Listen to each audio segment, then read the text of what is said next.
Okay, hello. Oh, pants ain't working. There we go. Hi, pants.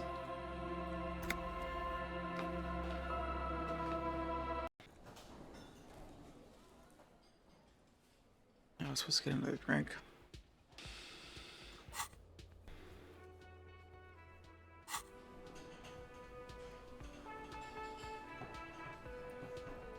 Can I help you? Ugh, I don't want to pay my bill. I forgot about that shit.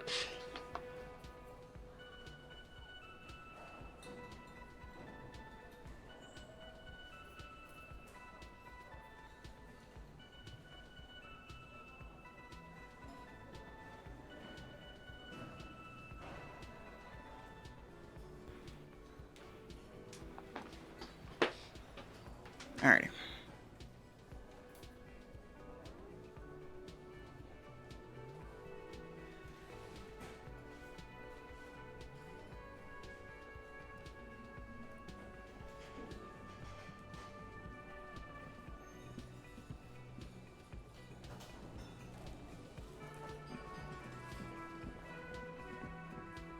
You see a heavy steel door with a prom. The door does not budge. The cobalt blue, old cobalt paint, rough on the fingers. It leads to a side building, adjacent to this one.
Can I help you? Got the 20 real? Good. You got the room for the night, but remember, you'll need another 20 real tomorrow.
Give me a moment.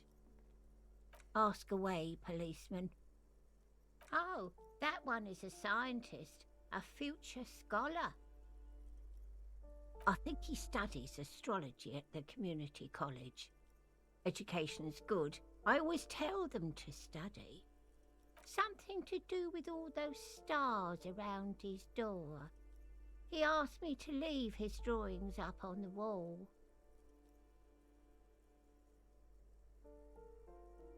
That's what I said. Astrology. The lieutenant shakes his head, as though to say, let it go. No one lives there. It's been empty for months. Impossible. I would know if someone had moved in there. Maybe it's those countercultural people again, breaking into a house like it's a public space. You're a policeman. Be good and take a look, will you? Great. Young people. They're worse than rats. You know, always littering the hallways with trinkets and empty beer cans.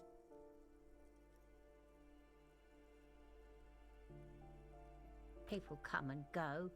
I don't keep an eye on everyone. They probably just moved, or died, hopefully somewhere else. Some lunatic lost his mind. All kinds of morons pass through these halls. The hell am I supposed to know? Another nut job, I assume. She mumbles some kind of a response, then hacks something into her handkerchief.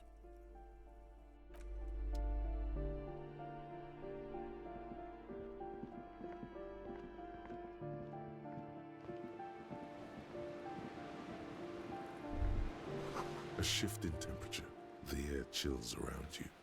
Dust settles on the stony floor. A former architect stands before a slice of window, a room plan in her hand. A cold wave has made the air in the building stand still and frozen, with temperatures falling down to minus 20 degrees Celsius. Is red from the cold. She's breathing on her fingers clasping the plan. Traces of sadness are visible in her expression. Faint pencil lines on paper depict the same place, but a missing eastern wall connects the room with the neighboring apartment. Ideas for arranging the furniture have been jotted down. It's clean and empty, with new tapestry embellishing the walls. A standard HB graphite pencil has fallen off a three-legged stool in the middle of the room. She had an eye for beauty.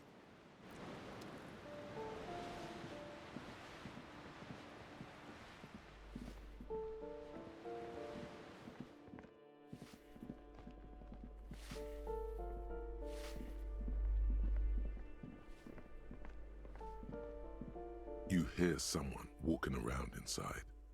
Excuse me? Of course not. You have plenty of reason to enter.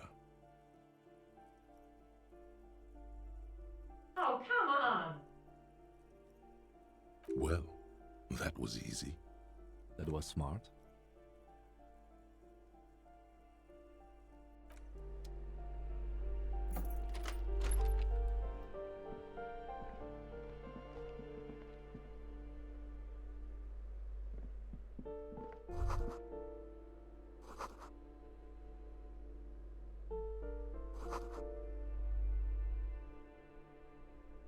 Satisfied? My name is Marielle Charpentier, and I'm an agent with Martinez Realty Associates. I am not breaking in, as I have every right to be here. The keys, see? Boy, there are a lot of different keys there. More than 20 at least. Do you want to see my ID as well? You can't legally ask for it, but why not? Want to see my residence permit too?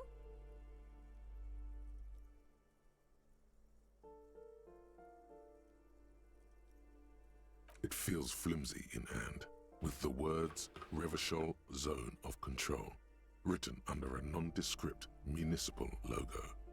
There's a picture of her with shorter hair inside, along with all her personal details.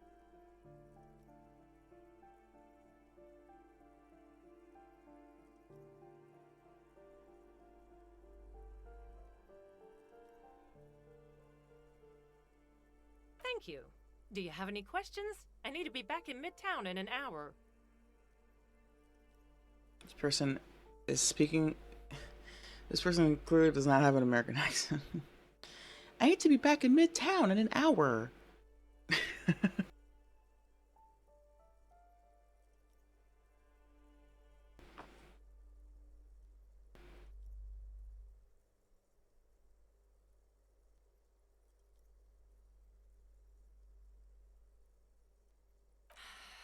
I need to get it ready for the next lease, but as you can see, the previous tenant completely trashed the place.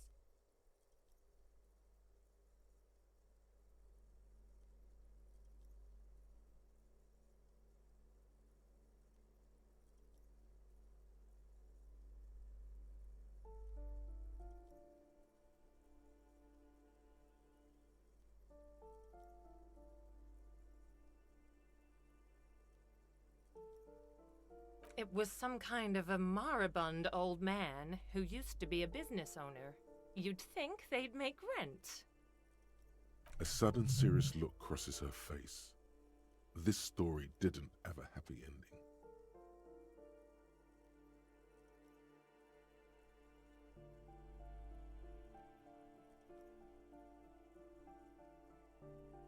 But that was months ago. Anyway, was there anything you wanted, or is that it? I'm in a hurry. It is! Everyone says the real estate agents don't do anything. But here I am in the middle of the night cleaning up someone's crash pad.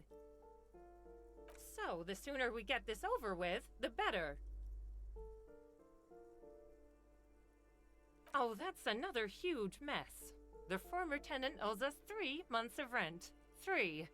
We closed the apartment and planned on auctioning off the valuables, but...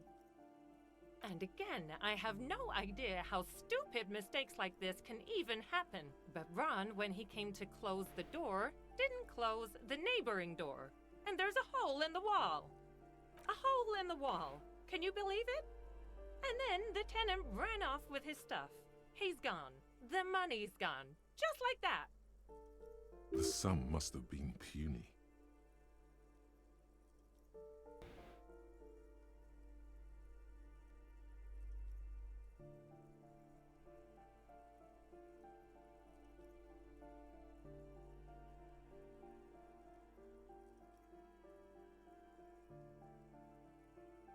Well, it does not disappear from my hands.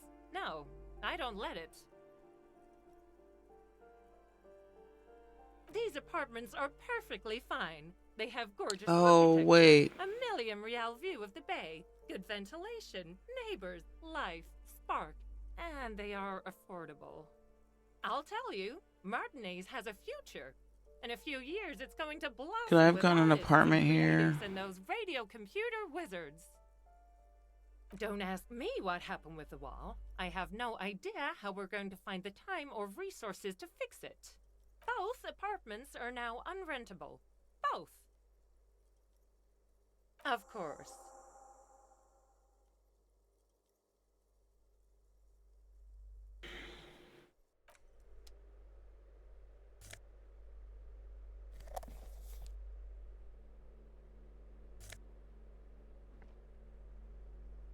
What?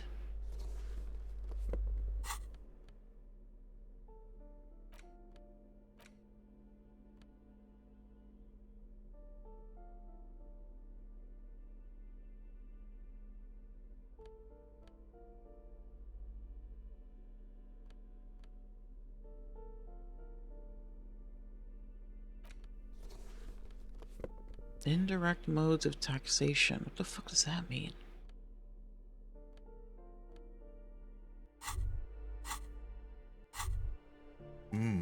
The luxury of fine things. Just look at those black monk straps. After spending an entire day hustling, who's to say that you didn't deserve a pair of ridiculously expensive shoes on your tired feet? Beautiful things give you a rush. It's power. Crafting your style, draping your flesh in silk and leather, deciding how to present yourself to the world. Remember, when they come to take it away from you, you worked for those shoes. Whether you like it or not, wearing these shoes has made you more liberal. Ultra liberal. What? They're either a gateway drug or a booster pack to get you deeper into free market ideology. No thanks.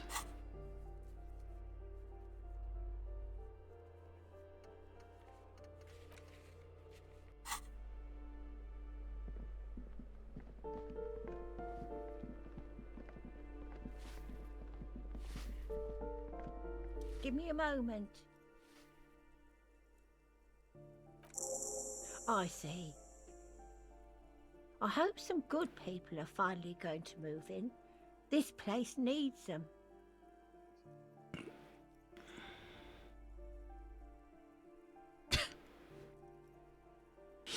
There will be nothing but squalor unless we start killing real estate agents. Blacks, women, and sexual deviants. That's who come.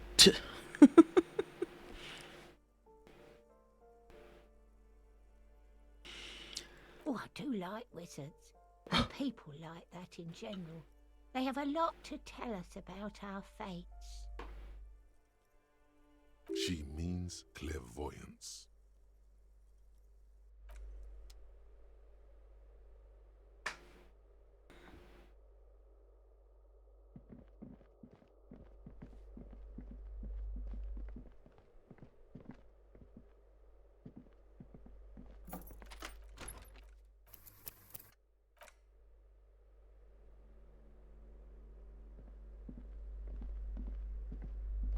A plaster cast bust depicts a middle-aged man with impressive sideburns. The name on the plinth reads Kraz Mazov. Honestly, he does kind of look like you after all.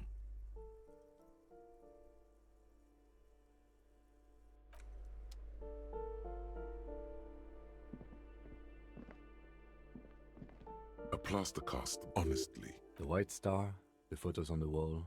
I think the White Star, the photo. Hold on a second. Is this why you broke in here? To find out whether. Sure you are. Well, you both do seem to share an. Doesn't he have a birthmark right here? Alright, but here's the big thing. Krasmazov looks good, so you're not him. Okay, you win. Be Krasmazov then. I don't care. Why are you so hell-bent on proving that you're Kras? Alright.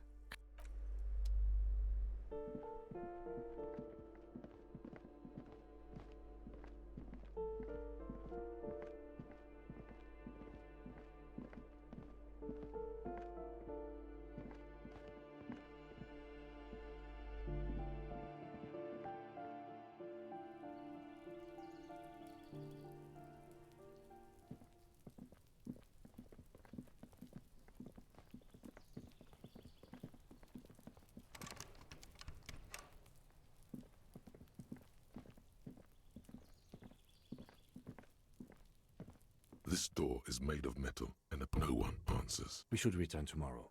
Tomorrow at 9 p.m. Fine. All right. So it has to be tomorrow. I thought maybe I could just come back after 9.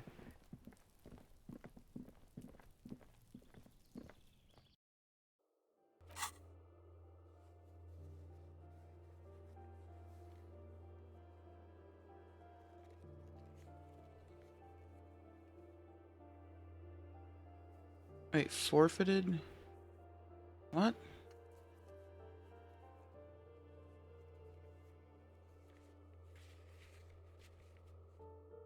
I think it's next time I talked to her, she was all like, I'm not a gardener.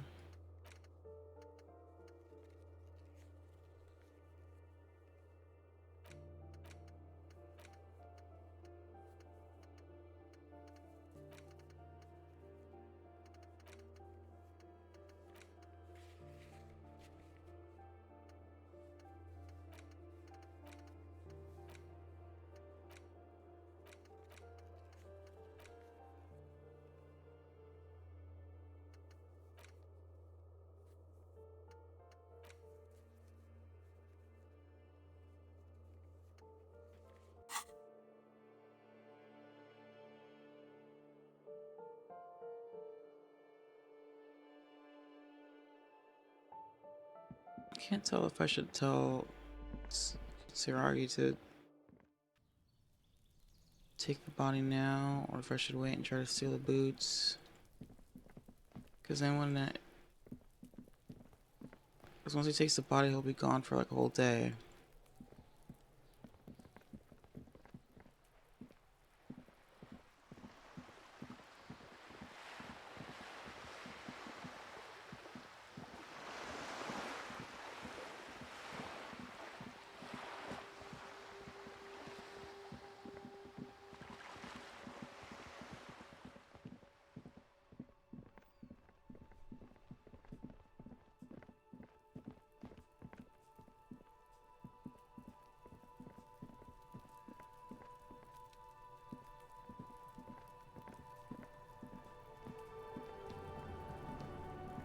Fuck does Kuno care?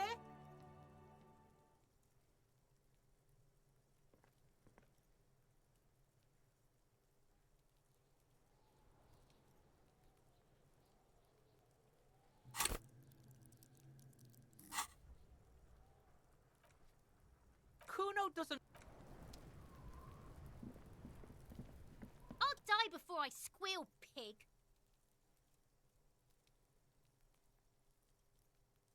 What's this kid shit? Fucking mind games. I'd rather die than squeal. Get the fuck out of here, face. You got done. Talk to me. So it's a girl. Interesting.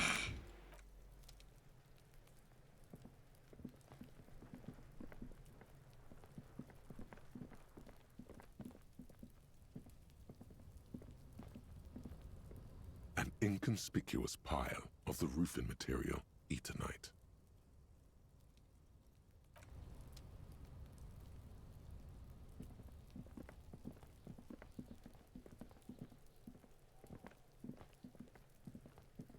What? Where the fuck are you going?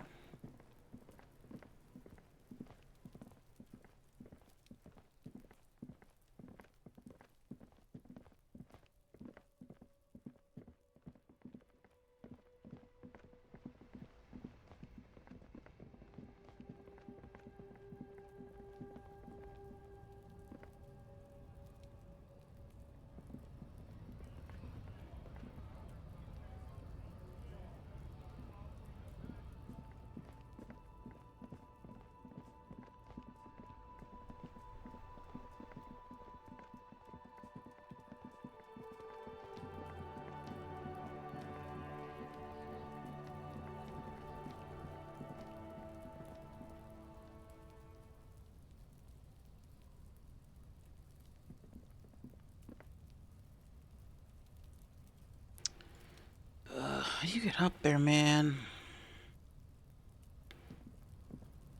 An inconspicuous pile of the roofing material, Eternite.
A ceiling height window.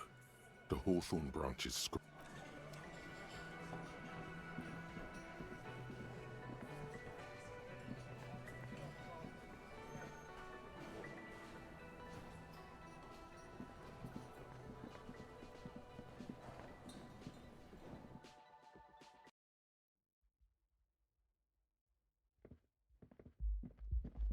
The door is closed. Still nothing. The lieutenant gives you a quick. This door can only be. The door is closed. Still, the lieutenant gives you. This door can only be opened with a key or from the inside.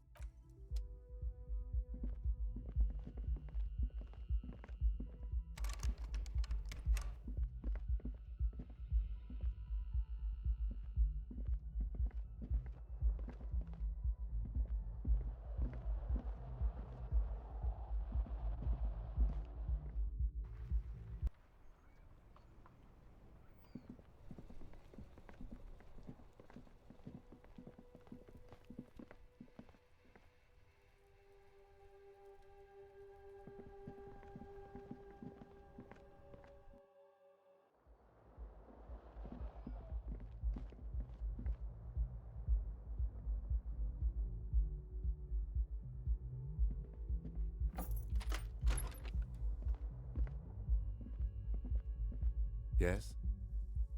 What do you want to know? What's there to say?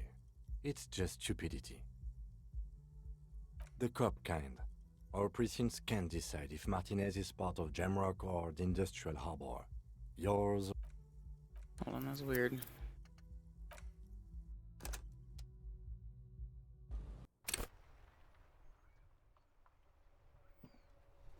Yes? No response. He's having trouble processing it, believing it even. A moment passes. What do you want to know? What's there to say? The cop kind. Our precincts can't decide if Martinez is part of Jamrock or the Industrial Harbor. Yours or mine, as if we somehow own parts of the city. Typical street gang mentality. So we've let the Union make a mockery of law enforcement here, and now it's come to its natural conclusion.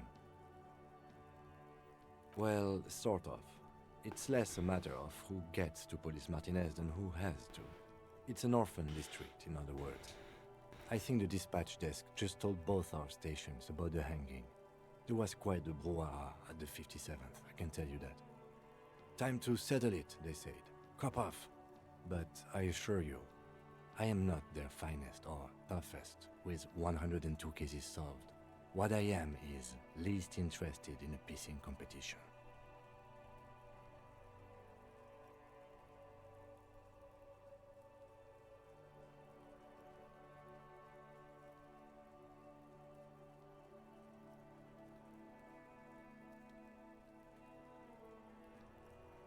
So he volunteered to represent the 57th, but not out of competitiveness. On the contrary.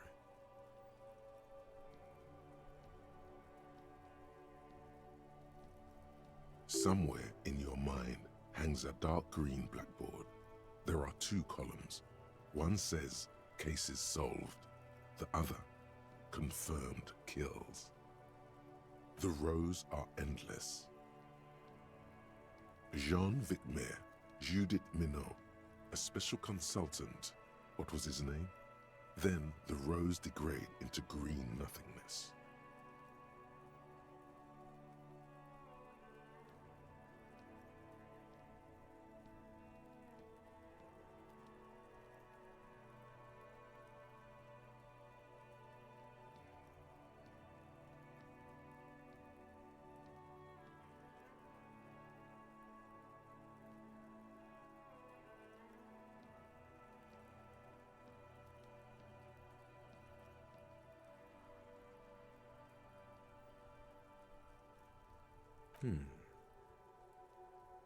It's all part of the master plan, you see.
Cannot decide.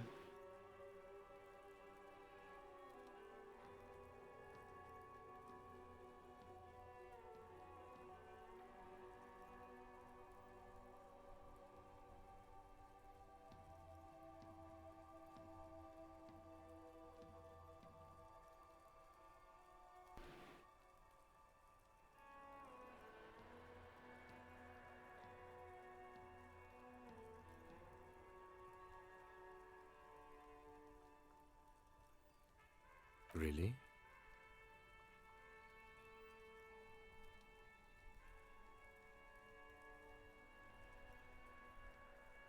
I arrive at the scene 3 days early, drink myself to oblivion, fully reimmerse myself in this reality, and then work the case from an angle so crescent fresh it produces never before seen results, not only for criminology but for the human mind. It can't be that. Part of him sort of wants to believe what you just said. It isn't, but I will prove it so. I like it. I'm notoriously difficult to work with, wonderkind, with extremely unorthodox methods. First time, I was just drunk. They sent a drunk. It isn't, but I'll prove I it. hope you do.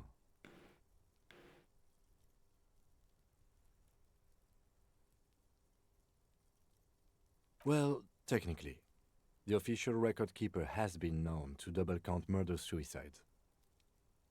A common accounting gimmick used to inflate precinct stats. I wonder if that's real. I wouldn't be surprised. I'm good enough for this case. I'm not here to compete. I came because I had to.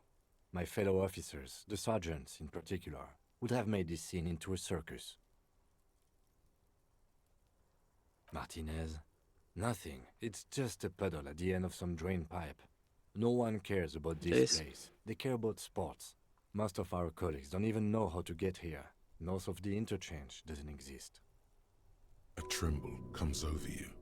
Another after effect of ethanol poisoning, perhaps. Feels like leaves do when they rustle in the breeze, somewhere far away, below the turbine.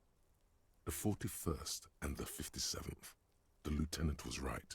It's not about who gets what's north. It's about who doesn't.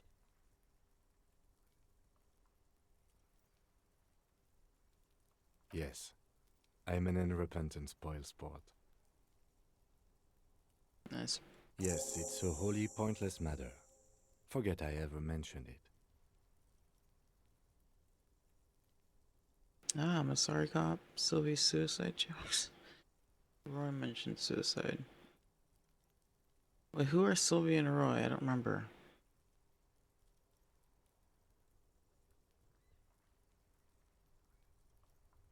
Are they purple and Mario? Sylvie.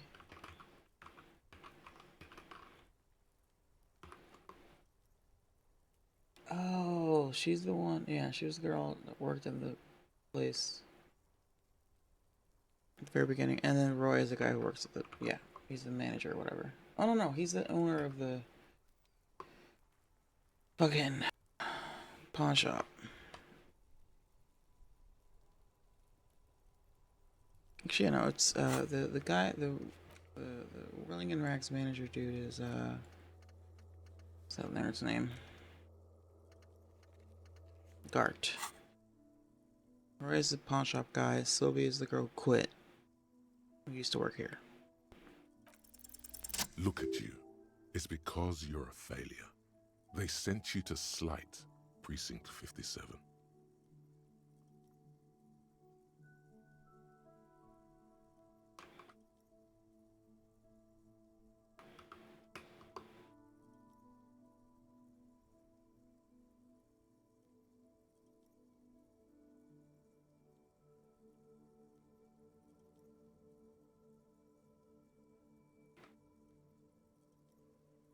Yeah, precinct 57 is Kim's precinct, so.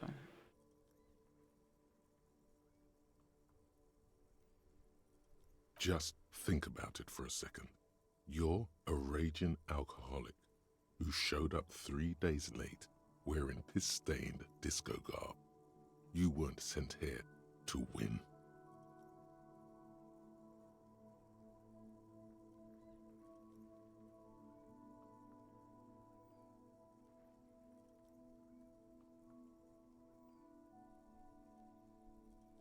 considered it.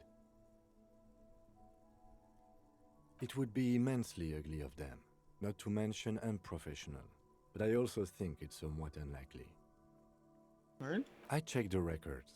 This jurisdiction dispute, who polices Martinez, reaches back to the 30s. It's as old as my station. And all this time we can't decide who gets Martinez? I think, yes, both stations would prefer a win.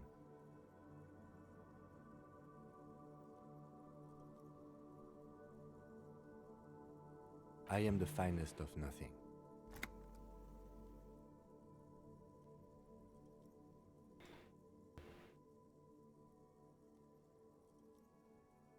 Safe? No. But you're old. You've made it this far. Something has brought you through. We've only just started working together, so I don't know what it is yet. But it's there. So no, I don't think they sent you as a joke. And even if they did, they are in for a surprise. Aw, he likes me.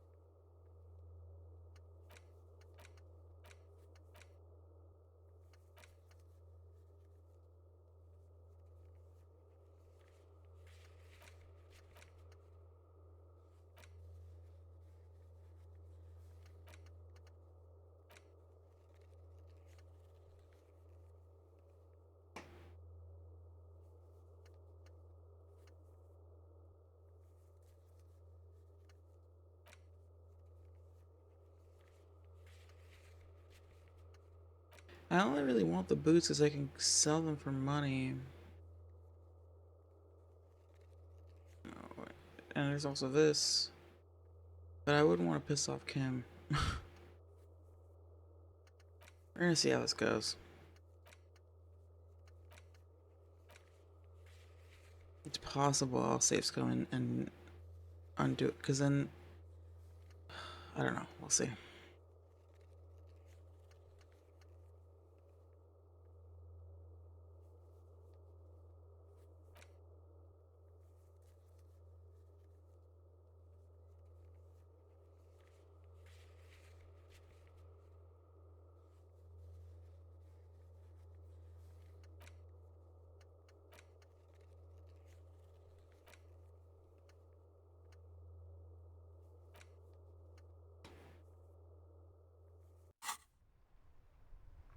Let me check out this street vendor guy.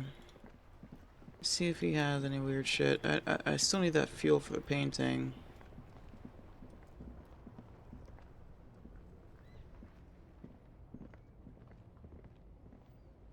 I also need a higher perception score.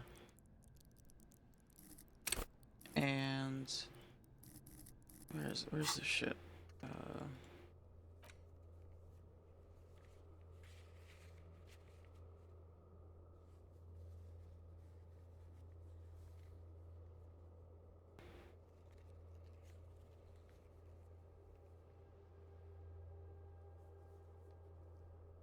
What suggestion do I even have? Perception. There's just so many things. Stupid ass Kuno. I don't remember who the fuck Tommy is. How do I get a map? I want a map. The shine on these sunglasses lasts a lifetime, officer. 100% guaranteed. Abort. These are hideous. What's more, they don't. Damn, officer! You look like a mega secret spy. Very secret. They're practically made for you. They're perfect for concealing your bloodshot and baggy eyes. It's going to be very difficult for anyone. No, you are definitely not buying those. Are you sure?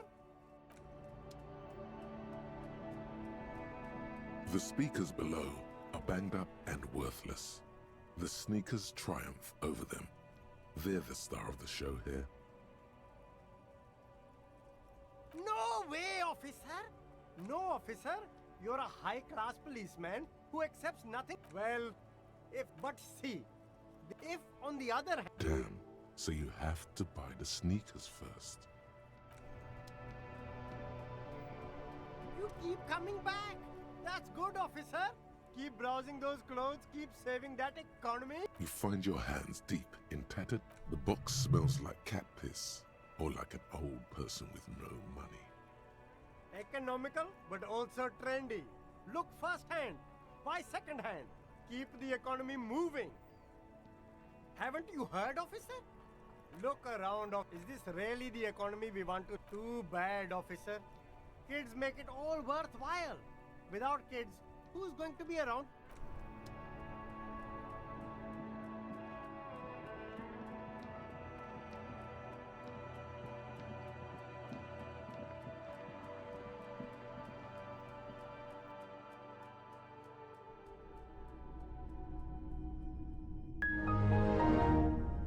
A typical Martinez streetlight sits The heck? among assorted Hey, floor Agent Q. and table lamps.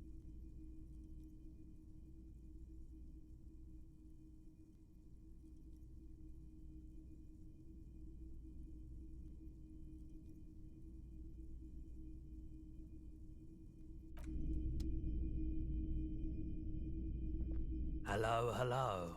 Let me know if I can help you with anything.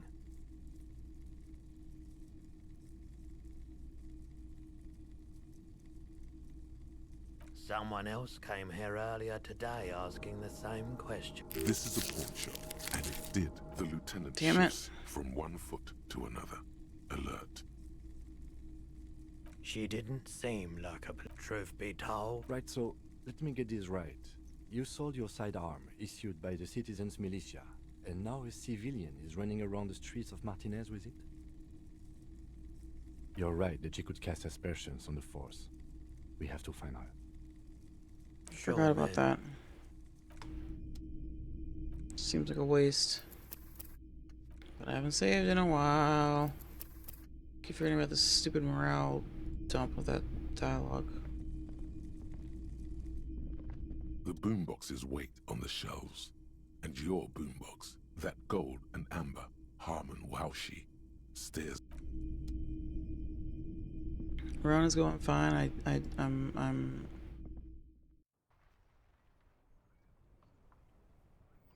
not sure. I don't know. Things are just happening. There's a lot going on. There's a lot in this stupid journal.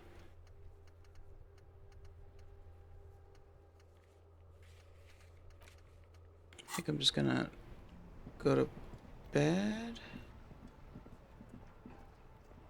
I keep because I realize that I don't. Now it's turning into a kind of a snow limbo, man. What's on your...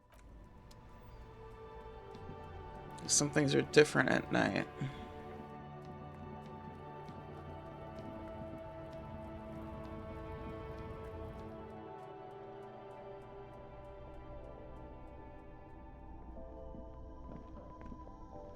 Welcome to Frit. What's that magazine she's reading? I don't know. Frit? A 7 to 11 grocery store. I think they think that the extra T makes it funkier. It doesn't. The story goes that normal Fritta, with 2 T's, a men's workwear shop in Vredefort, was already taken. So when Fritta Retail Inc. grew into a multinational corporation, they had to add an extra letter to avoid trademark infringement. You mean this? This is Pop Stars.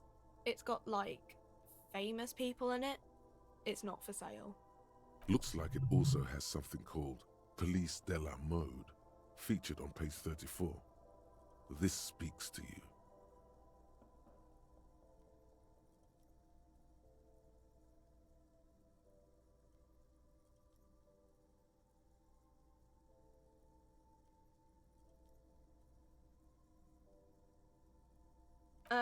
It's where they rate different outfits famous people wear. It's kind of funny. They're kind of mean. It's about who's the most stylish.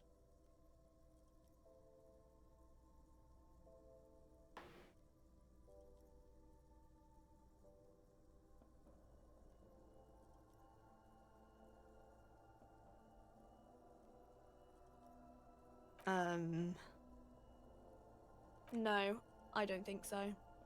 We are not the fashion police. We're the real police.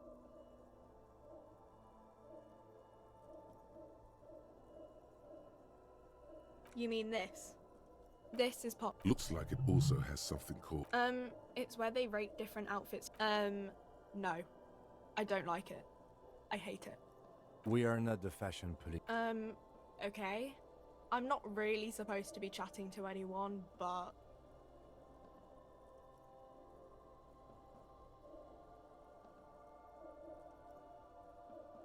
A warehouse? I don't know. Maybe. I don't really care what Frit does. She scrunches up her face into an expression of consummate adolescent skepticism. Fine.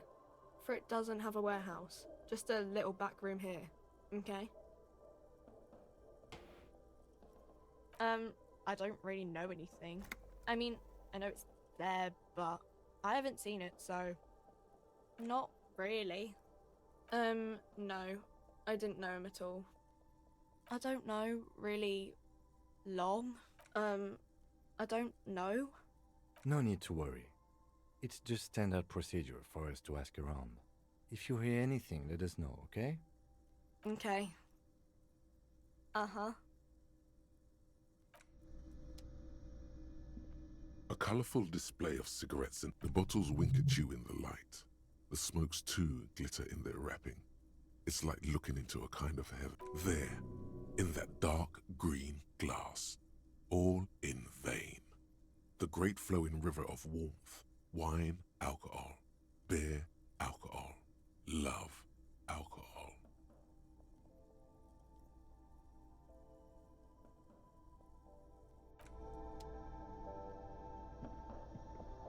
A small cabinet on the wall is filled with various medicine bottles, nasal sprays, and blister packs. They all... The tear machine stands in the corner. A sign says, 1 bottle. No. You need tear to use the tear machine.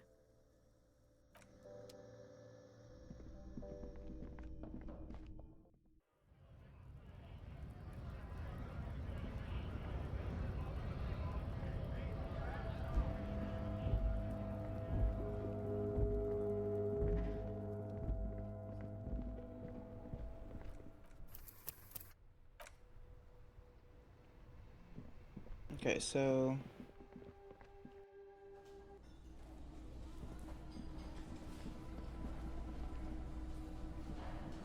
I'm just gonna end the day.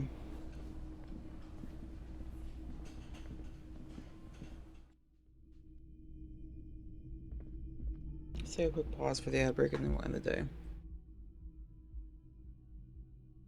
BRB.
All right.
Oh.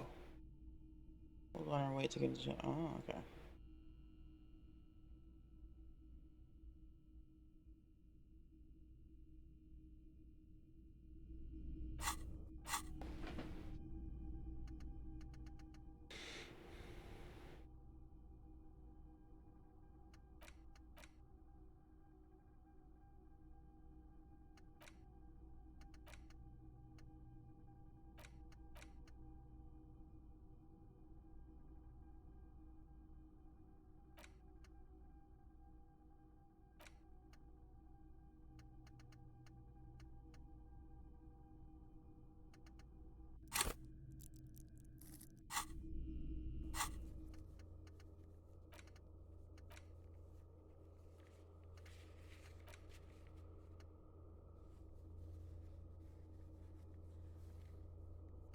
Where the fuck is my? Oh my god, I have no idea where the badge is, where my gun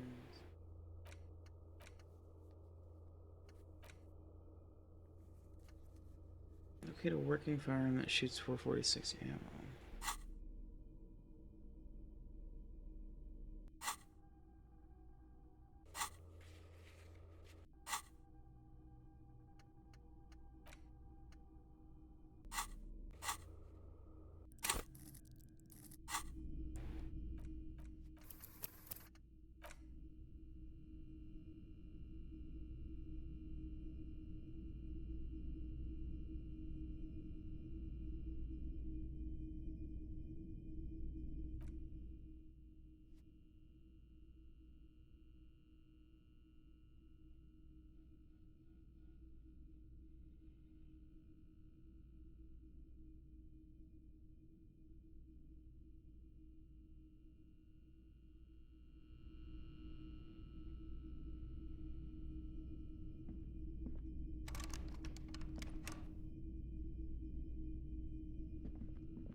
Is that for me? Really? Wow! Oh wow, thanks for gifting us sub to Agent Cube. Appreciate you, Rona Rain. Hope you're doing well.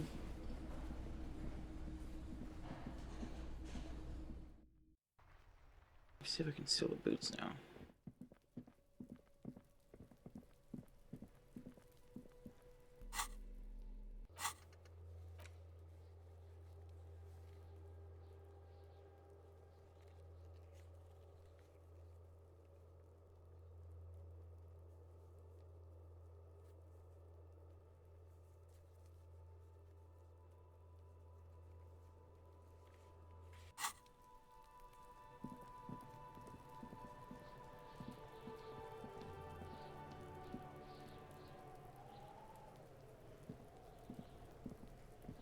The man is decomposing visibly now. The body is reluctant to let go of the boots. Wow. Kuno's little sneak pig's back for the booty.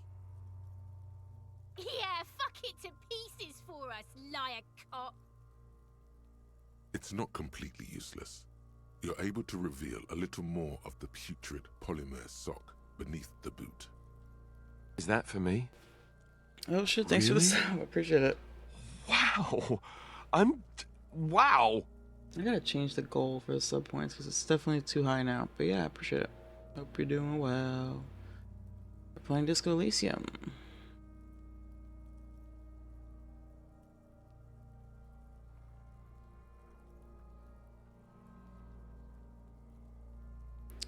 It's a weird game, but I'm enjoying it.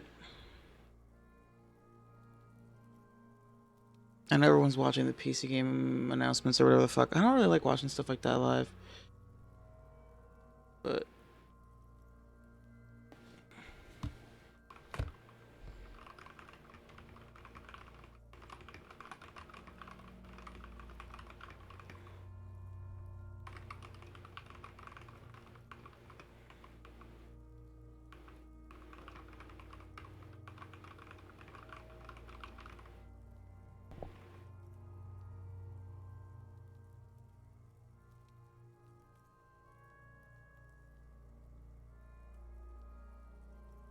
yeah, I've had this in my library for a while, so I'm glad to finally play it. But yeah, things are good. It feels like the leg is going to come off along with the boot, but you're able to get the boot to move a centimeter or two. Just relax. This is easy. This is happening.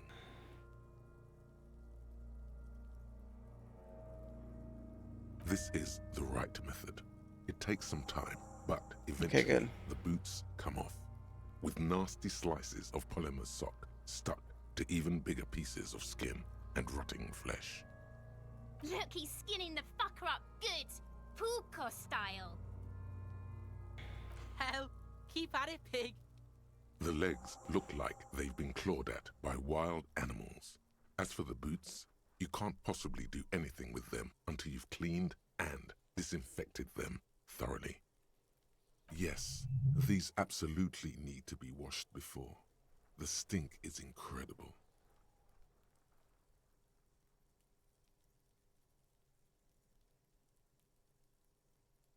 Hey, I think I remember you mentioned the working at sea thing. I think. I saw somebody else.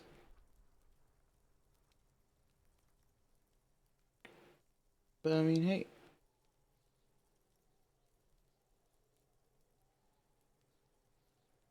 I don't know. I can't. I'm not one to judge. I'm not necessarily the most mindful of health, but yeah, it's good to try to take care of yourself. Didn't the Whirling have a kitchen?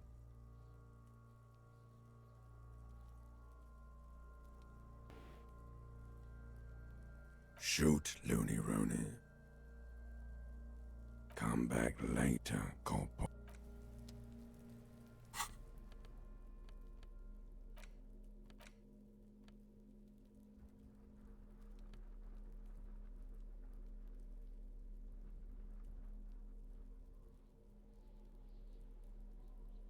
These boots were probably left on the corpse because they were impossible to pull off while it was hanging. They're not exactly pleasant to look at right now, much less smell. Hopefully soon you'll know more about them.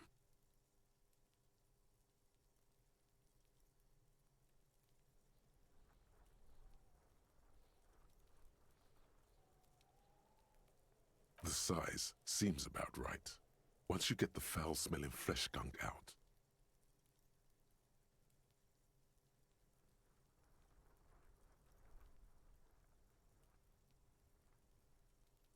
You've seen too much to be that naive. Even if you don't remember it, you'll never know what it was like to be him.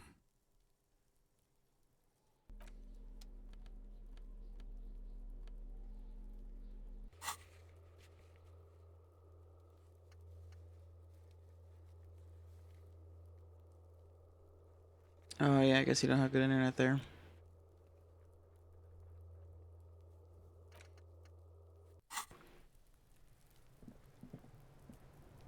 Fuck does Kuno care? Kuno doesn't fuck.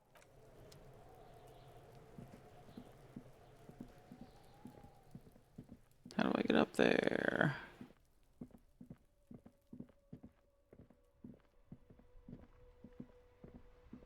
Fuck, does Kuno care? It's a boy, actually.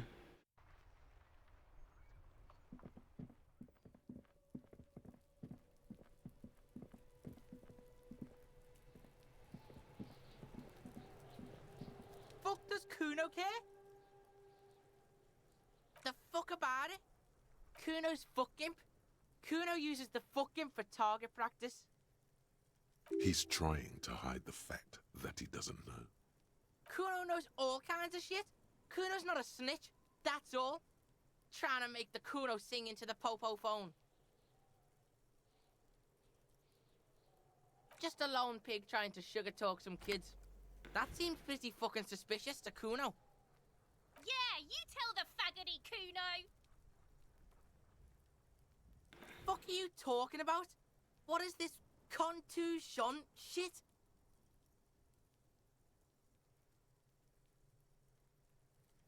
It just reminds me of I feel like it's the same. Maybe I'm wrong. It's the same accent as people in the show Shameless, the British Shameless. Right? It's in Liverpool, Yorkshire. I don't know. I just googled it.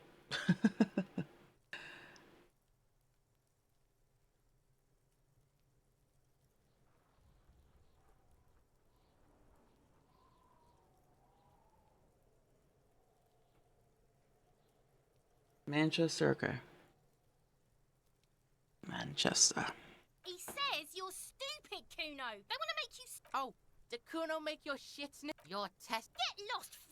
Kuno doesn't.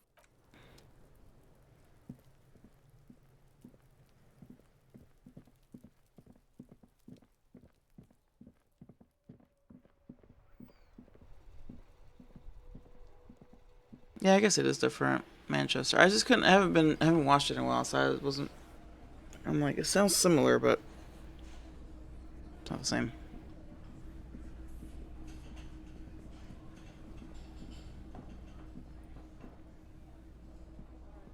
This industrial gas-powered stove has been used to prepare food for many hungry hostel guests. There are several pots and pans on hand. Getting the corpse residue out of these boots is going to require patience, and also a huge pot full of boiling water, soap, and white vinegar. There is a variety of soaps and bleaches in the cabinet to the left of the stove. There is also a bottle of white vinegar in the cabinet next to the fridge.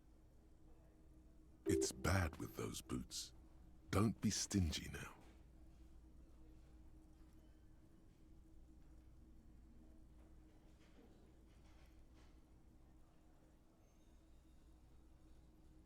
The delicious smells of cheap soap and vinegar waft up from the pot. All right now, chef, light up the stove and boil them. A commercial pot draws your attention. It's very large, gigantic even. It could be used to make enough stew to feed an entire city, and also to boil a putrid pair of death boots.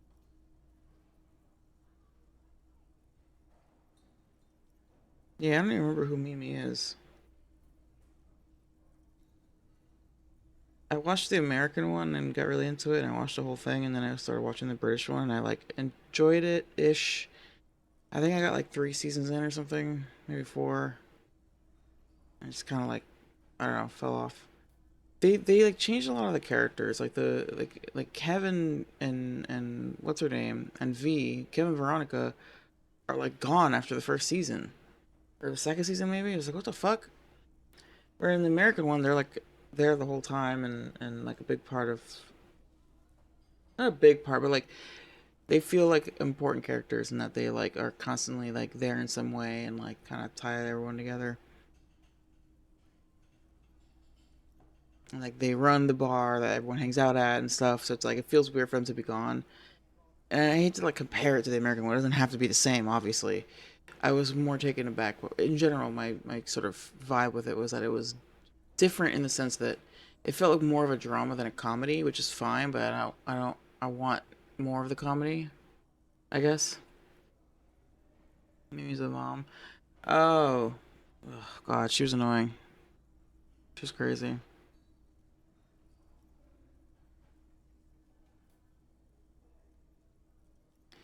But yeah, like it got like I was trying to, honestly, the reason why I watched Shameless is because I like Cameron Moynihan because he's in the Jedi games, Star Wars Jedi games, and I knew that like his character in that show is gay, and like there was like a subplot with like two gay characters. Like, okay, that catches my attention.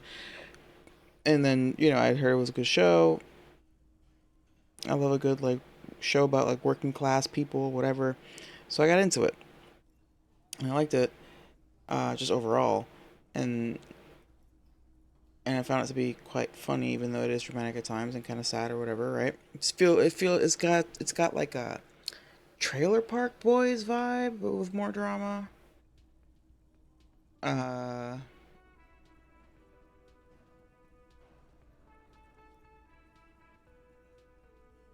there's other shows that do this, but anyway. Yeah, I think Shameless did a good job of like balancing like the dark comedy with the drama kind of deal. Whereas I felt like the UK version was a little too focused on like the sad stuff. For my taste anyway.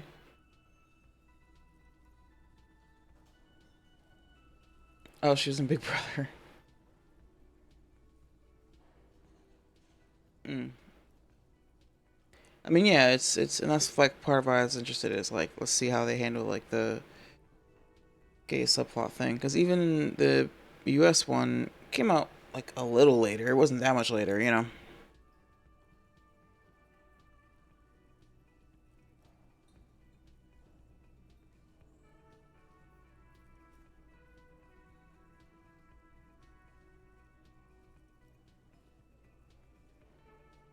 Oh, good for her, I guess. That's crazy. The strong smell of vinegar forces you to step away from the pot.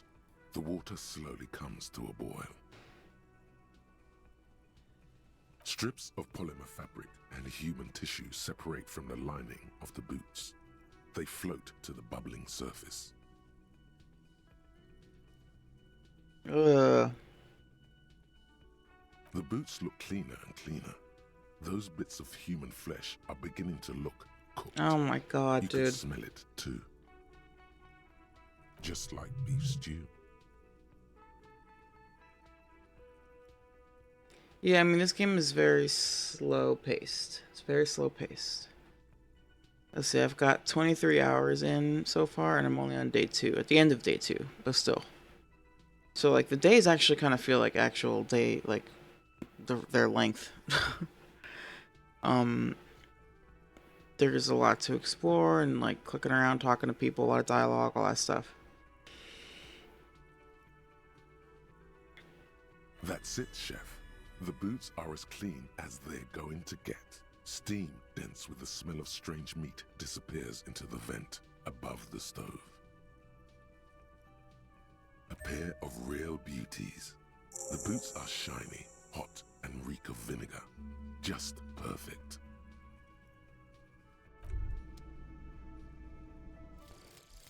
The suicide of Kraz Mazov. It's clearly a lie. Kraz Mazov didn't shoot himself.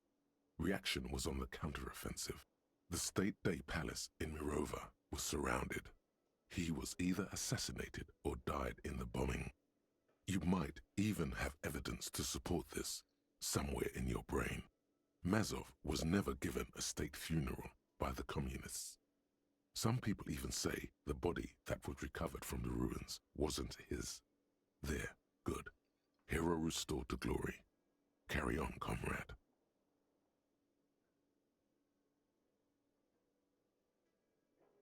Ooh, okay.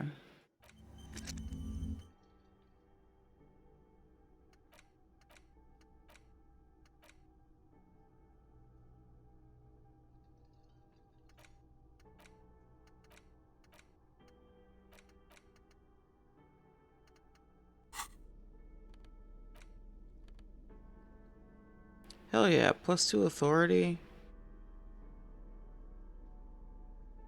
I have so much, like, negative authority.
Who the hell is Tommy Laome?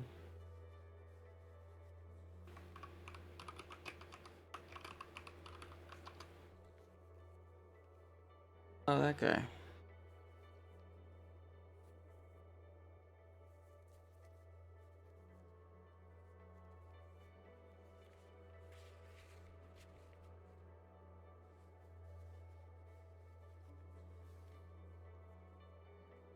Type of music, I don't know.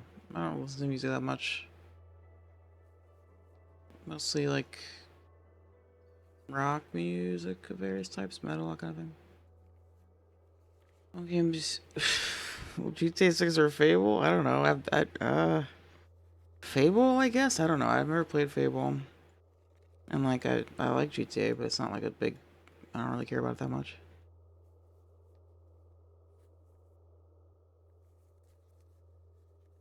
The only GTA game I've really played is San Andreas back in the day.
You see a heavy steel.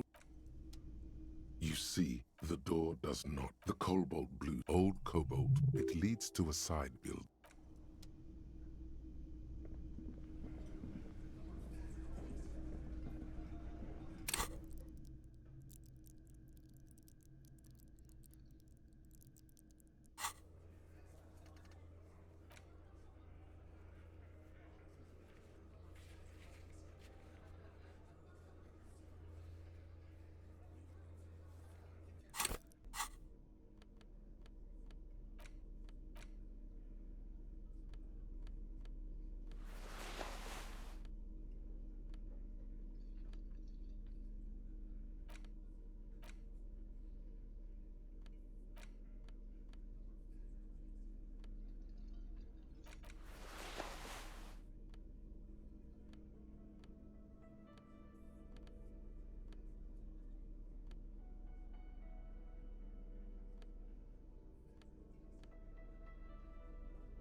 pay for it. Saints Rose. Yeah. Word.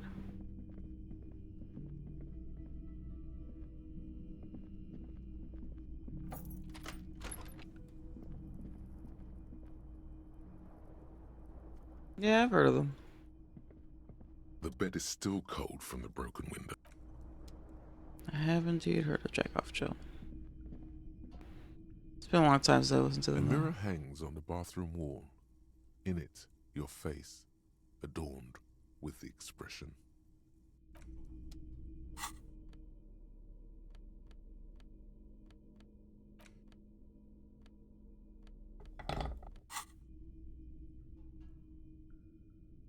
A mirror hangs on the bathroom wall.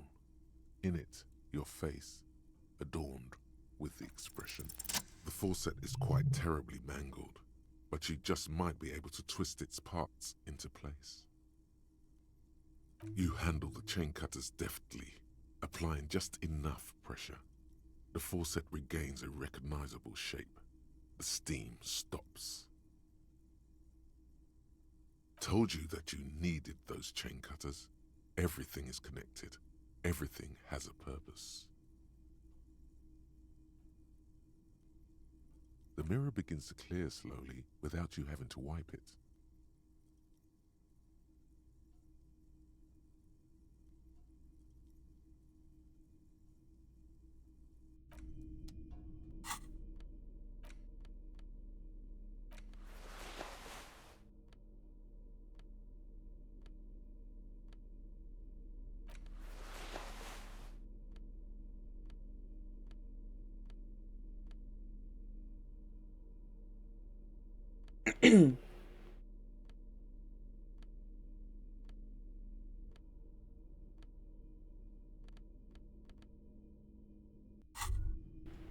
The pockets of these new jeans are perfect for sticking your hand into.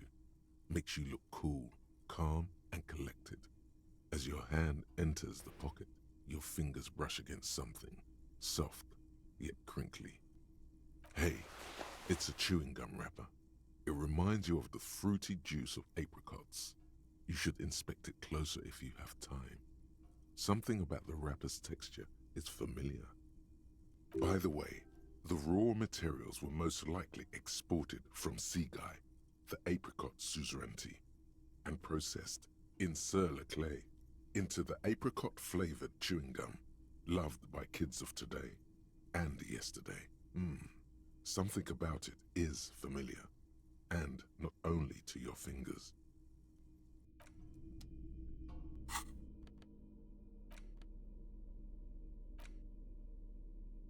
There it is again, the scent of apricots with a touch of cinnamon. Smells like the end of some distant summer, the surface of another planet, or some ancient temple. Yes, from the height of antiquity, a long, long time ago, millennia ago, on an island of time you can never return to. The sun sets into the sea, but the water does not boil.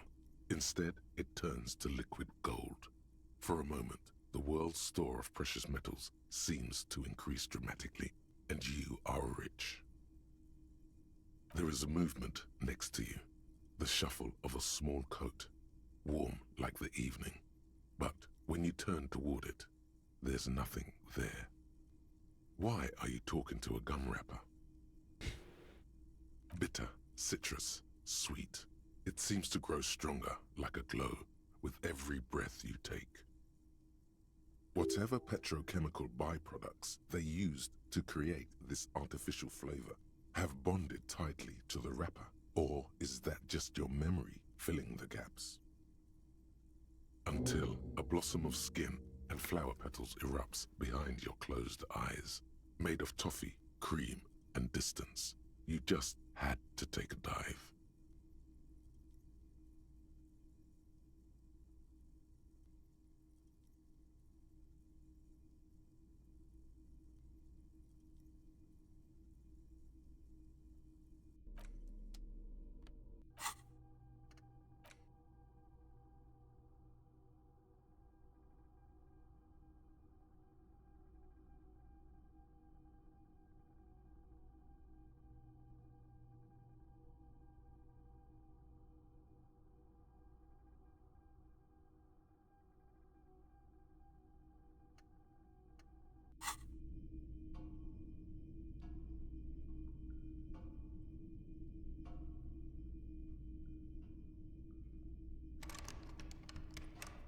mirror hangs on the bathroom wall. It's barely covered in steam anymore. It's your face in the mirror, adorned with the expression. Still not happening. It won't come off that easy.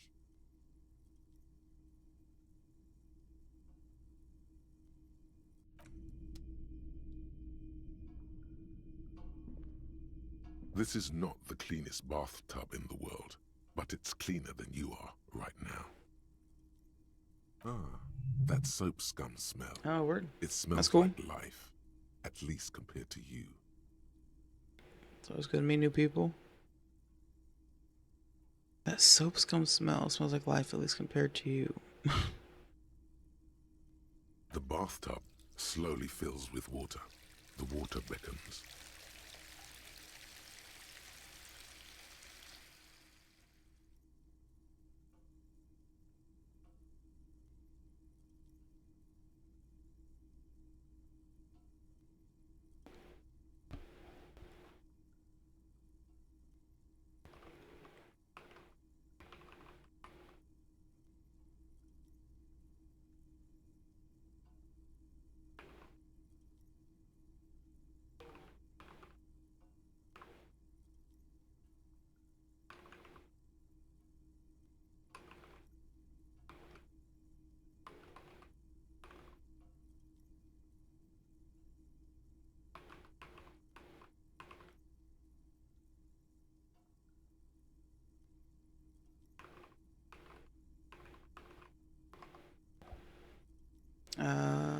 Battles with water, the water beckons. The water is only lukewarm, but still comforting, like amniotic fluid.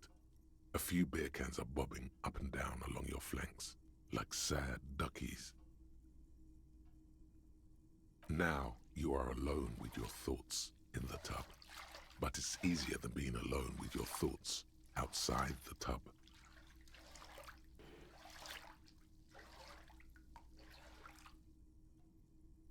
Yeah, I mean, that sounds like a lot, but it's almost They're over. not even really thoughts, just assorted sensations, none of them acute enough to focus on.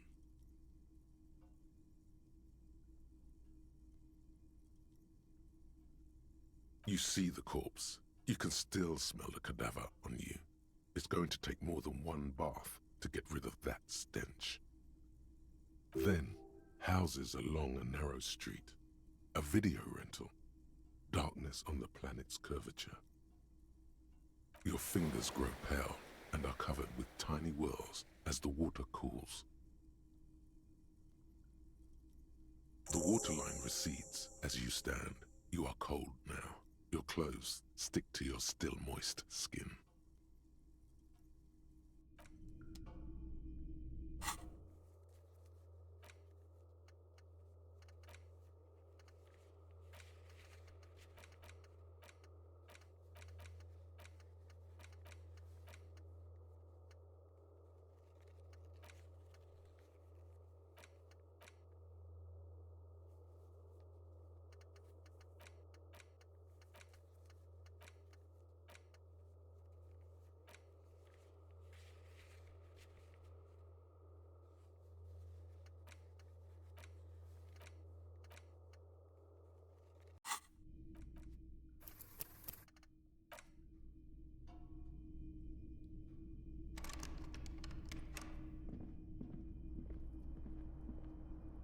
The bed is still cold from the broken window, and not too inviting, but it's yours. You've earned it. The bed is still cold from the wind blowing in from the broken window. The mattress creaks as you close your eyes and try your hardest to fall asleep.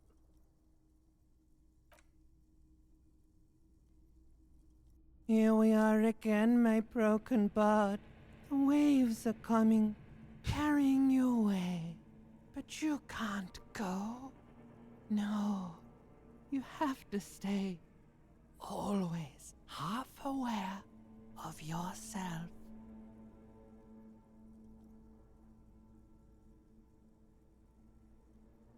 You're not cooperating, brother man. It's your disgusting body. Even through your sleep, you feel a vague discomfort suffusing it. Your belly and your sides are unpleasantly tender.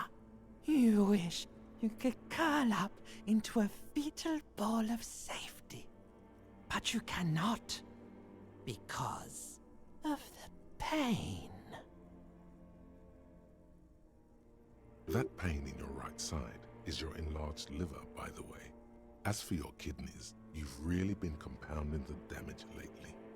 But this suffering, it must have some kind of meaning. A story that will come out of it. Perhaps even a story that you will write yourself.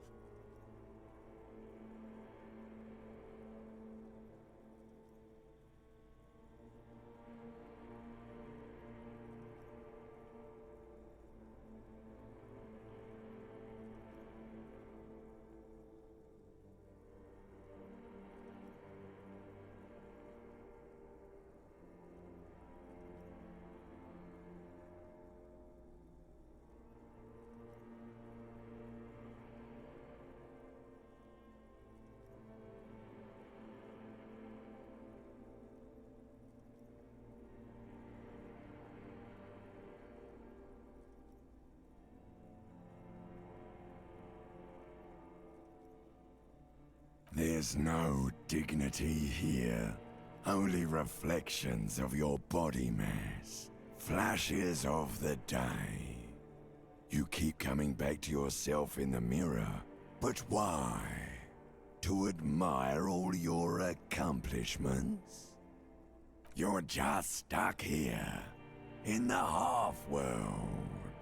Could try looking at other people. Really looking. But why would you want to start doing that?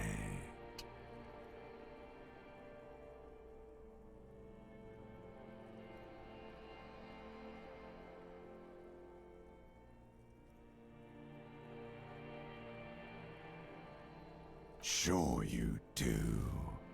They're all so friendly, aren't they? At least they're interesting.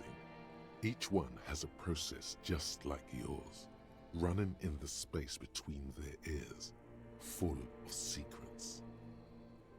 People are beautiful, statuesque, parodies and tragedies of themselves, a great democracy of creatures.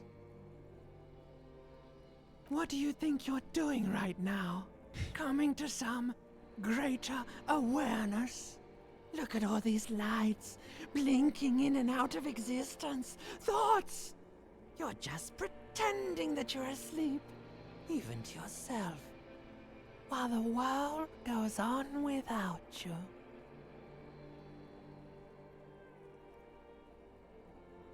Let it. Let it. But it never seems to let you go, does it? Time to rise and wipe that shining sweat off as best you can. Gather your bearings. Rock and roll. Put on your prettiest face for the masses.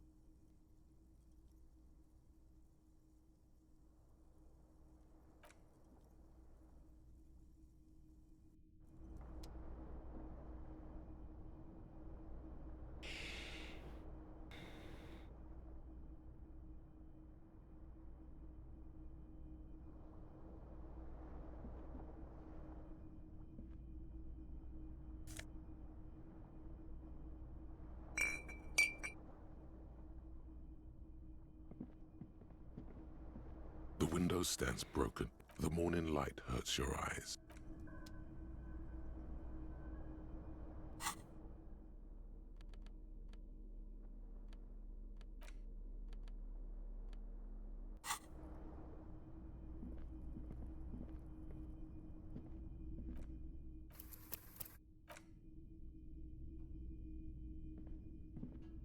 A mirror hangs on the bathroom wall. It's barely covered in steam anymore. It's your face in the mirror, adorned with the expression.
door is closed. This door can still nothing.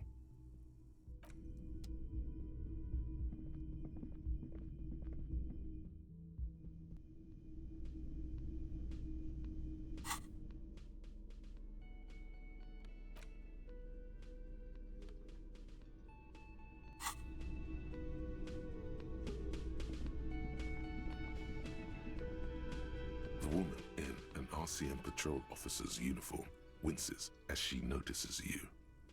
I would really prefer not to talk to you right now.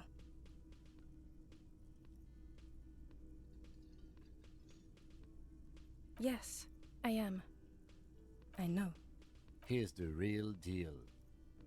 It's hard to tell whether he's sarcastic or sincere, but if you had to guess, you would say the lieutenant is being sarcastic. I'm definitely not the cavalry. I don't know. I mean, why would I want to talk to you?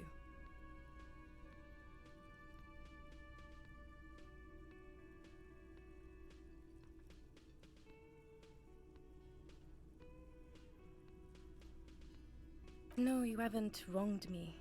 It's okay. Okay, fine. Let's talk. What did you want? What does one talk about with a fellow officer? What precinct? Fucking deranged lunatic. You're getting an intellectually unsatisfying vibe from this conversation. Maybe you're doing something wrong. I don't know what to say. Don't say anything, Judith. Me? No. I'm just a man with sunglasses. I like wearing sunglasses inside. Sunglasses and a fucking wig. Okay. I'm just looking out for... No one. I'm just a man with sunglasses. And you are?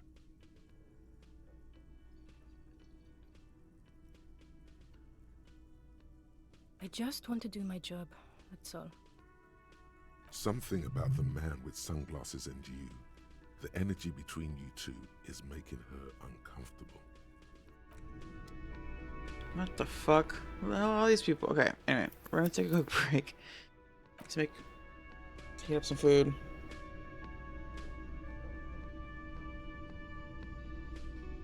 Yeah, I'll be back in a bit.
I've returned.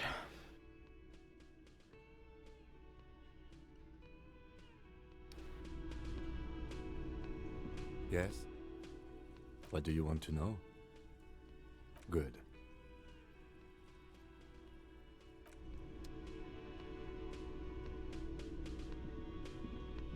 Oh, hello, dear. There you are again.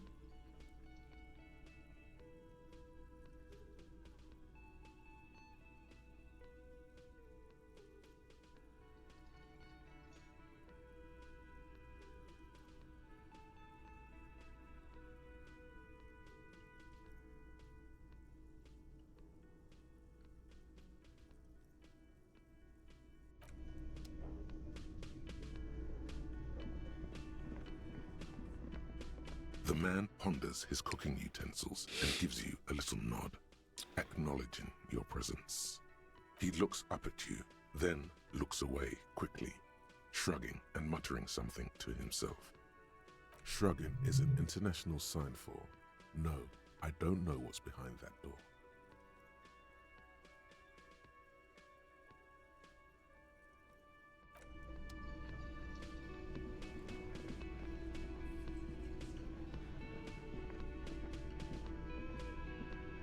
Can I help you?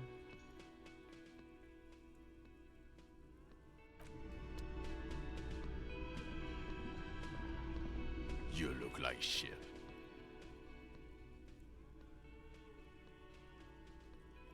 And I don't mean that as a metaphor. You can't leave it like that. Spin it on its head. Engage caps lock. What? Push it more. Harder. Be more intelligent. Oh, come on, Jean. It looks like it's been a rough week on him. It's not just this week. What you want? There's something about this guy that matches with a face in your head. A similar but different face. He might be wearing a disguise.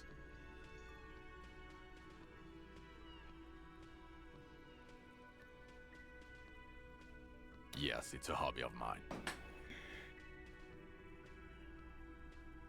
As if waiting for some kind of reaction or response. Something to click. It's not happening though. Who is this guy?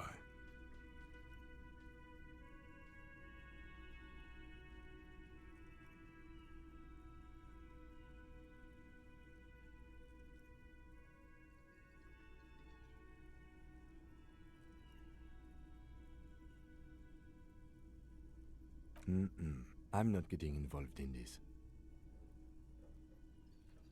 About what? You don't look like a cop. You know what you look like?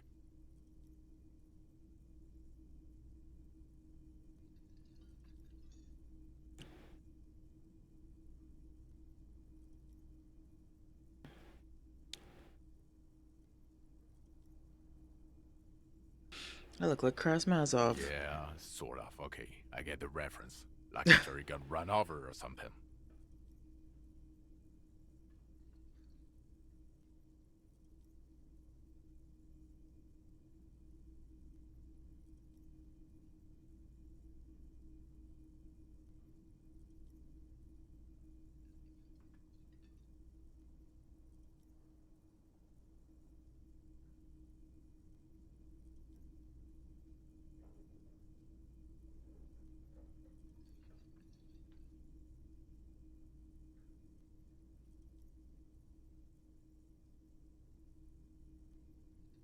No. Cause it's not my job. Why don't you go and fucking do yours and solve this damn hanging?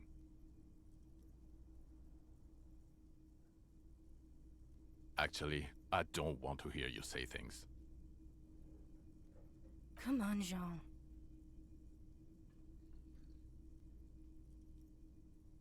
Okay, say things.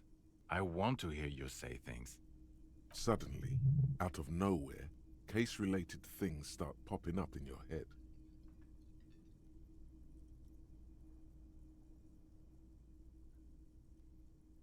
You think he was hanged as a cover-up? To hide the shooting? I mean, I don't know. Why are you? It's like you felt it would be intellectually stimulating and would lead somewhere. A custom even? Strange. Oh my god, there's more. You want something more? What is it? Okay, why not? So, do you know who hanged him? Yeah, I can see that. I don't know. Why are you? Oh my god, there's more. You want something more? What is it? Watch out for yourself, loser. That voice, so very familiar. Did you hear it when calling to your station and reporting your badge missing? Oh really? I wonder where. That's the where you remember me from?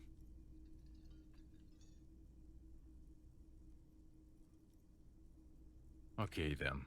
It's probably a coincidence. People sound alike. Goodbye.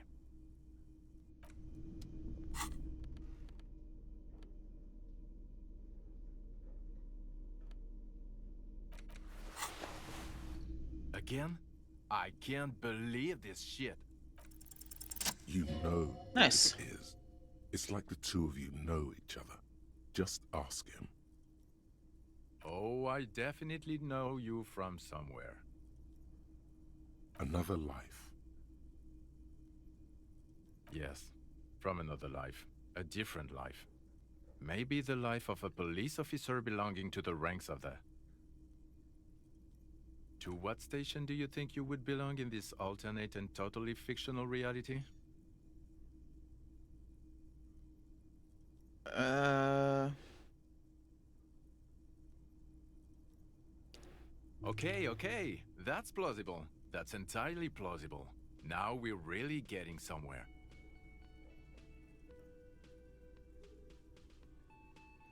Somewhere good.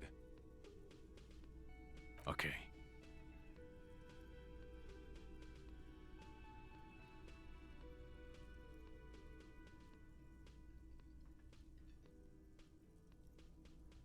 hold on 1 second.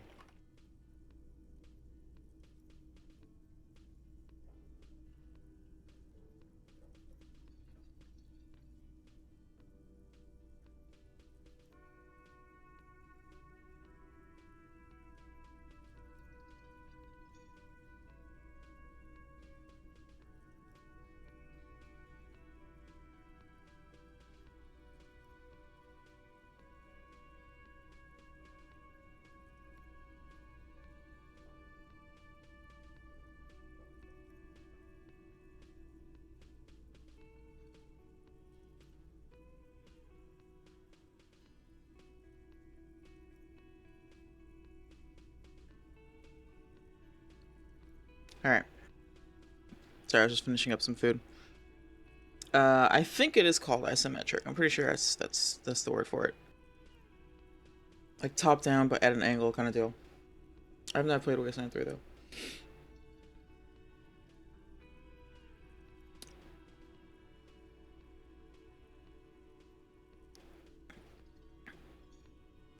Oh, the hypothetical 4-1. Yes, let's fantasize about that. He blinks aggressively. I'm not busy. You're not busy. Let's just play around. Do you have a crime to solve? Oh no. You see, I enjoy watching other better cops solve crimes. And let me tell you, it's been quite a privilege seeing you work.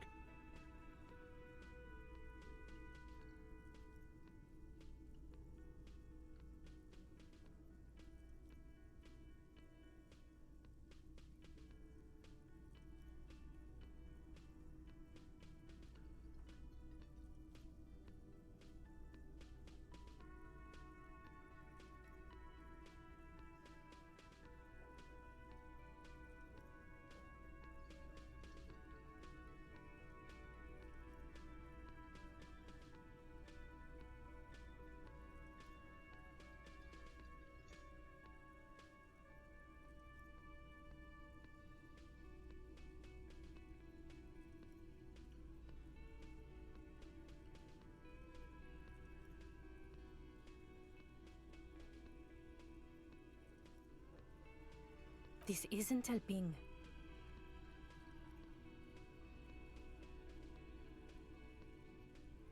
Let's be crazy. Let's say you and I are partners. How's that for a thought experiment?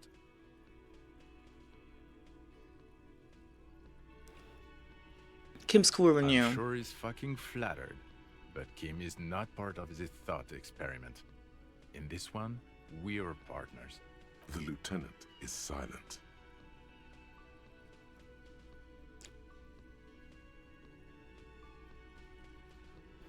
You seem like a cool guy.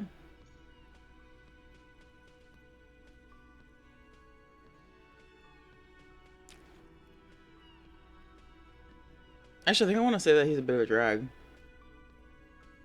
Just because he's being such an asshole right now. None taken, my friend. None taken. Let's be honest. There's been some purely fictional talk in our imaginary station in regards of who'd even be worthy of your partnership. And the conclusion is that a man with your caliber should form his own one-man policing unit.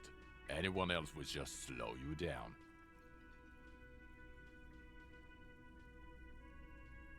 You're not going to believe this, but police officers. Yes, sir. Solving crimes, locking up bad guys, and get this, and not getting that drink on at 2 o'clock. Just some regular boring motherfuckers in suits and uniforms. Nothing spectacularly extravagant like you, the far-out son of Lang. Oh, it's you, you eccentric genius. I mean, with your unorthodox approach to police work, it has to be you. Not even a little bit. It's an urban myth about an officer who is so far undercover he can't remember who he is. As I said, just an urban myth. You are not the son of Lang. Okay, yes, you get the joke. Leave it at that. That's more offer 3 weeks of it. Nice. I mean, that sounds... I wouldn't say no to a gig like that, though.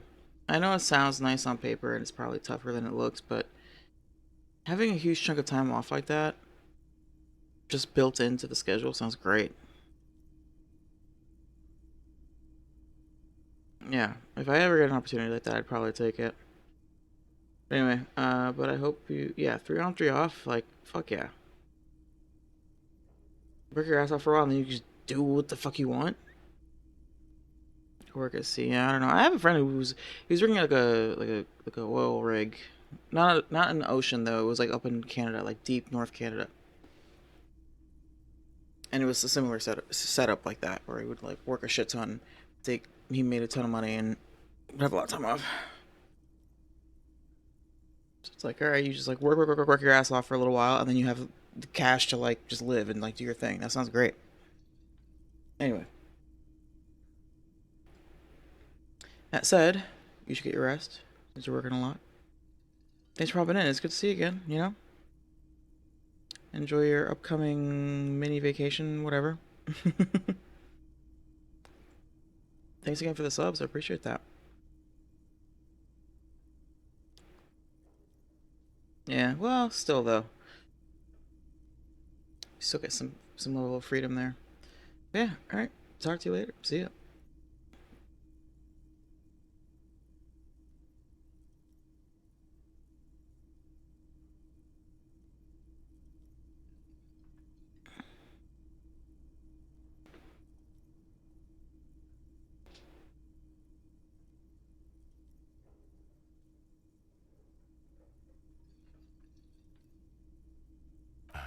Neither can I, partner. Neither can I.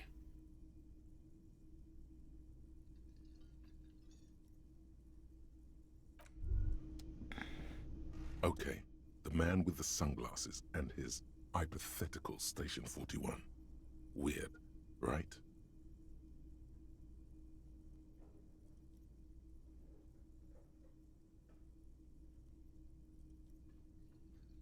There's something missing here. Something you can't put our finger on. You know what? Just ask him.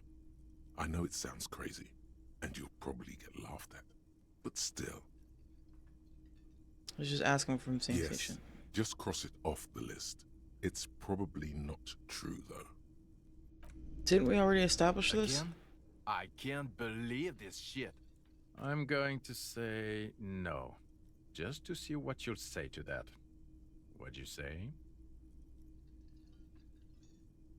Okay? Jean, he said okay. Give it a rest. Okay, I was clearly wrong. He is a firefighter, male nurse, animal control agent, something of that kind. Not a cop. Go on with your cop work. Don't let me stop you again. I'm going to say God fucking shit.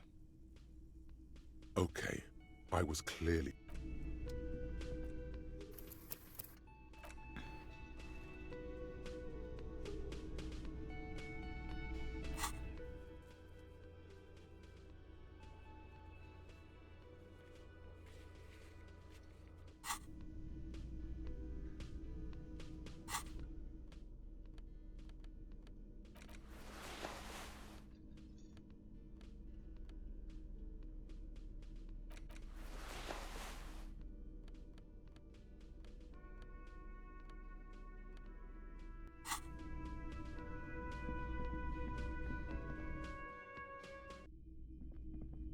I should have tried on the boots before I met up with him. Kim also tries not to look at the pile of taped viscera on the carpet, or the weird suitcase on the hat rack, or the potted plant dying in the corner. But it's all just too morbid to ignore. The man is finding it hard not to trip on the tape, and not to send any of the bottles rolling across the floor. Where unidentifiable sludge makes it hard for him to breathe. Smells of vomit in here.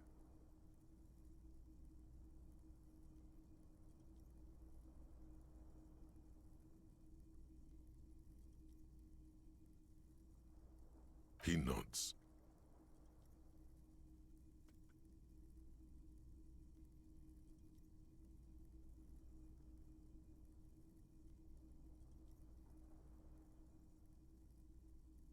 He takes a step toward the door, like he'd like to leave.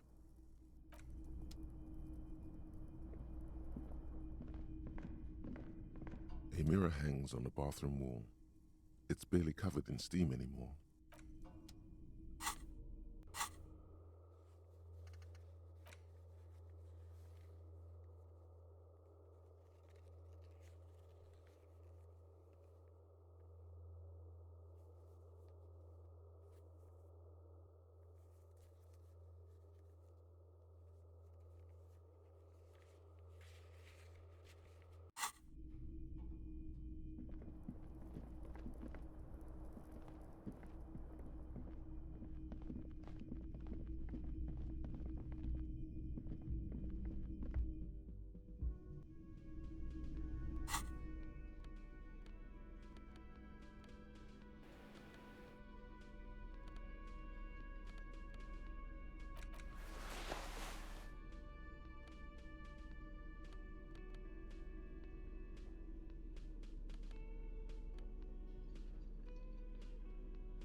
Kuno's like Kuno's dad. Kuno doesn't give a fuck about anything.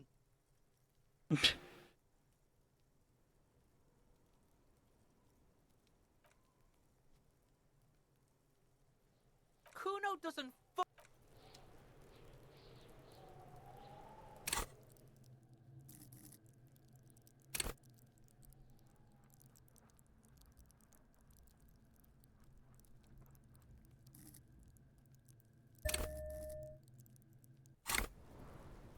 Kuno's like Kuno's dad. Kuno doesn't.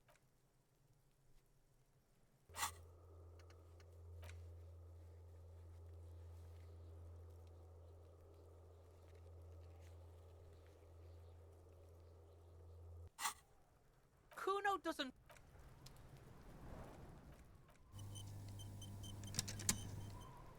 Kuno's like Kuno's dad. What's going on? God Is an damn it. ungovernable youth on your crime scene, thrown around like you don't have enough on your plate. You feel a sudden surge of self-pity coming on.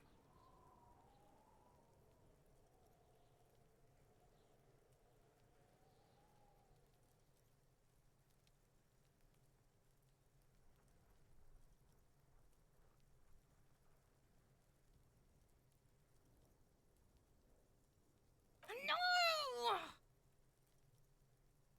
You told him about it and now he knows your name! The city's not fucking lame. You are lame. Kuno's tired of defending Rage City from... Just fuck off, alright? God, I was one off. And fuck you too, putting Kuno on the spot like that. Kuno doesn't need to fucking explain his shit. Kuno's king. He rules here. Fuck did you want? Explain himself? As if explaining some kind of work? Some kind of avant-garde work way ahead of its time? You must get to the bottom of this one of these days.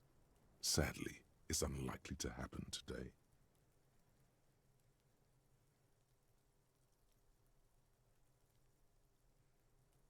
Fucking right, pig. Fuck no, pig. Kuno ain't dealing to the popo. Not doing the pork pen for your sad speed habit. Belying the act. He's actually telling the truth. He's got to at least know a source. Look at him. You need to figure this out somehow. Kuno doesn't...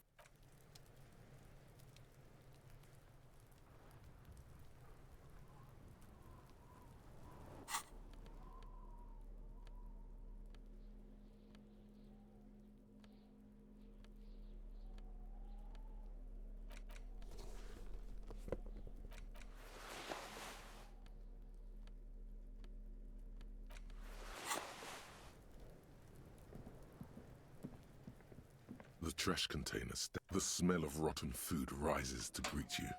You see soggy cartons, dirty rags, and organic waste. You see milk. You've done this before. No. A box falls into pieces. Not much to see here. There's nothing more than the container sounds a muffled gong.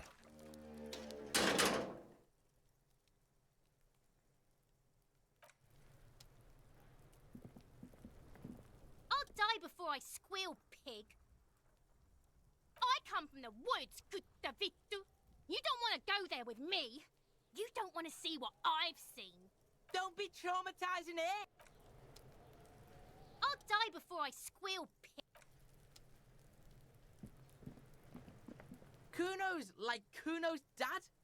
Kuno doesn't give a fuck about anything. Kuno doesn't... The man is decomposing visibly now. The lieutenant adjusts his glasses and takes a deep breath.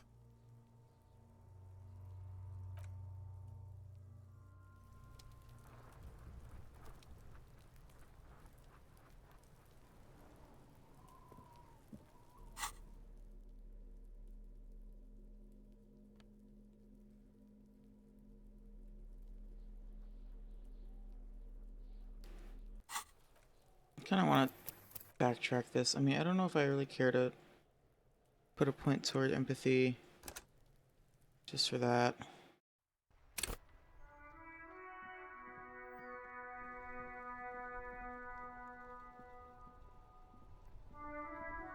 Now it's turning into a kind of a snow limbo, man. What's on your mind?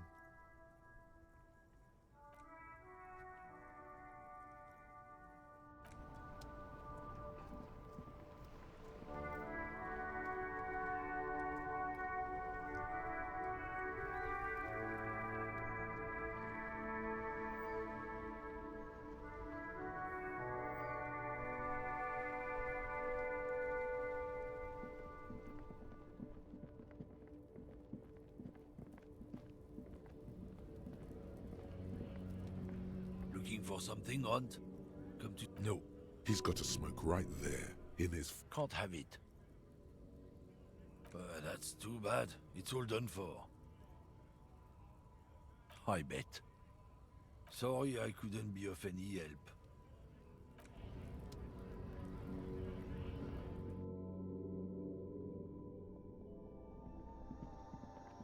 The tear machine stands at your bottles clunk in...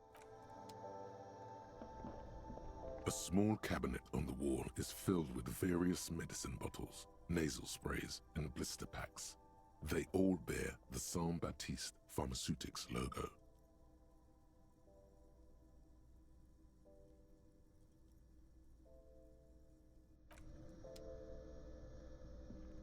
To the left of the croissant,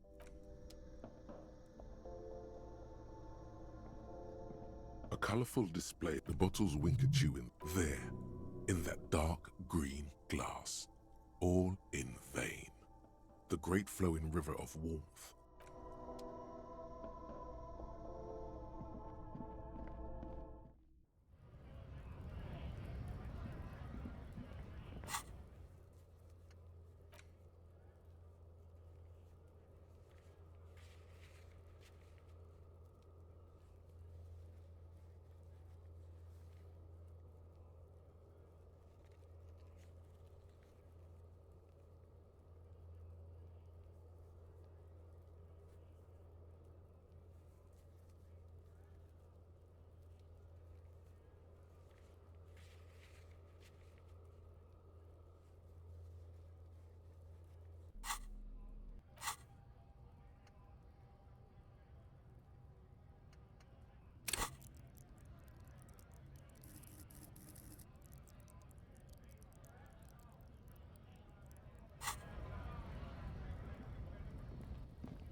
You look down at the white ceramic sabatons hugging your arches and calves, surprised at how well they fit. Your movements cause tiny little clicks, like dice rolling somewhere far away, as the plates reorient to your motions.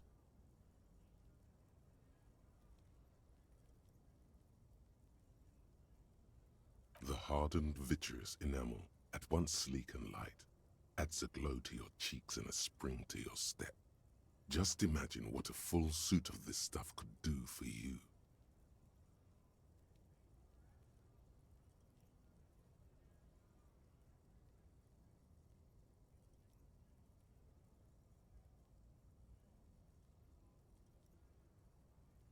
Certainly, but you may want to hold on to the armor you have for long enough to properly analyze it, figure out its vulnerabilities.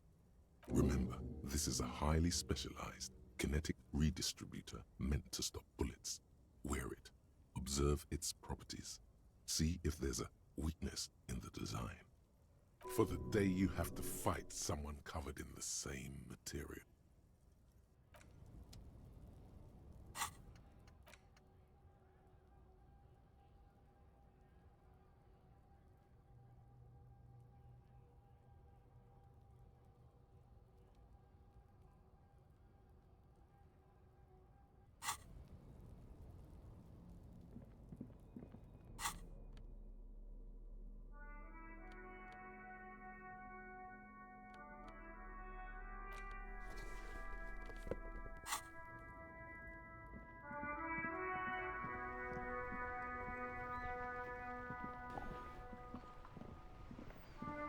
Inside, Classic. you see a set of steering levers, a radio microphone, a pull-out toolbox, and the soft glow of the fuel preheater gauge.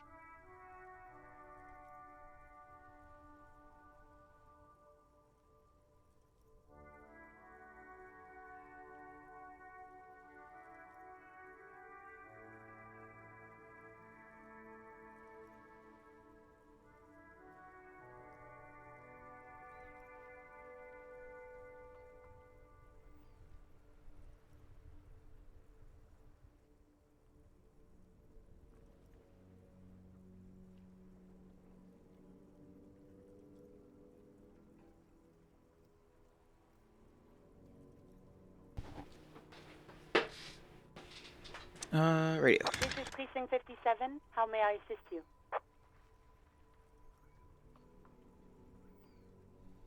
Yes. The armor was produced by Fairweather in their facilities in Betancourt, sur la Clé in 42.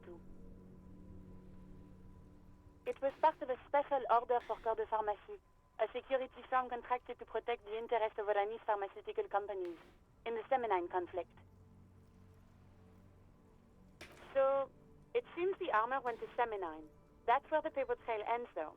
Even the firm has proven difficult to track. Corps de Pharmacie has been renamed several times over in the years since the armor was issued.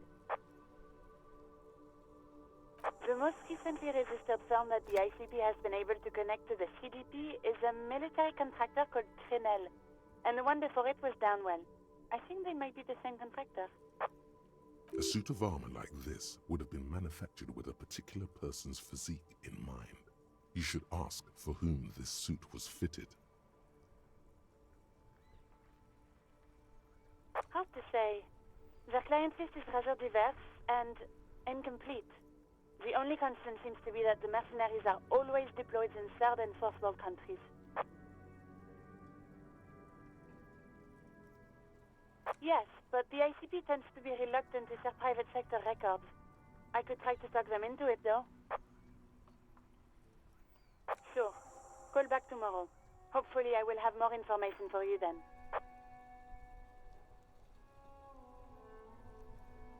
57's over and out.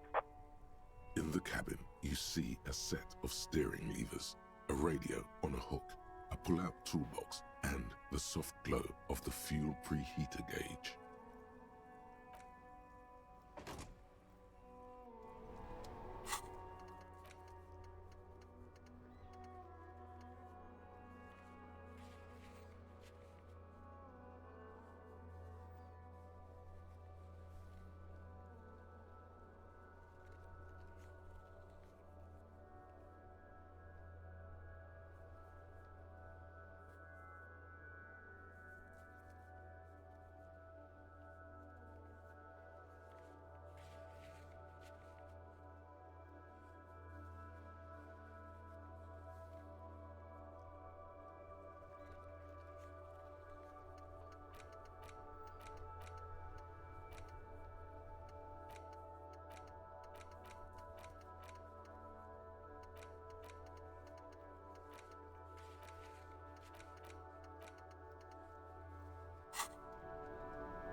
Kuno's like Kuno's dad?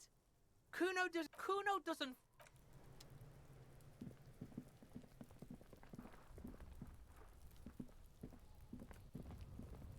An inconspicuous pile of the roofing material, Eternite.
Inconspicuous.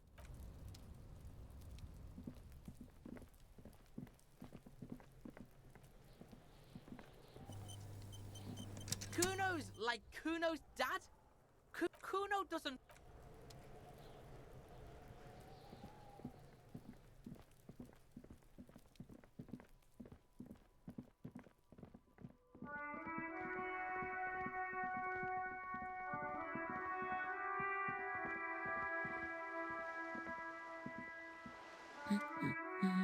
The woman before.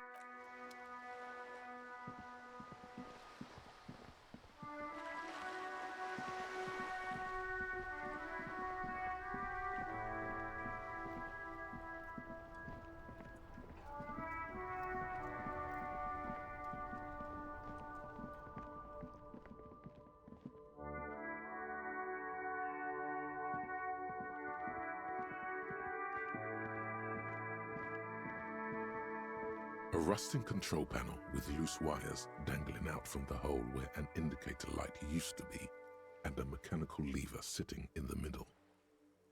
You grab the handle and pull the lever up. As soon as the metal connects against the contact pins, you hear a loud clunk. Then, the water lock starts moving.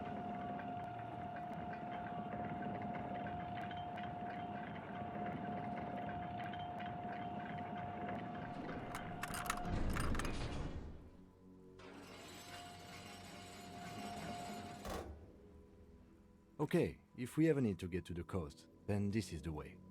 But please, contain your wanderlust for now. I don't want us to get sidetracked, not with everything that's going on.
Yeah, a new part of the map.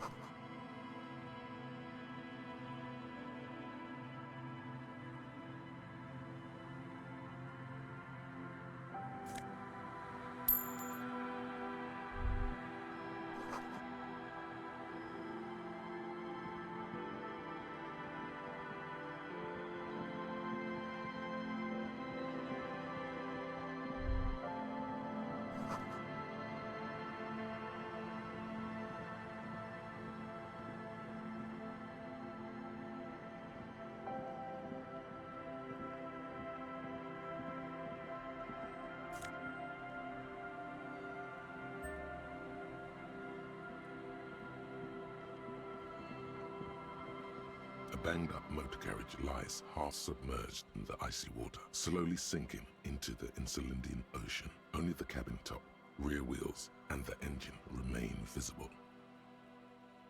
Remember the tire tracks in Martinez? This is where they were leading. It appears to be so. I agree. We should definitely investigate. You get a sudden sinking feeling. Stomach acid comes up as you look at the motor carriage in the deep, dark, cold water.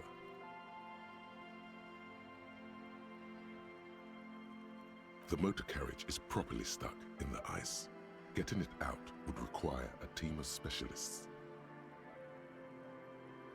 A single day in the salty seawater would ruin most vehicles, but this one looks worn even in places the salt water hasn't touched it.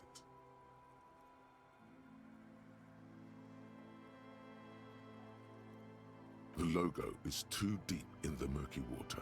You can't make it out, but you do see a monkfish float by.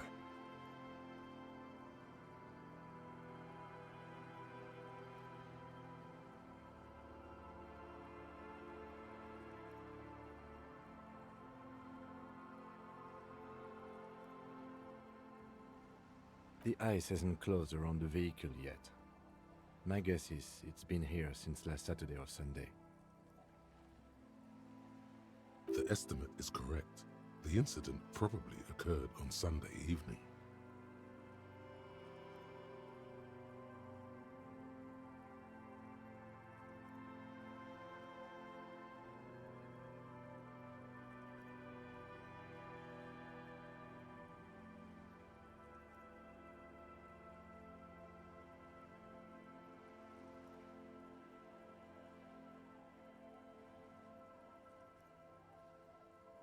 Your mocking tone finds no response, but the motion of the waves.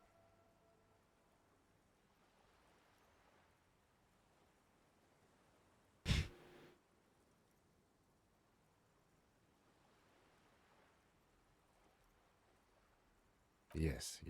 Clearly, this is a triumph. I'd say the vehicle has been here since last Saturday or Sunday.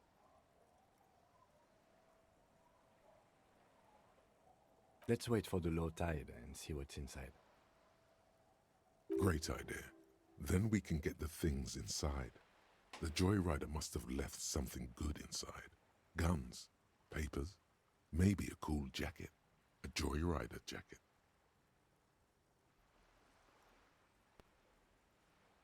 I don't know. An hour or two, tops?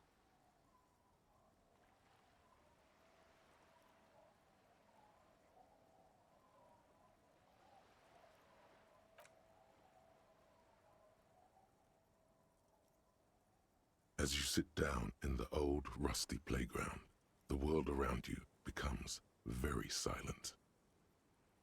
The hinges creak under your weight, dangerously so. Nothing but the sound of seagulls high above in the sky, echoing like distant laughter. Ice cracks around the blue motor carriage in the sea.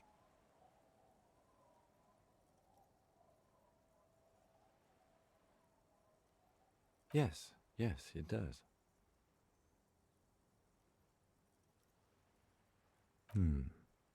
Let me think about it.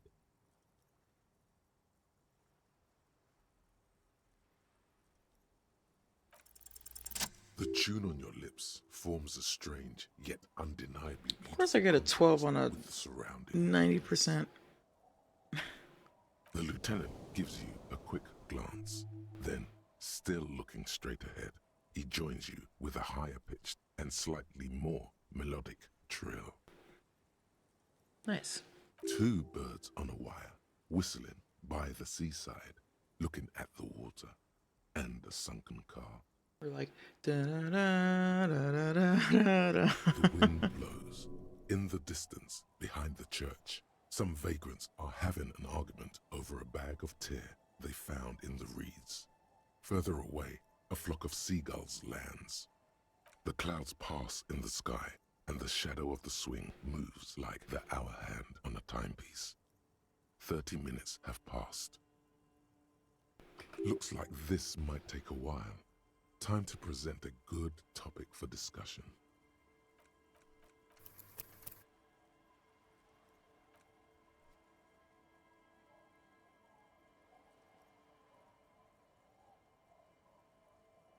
There's another option in there. I wish I'd taken it. I just don't know. Like, sometimes things progress forward and sometimes things don't. I just can't tell when.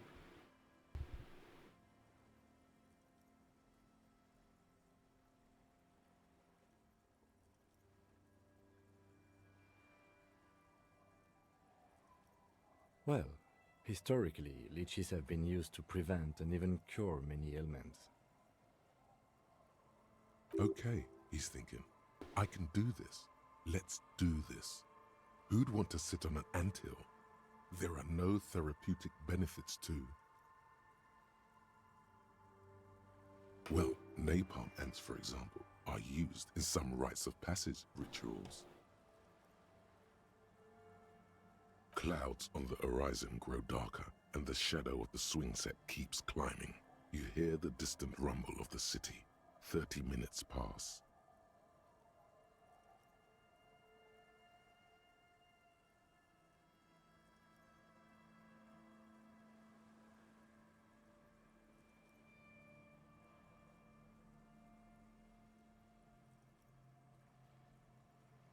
Luckily, I am already a member of an independent organization, and therefore do not have to choose between a rock and a hard place.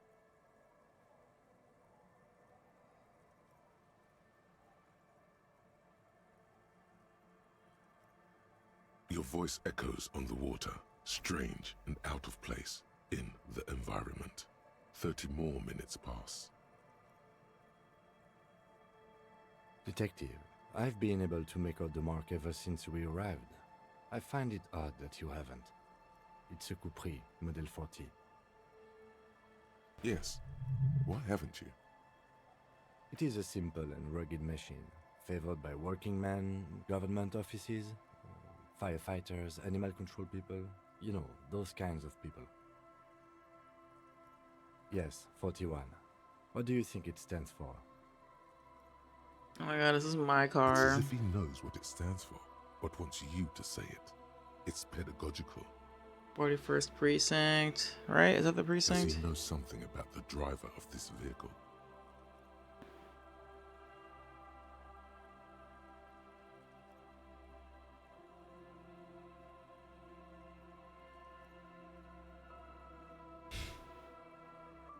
A precinct, yes. A police precinct. Precinct 41, your precinct. A massive pit opens up in your stomach, and the most terrible feeling comes over you. No. Just nope. Say no to this, Harry.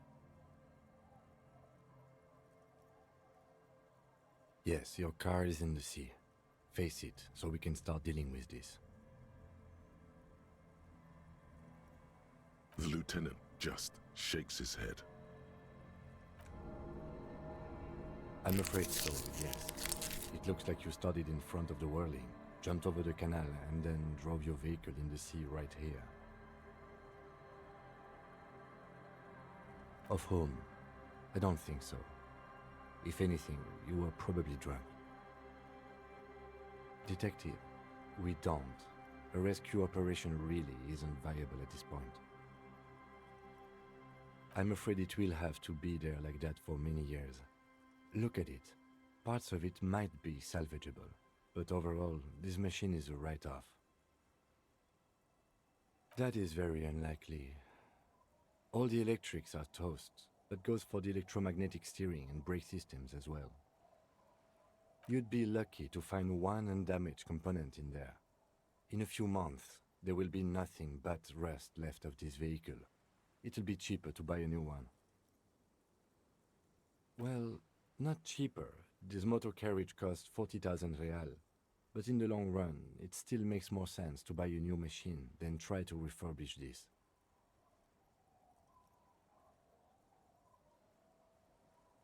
Let's face it, this is a substantial loss to your district's budget. I mean, my station only has 4 other vehicles in addition to my kinema. This was 20% of the station's vehicular budget.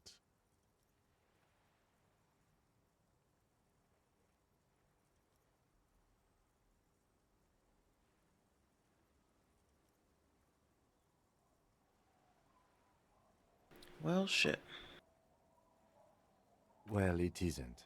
It's you. I'm very sorry.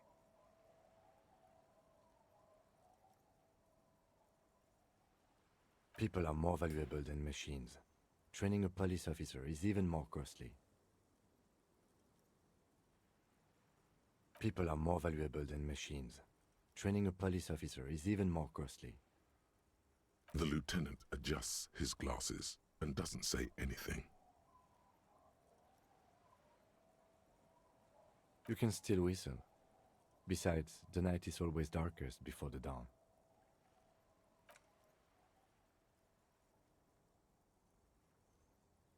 Yes, let's go take a look.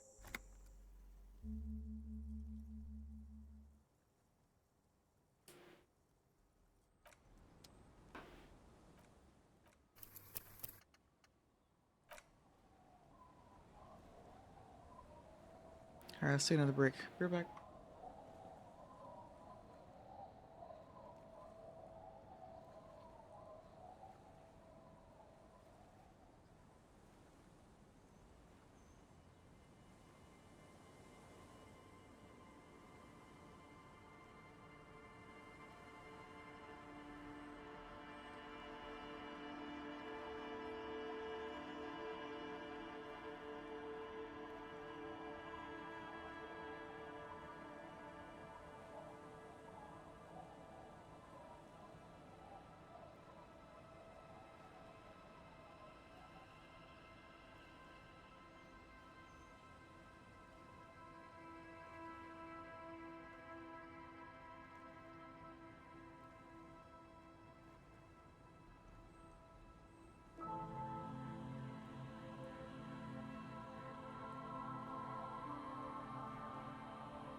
Great news.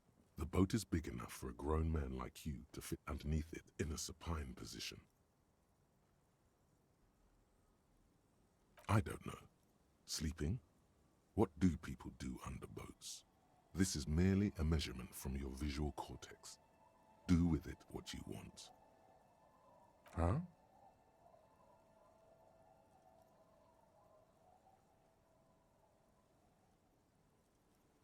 Sarcastic self-pity is not what we need at this moment, officer. I understand the situation looks grim, but we must continue with our investigation. You have a home somewhere. All cops do. When this is done, you can return.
Oh.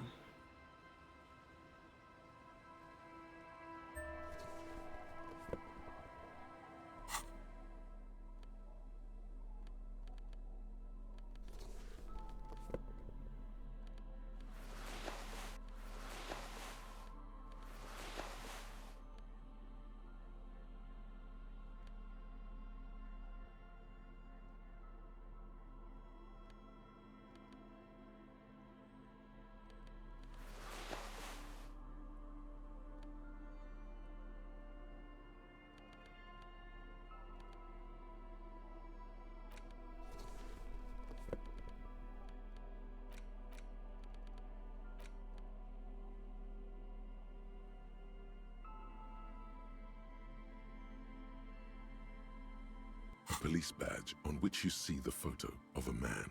You. Some seaweed is stuck to the back. At least something good came out of all this. Encased between two durable plastic sheets is a bluish card with lines of information and a watermark in the shape of the street grid of Revachol West. You see a photo, a name, a rank, a document number, the date of issue, and, in the lower right corner, your precinct.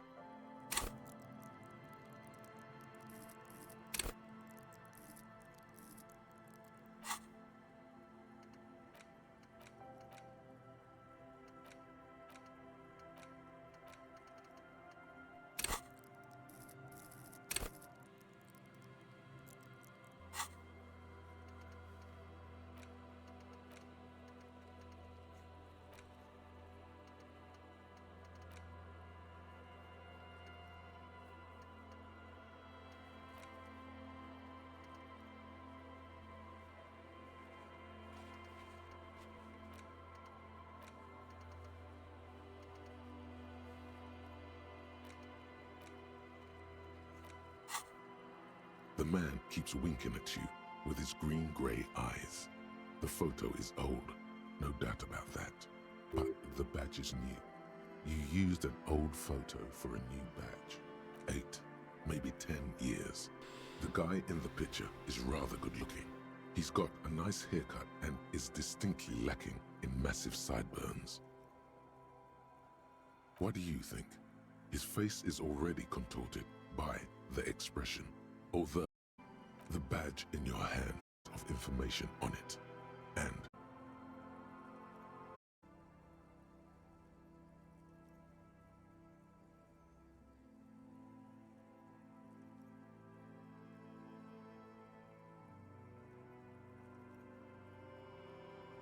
Harrier Dubois. It suits you. I'm going to call you Harry, since it's short for Harrier.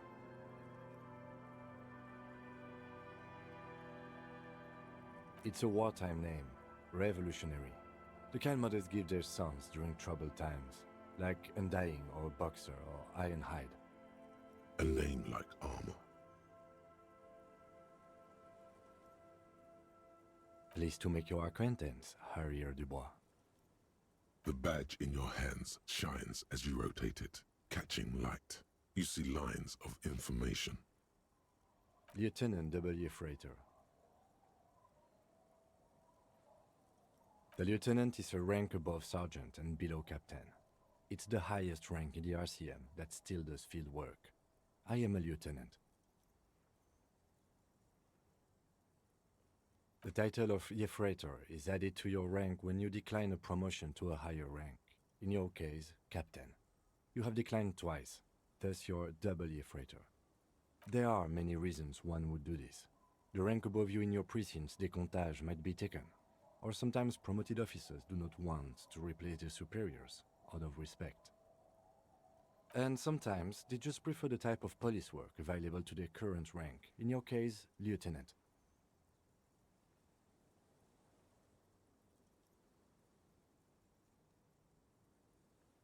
Décomptage is the hierarchical system employed by the Revachol citizens' militia. It means counting down to twos. The countdown is modeled after the dual leadership system employed by the left during the revolution, which in turn was developed by last century experimental psychologists in the University of Königstein.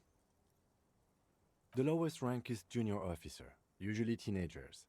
Then there are the patrol officers, then sergeants, lieutenants, and then a captain. That's basically it, except for a few kings. Kings like satellite officers and the additionally a freighter rank I already explained. You are given the title of satellite officer if your partner is quickly promoted through the ranks and you rise with him. You don't seem to be a satellite.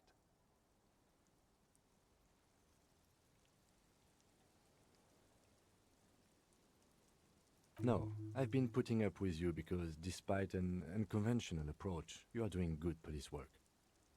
It matters more than driving your motor carriage into the sea. And now we've even found your badge.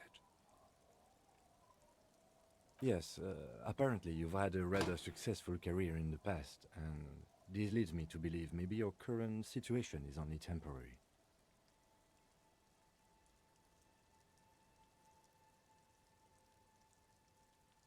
Good. Such a small yet precious thing, expensive paper caught between thick plastic, like a fly in amber. It reads. That's just the serial number. Revachol, Jamrock, Precinct 41, with some numbers thrown in there for good measure. The numbers are not there for good measure. They have an administrative purpose, one that's unfortunately been erased from your memory.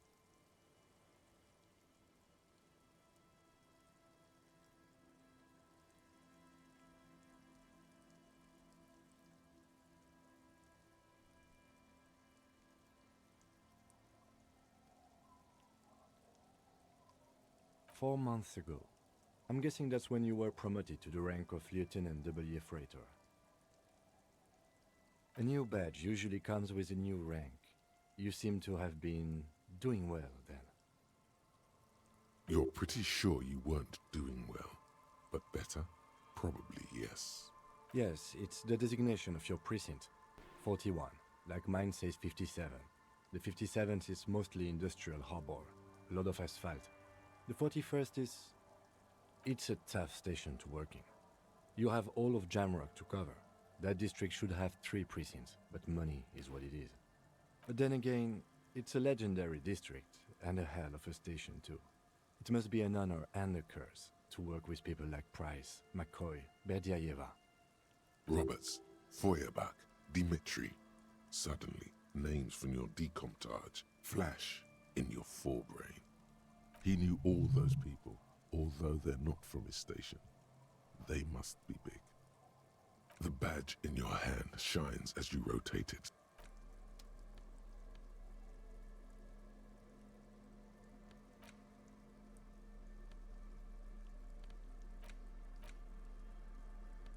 A cockatoo is a This book talks about the delicate nature of twos, as where to even begin. Pet owners also report moodiness, loudness. It is not recommended to... You're right. Ouch. Not great for the neighbors. Performing? Yes. This is a yellow-tailed black cockatoo. This is a yellow-tailed... Perhaps, in the words of poet explorer, despite its banging name, the Bang Bang cockatoo is actually the shy. Where to even begin? Pet owners also... It is not recommended.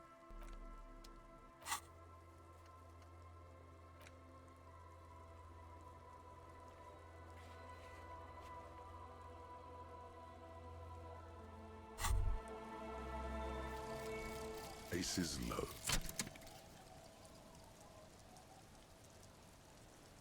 For the rest of the world, the aces low is just some cool Revachol thing, politically neutral. In Revachol, it still holds revolutionary connotations. Also, have you looked at Lieutenant Kitsuragi's clothes? He wears a bomber jacket, just like the ones worn by aerostatic brigades. And those cargo pants look like they could fit tools for hot fixing your burning aerostatic. You should ask him about this.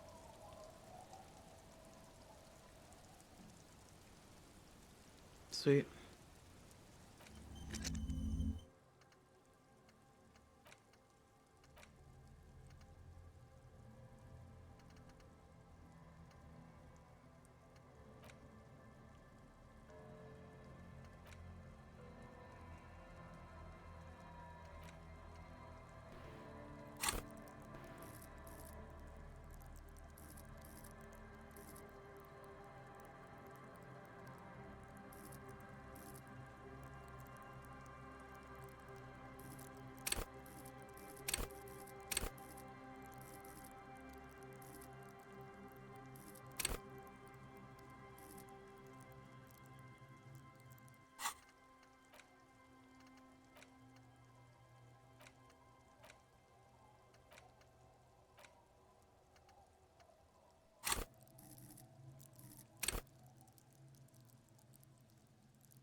These are some wonderfully regular pants. Not too tight, not too loose, moderate in every sense. You'll blend right in at some pleasant dinner party.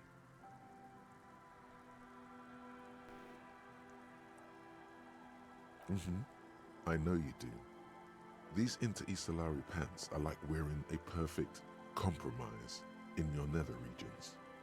No one will call the moral intern on you like this, that's for sure. You're a little more moralist now, buddy. A little more normal, even if you didn't want to be. Makes sense? This is what wearing boring office trousers does to you. What's this?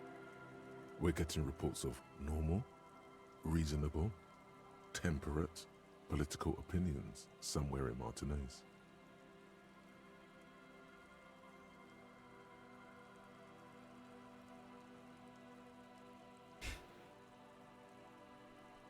Of course, a radical futurist. In these bright and loud times where 1,000 frequencies drown one another out, sober thinking is a radical act. It's time to become a citizen of the kingdom of conscience. It is not a place, it is a moment in time that can only arise in the right circumstances. In all of human history, it's only been achieved a handful of times.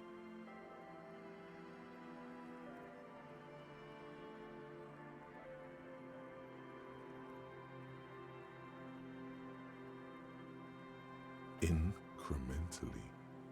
History's greatest catastrophes have been brought about by people trying to make the world a better place too quickly. That's the genius of Dolores Day. She recognized that progress is meaningless if its gains are lost because of instability. Real, lasting change can only come about gradually, increment by increment.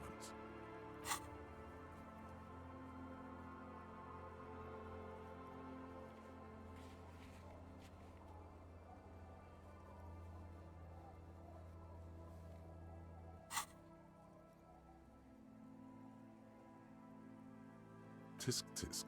Just because you live in the present doesn't mean you have the right to place your needs above the needs of the future. You may never live to see the kingdom of conscience. Your children may not. Even your grandchildren might not. But that's no excuse not to keep working.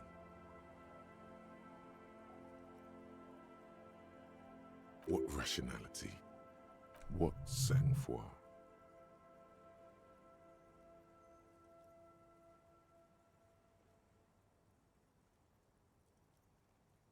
Do you believe the status quo is preferable to chaos and bloodshed?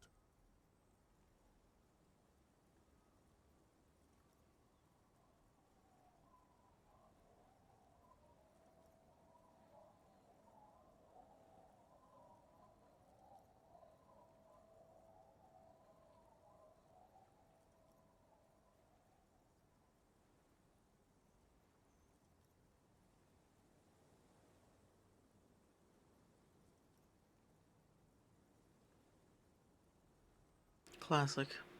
There you have it. Sometimes holding the line is progress. That's not what that means. The kingdom is difficult to comprehend and even more difficult to describe. Partly because humanity will need to discard many of the categories that define and limit it today. The kingdom of conscience is post-capitalist, post-national.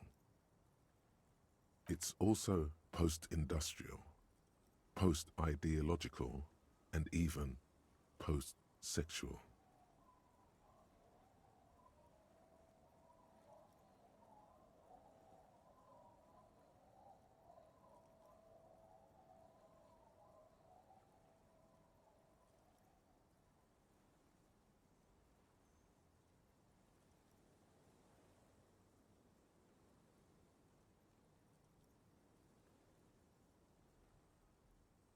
What you want is immaterial.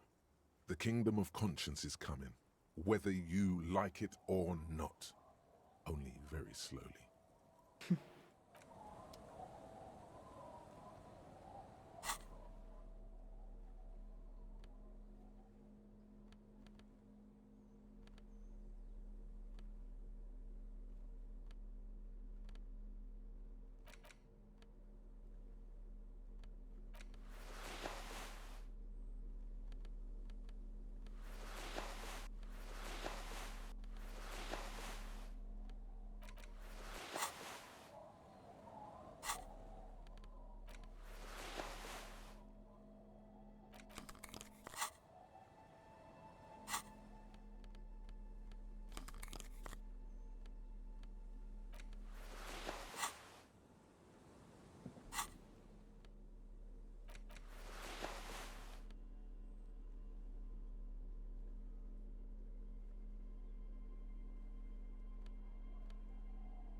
There's no way to listen to the tape without a working tape player. A pawn shop would have a tape player.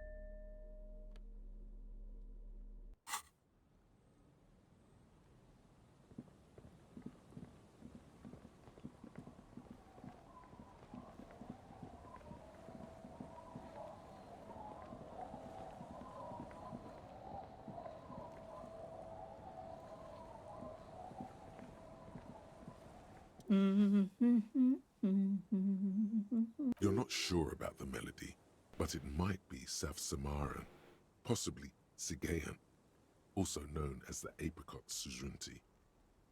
Welcome to the fishing village. Please lean in closer. I have cataracts.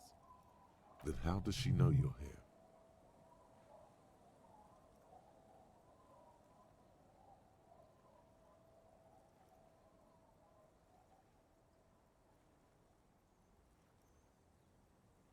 I still have a golden ear. Come, come.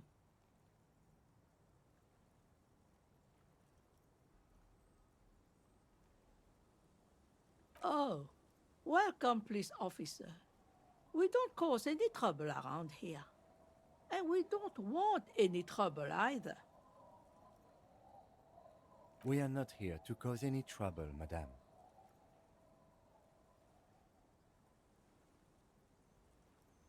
Oh, of course. Last time we saw you around here was 12 years ago. You also came to take care of trouble then. Wish you did. But still, in Martinez, you're considered an ill omen. No, not you personally. I meant the RCM.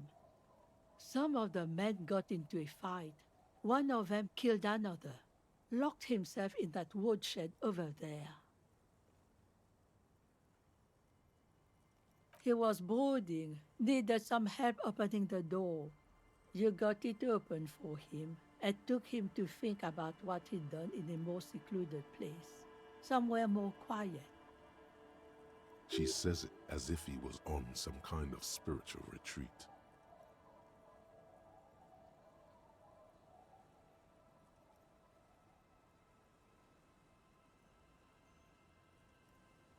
Oh, the usual.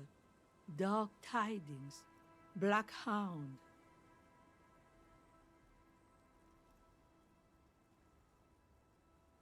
Maybe they are afraid. Because you're an ill omen. But you're still welcome here. As long as men with guns aren't chasing you. And maybe even then. Because that's the kind of fishing village we've built.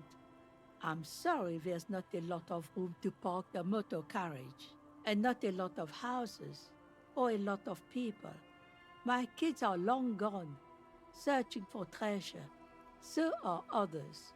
Ah, look at me ramble on. What brings you to us?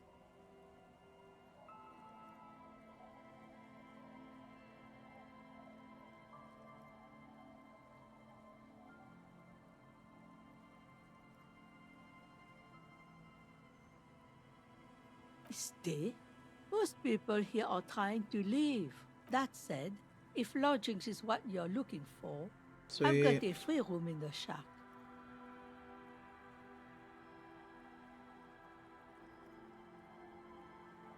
I won't charge you for it. Take it as a gesture of goodwill from the village to the RCM.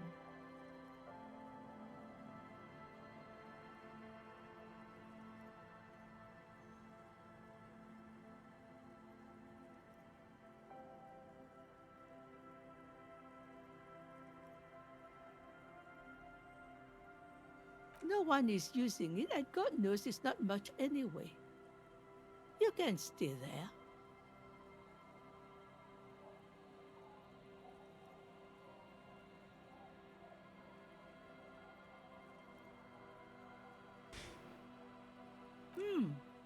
That's exactly how we get ya. That's why we built our own cinder block houses on the seaside. So we don't have to give money to those crooks. We might not look like much, but they are ours. My kids grew up and left like they do. The house is long empty now. I live in the small side attachment. It's easier and cheaper to keep warm.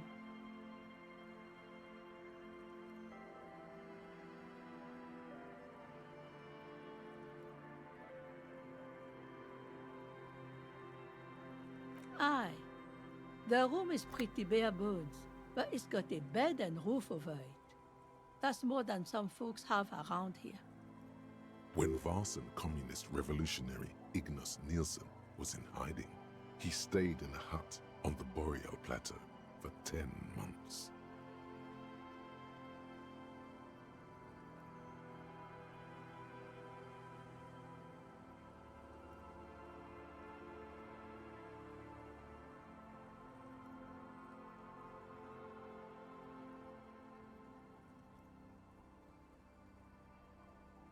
You best not be plotting another revolution under my roof. We barely got through the last one. But the room, do you want it? Don't make an old woman regret opening her house to the police. Well, if you are not in the hostel in the morning, I know where to find you. Here, in a shack. Just us. It's barely a village anymore. We almost don't exist. This is pretty much a non-place. A gap, a blank spot on the map, just a cluster of nameless shacks on a nameless street.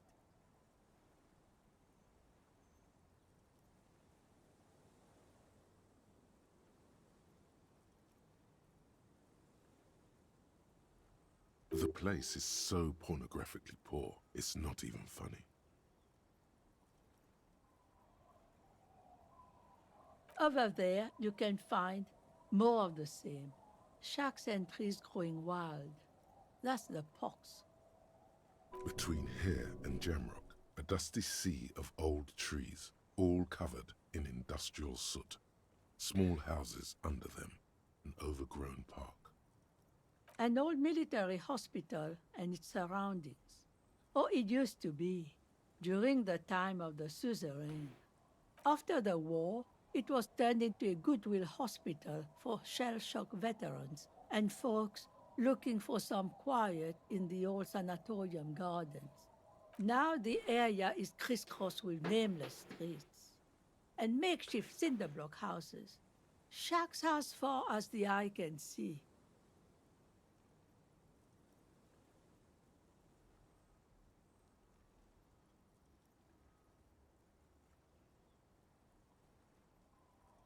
The goodwill ran out. The staff left and the place was shut down. It's long gone by now.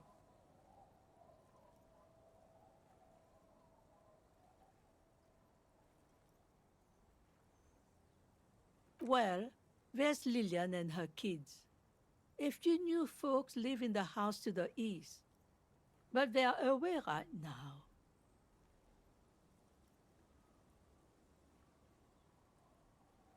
And then there's the drunks. Not a pretty sight, but there's little we can do about it. Home is home, even for them.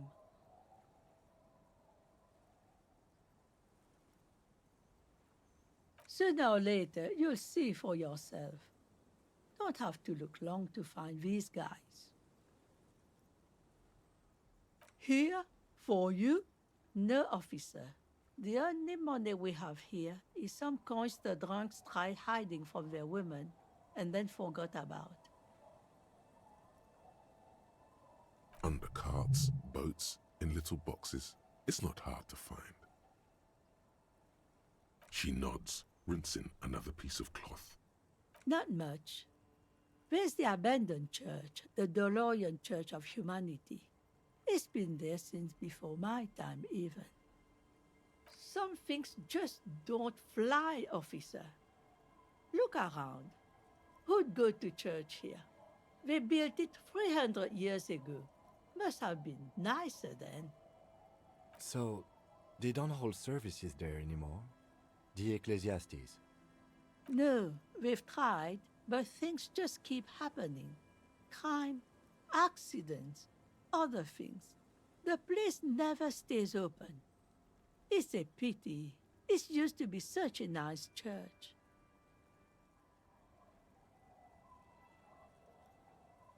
Before you get to the church, there's some ruins, an apartment complex, or some kind of electrical plant. Run-down bunch of houses, empty.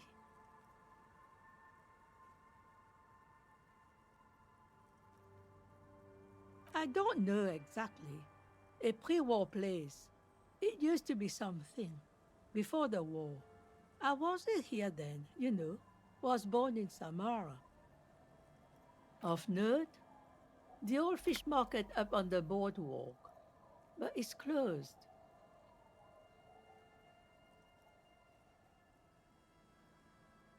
No one. That's why it's closed. It was once a bustling place, back when I was young, and so was everyone else. Now, what catch we do bring in goes straight into a lorry for the Delta or somewhere else. What? You're one of those real estate people with big plans? If you want a development opportunity, you can check out the abandoned building over at Land's End. Used to be a supply depot, we think, sending goods and ammo across the bay. It's jammed shut though. We tried to get in, see if there was anything to sell or scavenge, but it's impossible.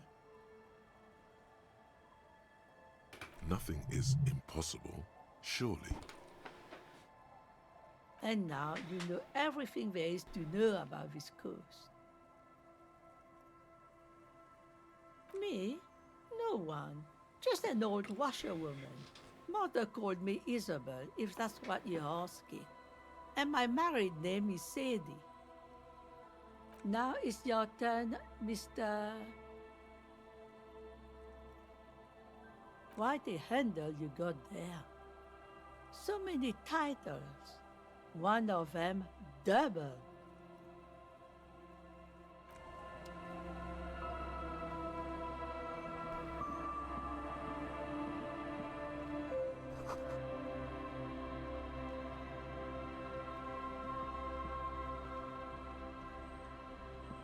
The scruffy-haired little boy kicks a stone. He can't be more than 5 years old. The other one looks indistinguishable from him. He watches his brother kick the stone with his tongue lolling out of his mouth. The kids don't reply, absorbed in their little game. The stone-kicking one becomes frantic all of a sudden, as if that's something to be scared of. The obvious fact that He looks just like me. the boy doesn't answer. His brother throws another rock. Both of their hair is covered in some kind of dirt. The rock kicker was just being shy, but now he's enthusiastic again. You're bad with kids.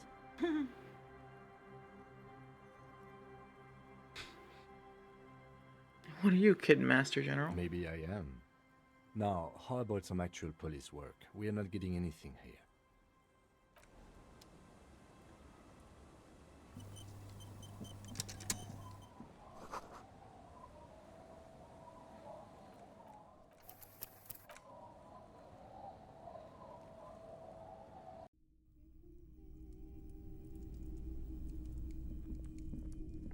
Hello, mister. She clutches a small stuffed animal. Occasionally, she twirls it around.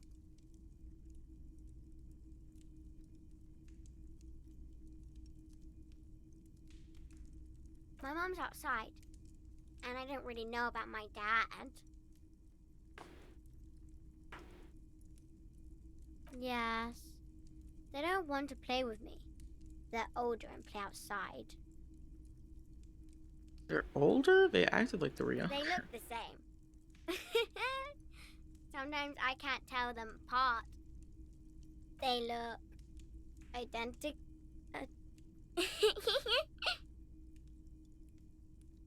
It's a grouse. Wasn't Gar, the cafeteria manager, trying to repair a piece of taxidermy? I don't know. Sure. Just go and get it. I don't like it anyways. It looks angry. All right. You just need to grab it from the ceiling and go. It's Lammy. He's my friend. Sort of. Like... Lambie is a stuffed lamb that, admittedly, has seen better days. One of the eye buttons is missing, and the fur is tattered in several parts.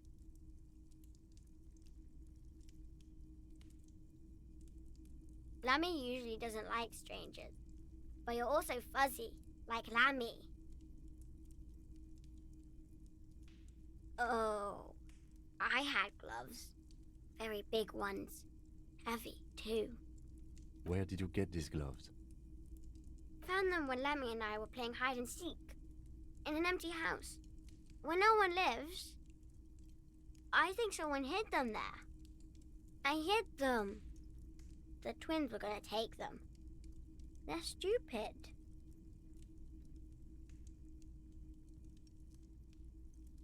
We're going to need those gloves. It's for important police business. Oh. They're in my sandcastle. Behind our house. Under the sand. You can break the castle. It's not very good. Bye!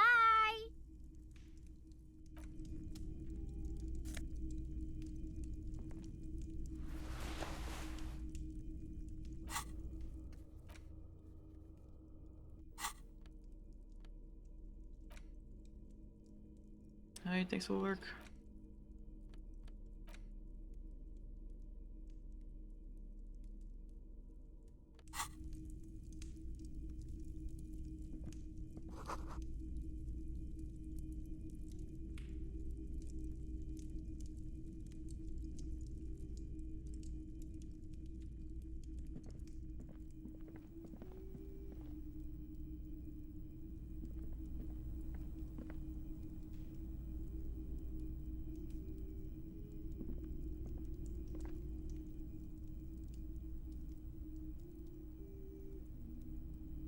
She's humming the music.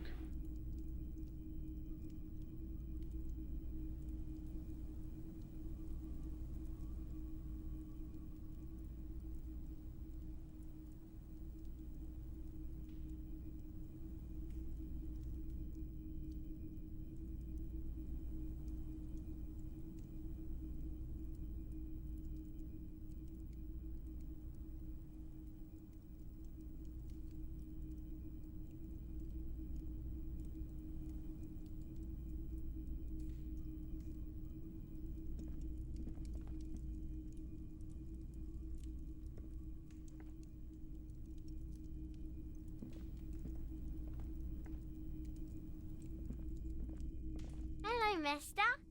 Bye!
metal payphone under a yellow plastic dome. You could use it to call someone, unless you're out of change.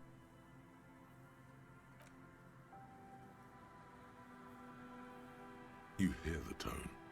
The machine is inoperable. Calling. Still calling. This feels wrong.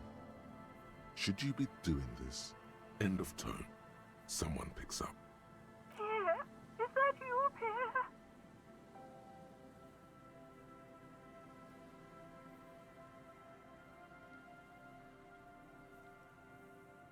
So nice of you to find the time to call me.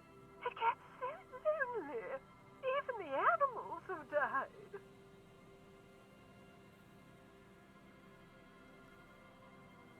Are you sure you're Pierre? Your voice, it's different. There. Chrysanthemum. Her voice is drowned in white noise. Sounds like waves washing a beach, growing in volume until the call suddenly disconnects. You get a sinking feeling. It makes you look if Lieutenant Kitsuragi overheard you. To your relief, he did not.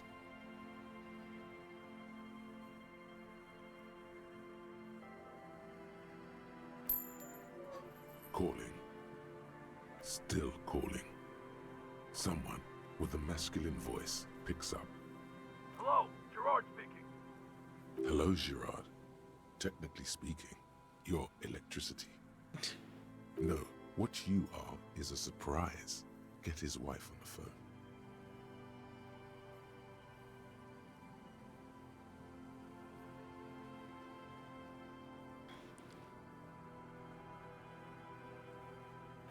Who is this?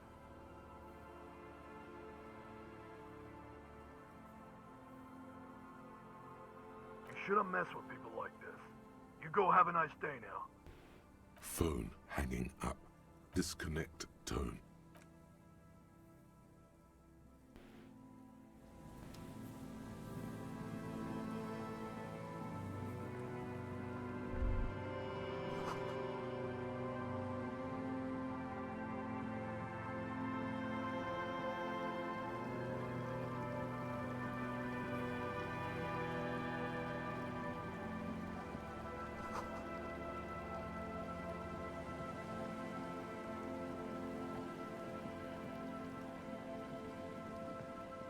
Weather has not been kind to Lily's little sandcastle. The once mighty towers are quickly eroding away. You can see something shining back to you from what must have been a vast underground catacomb network. The little castle? The reigning lord must have come upon some really tough times to let it sleep in such decrepitude. The walls and floors give way to the giant's greed, collapse and present you with a pair of ceramic gauntlets. Congratulations. That's the gauntlets down then. We're doing good on the armor collection front.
The door has seen better days.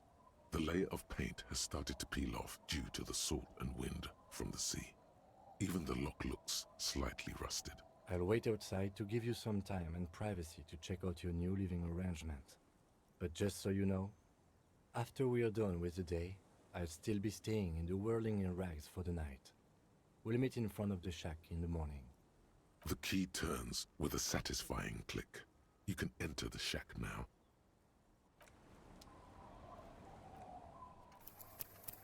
Alright, let's take another quick pause. We're back.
bed is comforting, if a bit run down.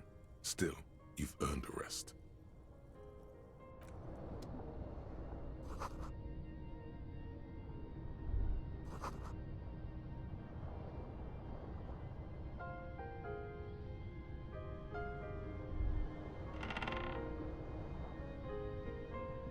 An old mirror hangs on the wall. You see the reflection of your face in it, adorned with the expression. On the table, you see a bowl of water, a rough soap, and next to it, a small hand mirror. A straight razor soaks inside the wash basin. The water reflects back a vague image of your face. Nose bulbous and red, hair unkempt, wrinkles lining the eyes and forehead. The stash is gigantic. A fresh start looms ahead. Clean yourself up and be born anew.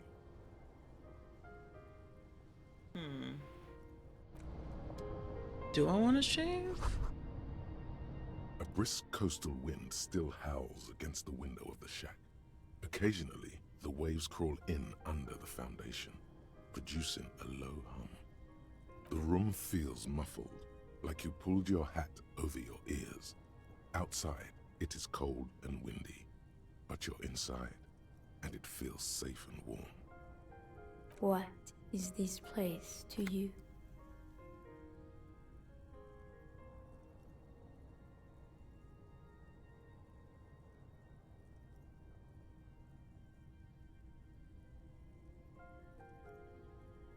Waves crash onto the beach, drowning the reeds. Far to the south, a congregation gathers to a soup kitchen in a shelter for the homeless. An old woman gives out knitted scarves for free. This could have been you. This could still be you. A down on his luck nobody, trying to survive.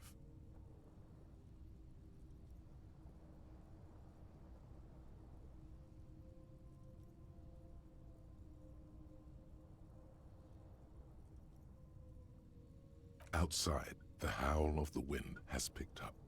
The waves crash against the stilts again. It's as if you think the thought, but in someone else's voice.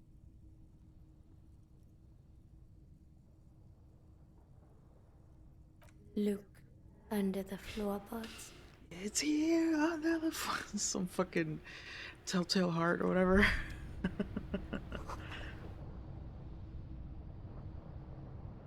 Nice. Ooh.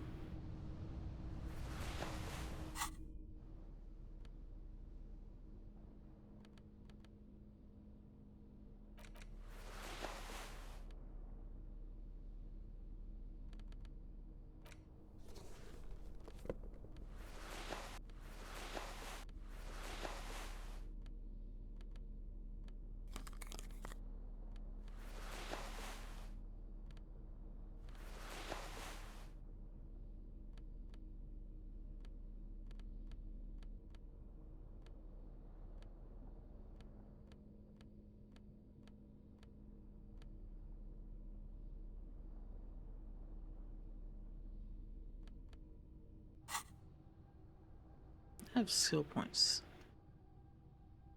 I should use them. How do I get the hobo cop one?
the table, you see a bowl of water. Like an artist with a brush or a master swordsman, you use the small mirror and the straight razor with some soap to remove all that unkempt hair from below the nose line. The sharp blade chafes against your skin, producing a scratching sound. The surface underneath the beard feels tender, the air brushing against it chilly. They feel so smooth, surprisingly so. A feeling of freshness overcomes you, as if you just came from a cold bath. The water reflects back a vague image of your clean-shaven face. Despite the bulbous nose, unkempt hair, and persistent swelling, you look a little younger, maybe. You almost look like a professional.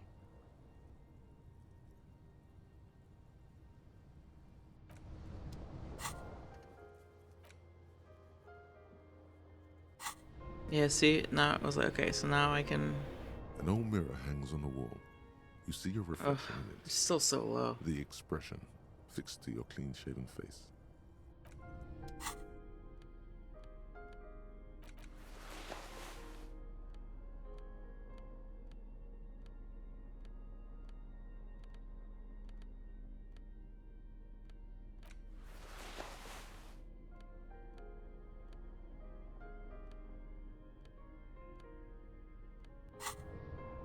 An old mirror hangs on the wall. Still whoops. happening. I actually didn't mean to click that. Easy. I keep... Okay. I keep rolling one shy.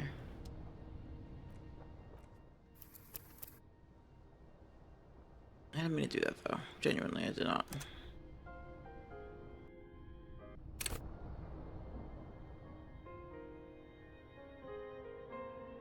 On the table, you see a bowl of water, a rough soap. Like an artist with a brush, the sharp blade chafes it. They feel so smooth. The water you almost look like. An old mirror hangs on the wall. You see your reflection in it. The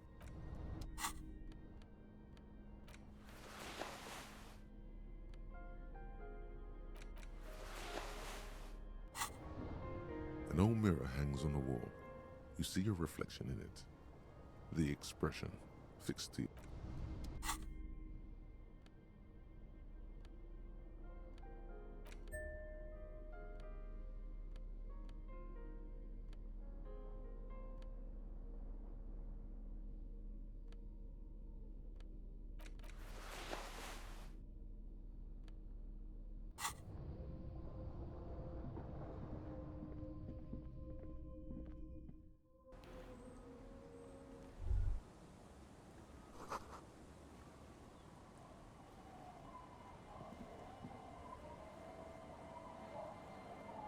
Yes? Yes. I don't know what to say. Perhaps,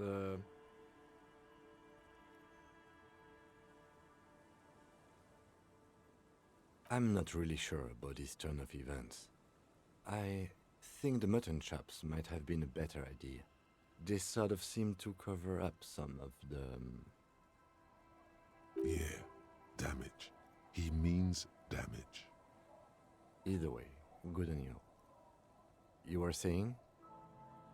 Oof. Man, I thought he'd be happy.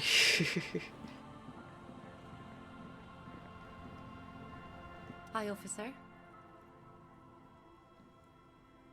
I thought she was out of town.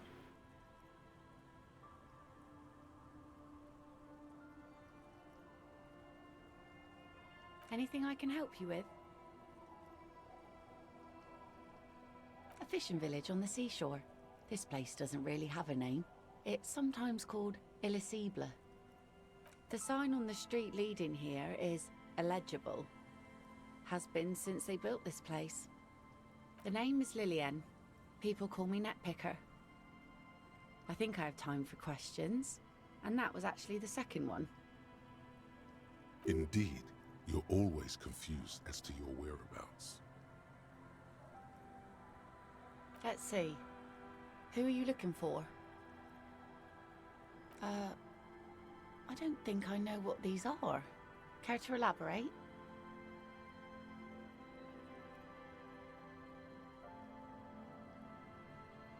Aha! Like snowmen. Two odd guys have been wandering around here, nose in sand, talking nonsense about snowmen and the like. Right. Not only snowmen, also green men, monkey men burning rhinos. You get the picture. Oh, you're getting it. And it is gorgeous. Don't really know. Further down the peninsula, I guess. I mean, that's where they were heading. Who else are you looking for besides snowmen? Well, how can I assist you then, officer? Like I said, fish mostly. Sail the waves, take care of the kids, pick nets. Right now I'm tarring a little skiff.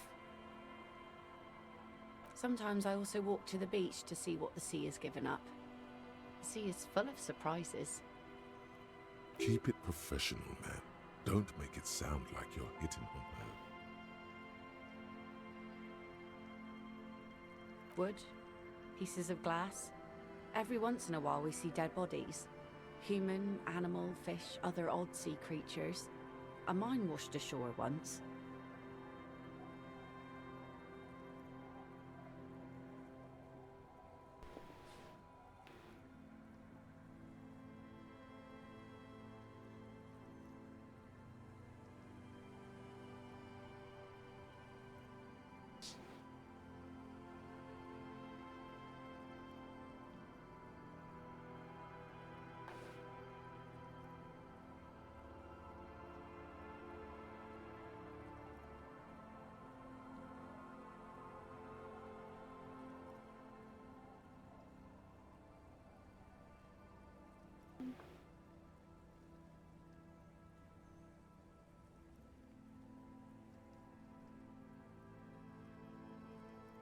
Bottles, drugs also, lost cargo in general. Most of the time it's just wood and glass.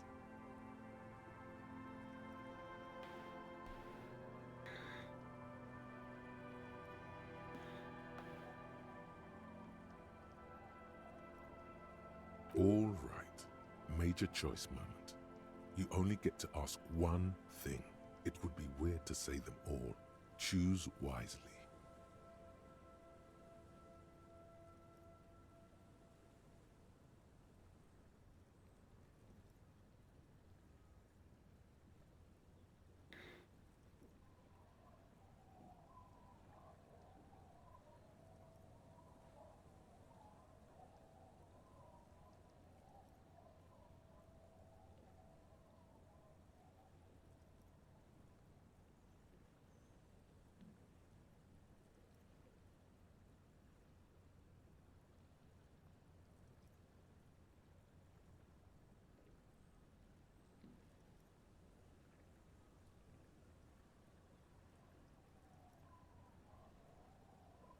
Well, you're barking under the wrong tree then, officer.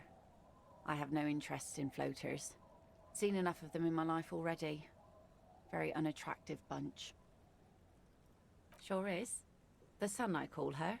Coated with a fresh layer of tar just yesterday. It'll take some time for it to dry, assuming the sunny days continue. Oh? Well, how can I assist you then, officer? Unfortunately, the factory sold this one with a 3-year warranty instead of a story. It's to intimidate folks, mostly. Not really. I know some basic moves, and I know it sure as hell beats a knife when you're in a tough spot. But not when you're in a tight spot.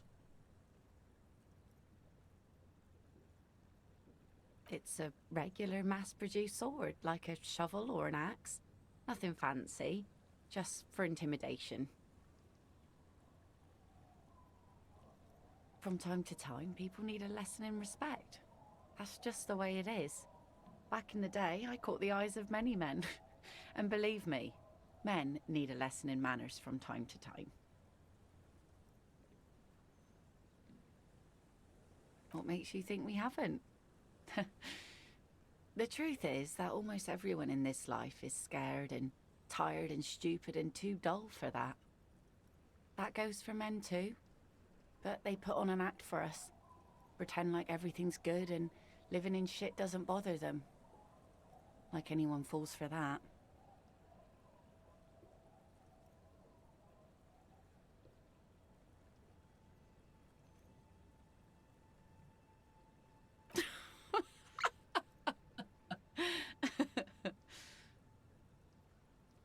Sure. It looks as if you could face down any horror in the world with that same unchanging grin. It's like a shield. The traces of her laughter are still there, in her eyes, fading fast. No, I'm afraid not. Tempting to confiscate the blade I used to keep these animals in check. You would put me in an early grave. Some went to patch their wounds, their lesson learned. Others were more thick-headed.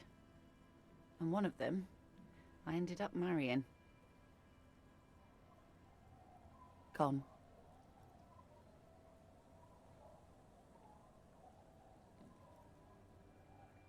To the waves. The sea took him. It was a long time ago. He didn't respect the sea. Went out there, drunk like a skunk, and sure enough, one day the boat was found floating empty. The bloated corpse turned up 2 weeks later. Now, before you tell me how sorry you are for my loss, know that it was 4 years ago, and I've moved on. There's only so much mourning you can do for a drunk with sinewy muscles.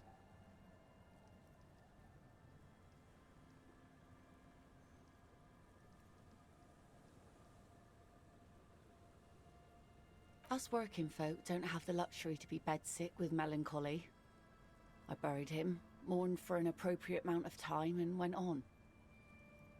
Life didn't really change that much for me and the kids. This is neither a touchy nor a very interesting topic for her.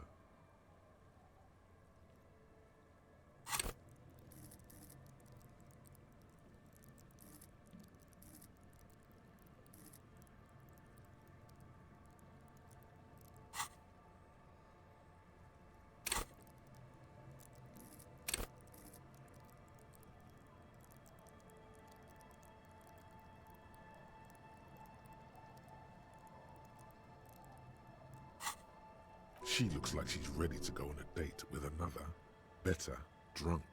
Oh no. Ask her. Both of you could need some action.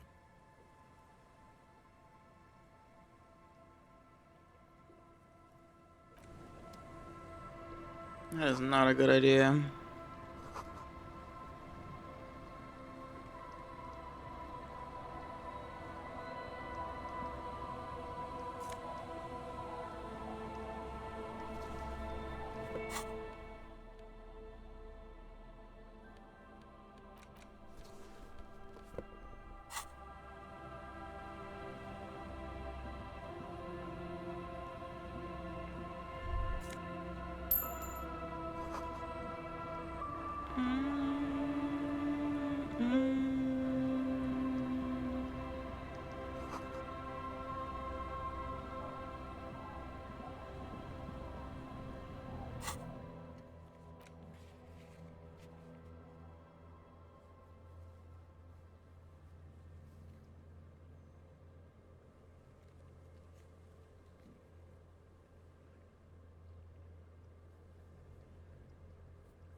Drop in temperature, an easy flow of air, an empty street. Before you, a thoroughfare unjammed with lorries. No more drivers smoking on hitch steps. Just silence.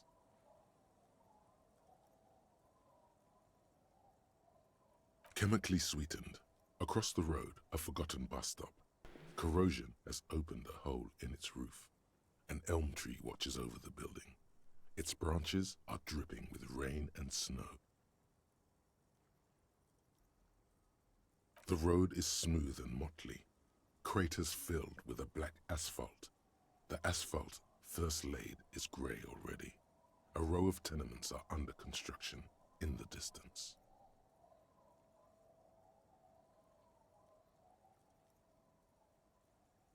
A tub warm with water, white with soap.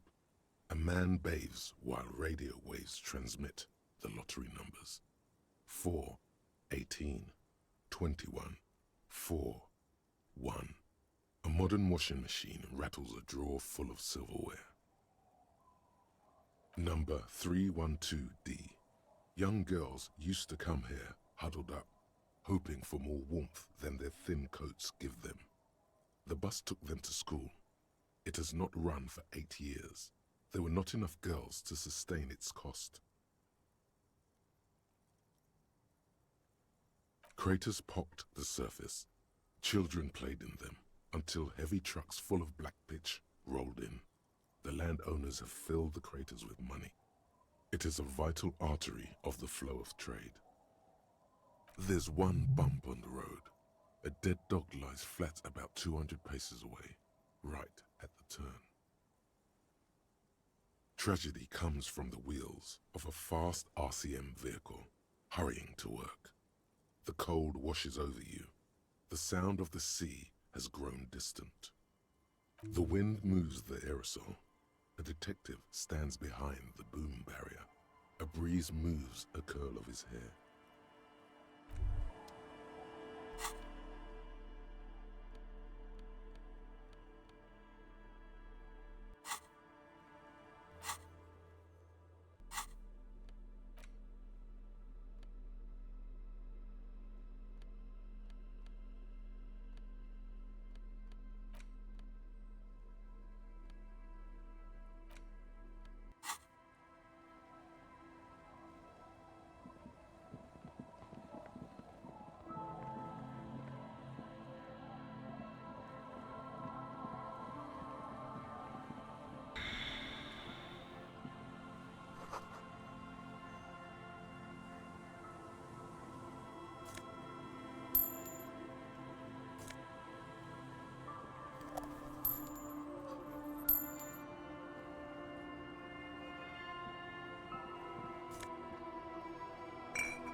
The noxious odor emanating from the drunken man is strong and familiar.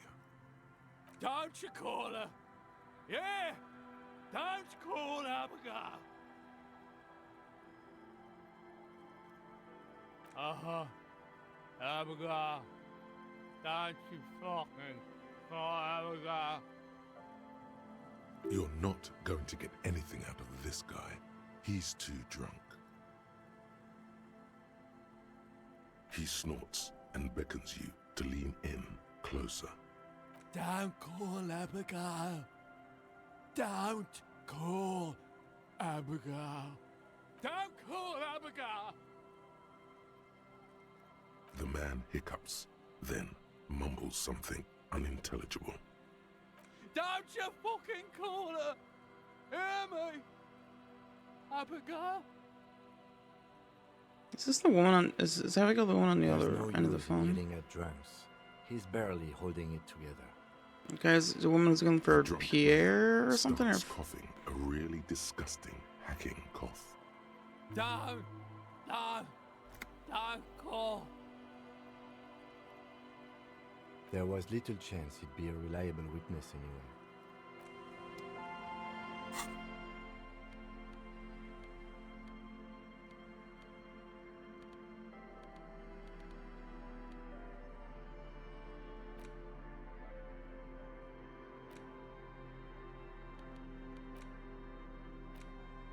I need to figure out why this happens. This game is driving me crazy with this. I keep having moments where the the inventory button bounces, and it's like suggesting that I have something new, but I fucking don't. Is it this shit? Is it the interaction ones?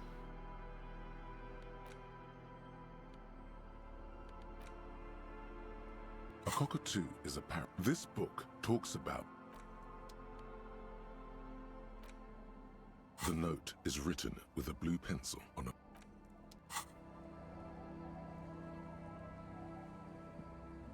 Good to see you, friend. Do I have deals set up for you, buddy boy? Does he actually know you? Or is he just shopkeep friendly? So what do you want? I got smokes. They're cheap. Very cheap. I got Pilsner. Great deal. You won't get a better deal on that piss. Spirits I can let go for 300 real.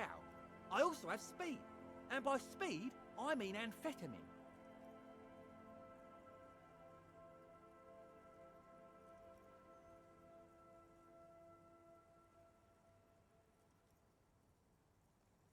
Sure, friend. You know it. Don't mind old Rosemary here. He's a buffoon. Let's have a word after Did your he a doom spiral? transactions. I'll give you the lowdown. Oh boy. Hi. By amphetamine, I mean speed. Hi. It's what I said. Good, my man. Now, what can I offer you? Oh. The system's been good to old Rosemary here, and I'm milking her like a bitch goat in the backyard. You see, friend, man makes his own luck, and I made mine real good. Got my hands on 3 bottles of liquor exquise, sold 2 to the fellows around here, and immediately invested the profit. Bought cigarettes, bought beer, even bought a bit of speed. And look at me now. I've got everyone on my hook.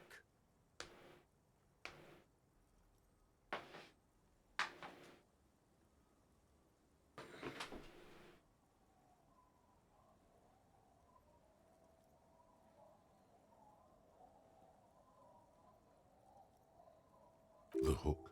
Where is it? I can't see it. Of course. It is what it is, you know. What it's always been. People, buddy boy. It's the people. See, friend, it's real valuable. Worth every real, if you catch my drift. Got it from a bit of a business venture. You know, it's funny, actually. He's finding it difficult to focus his watery gaze. What? Keep him fine. talking. This guy.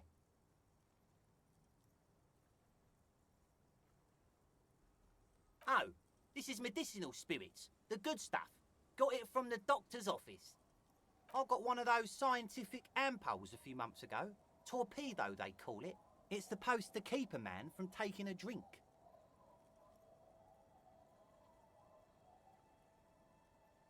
Didn't stop me for shit, that's for sure. 5 lemons with half a pack of butter and you're good to go. What?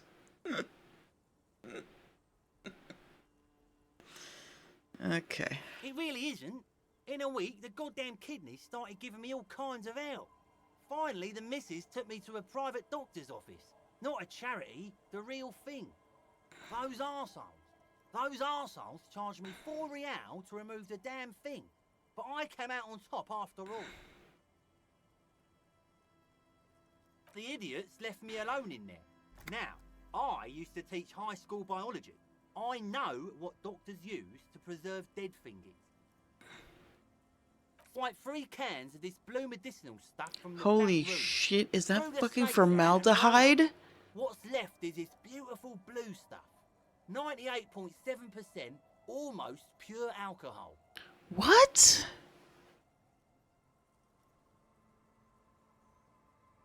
Two I already sold to these fine gentlemen here. But this last one is yours for 3 real, if you want it. Don't say it. 3?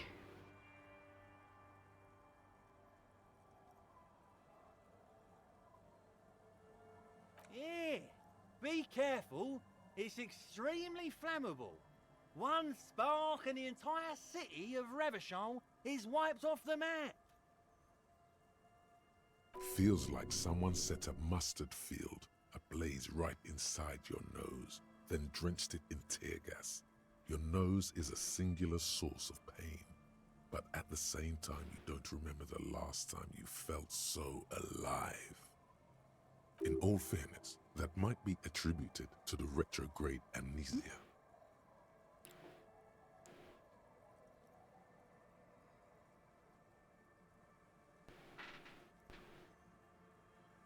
So, what's the deal, friend?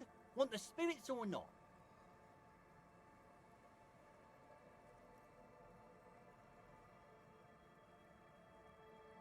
Three real and it's yours, friend. The deal of a lifetime. Sure. Well done. You got it. That's a much more reasonable price right there. Makes sense now. I definitely want this. I don't know what the fuck it's for, but I want it.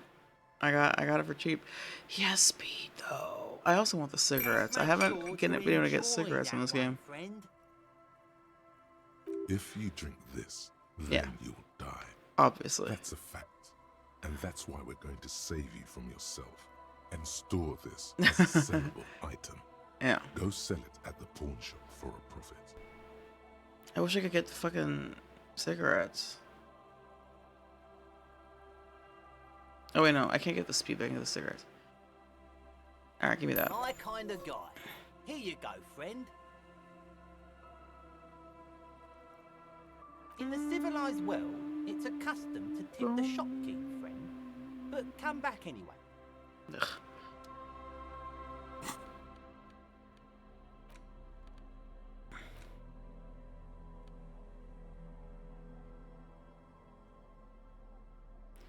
Only 6 real for that?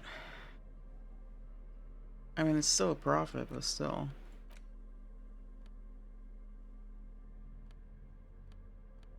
Alright. Hold on, wait. Let me be strategic here. +1 intellect.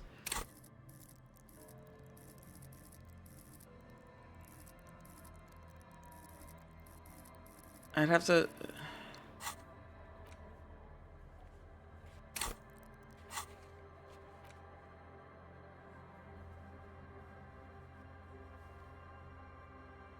Gaston and Joyce. Who is Gaston Martin?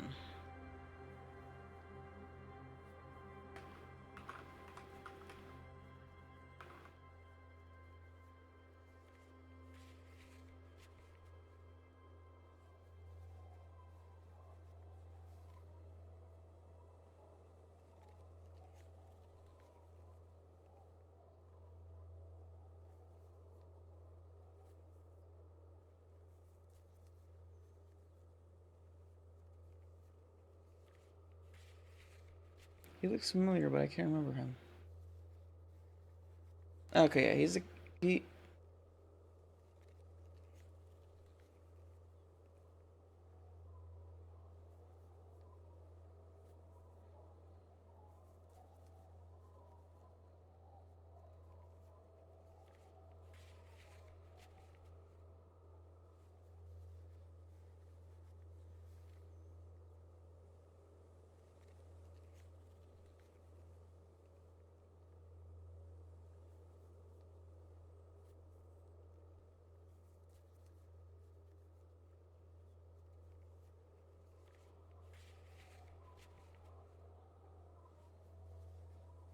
yeah, I mean, I guess it's the guy, the other veteran guy. I don't know.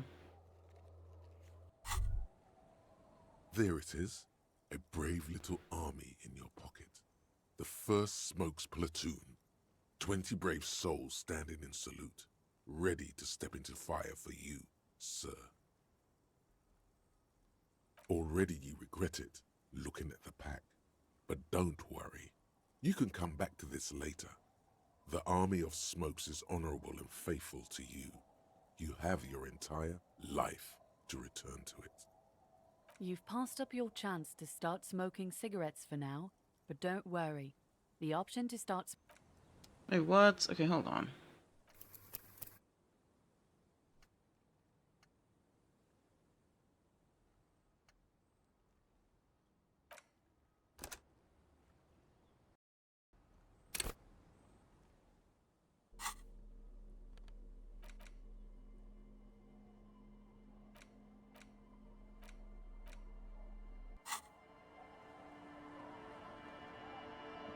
Good to see you, friend. Does he actually know you? Or is he just shopkeep friendly? So what do you want? Sure, friend. Don't mind old Rosemary here. He... Hi, by amphetamine, I mean speed. Hi. Good, my man. Now what... Oh, you see, friend, bought cigarette... The hook. Where is it? I can't see it. Of course. See, friend, you know it's... He's finding it. What? Keep him talking. This guy. Oh, I got one of those. Didn't stop me for shit, that's for sure.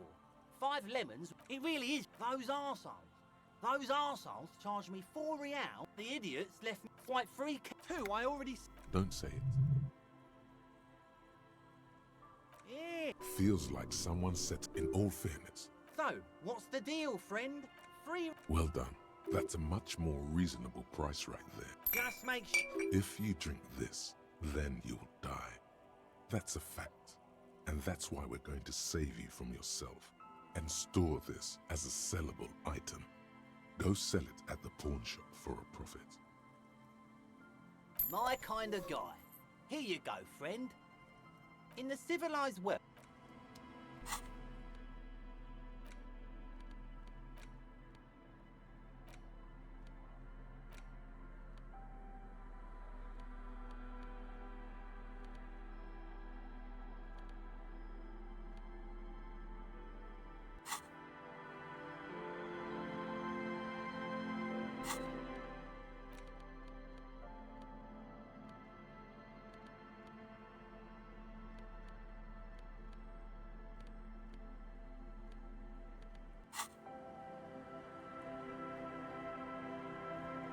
Hey, tequila!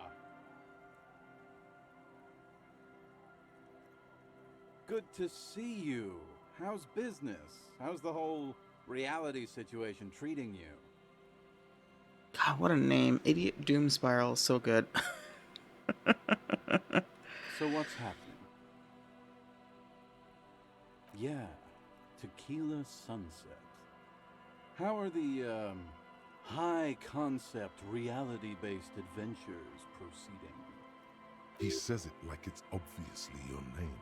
Like you call someone Billy Brunel or leader of the 4th Street Gang.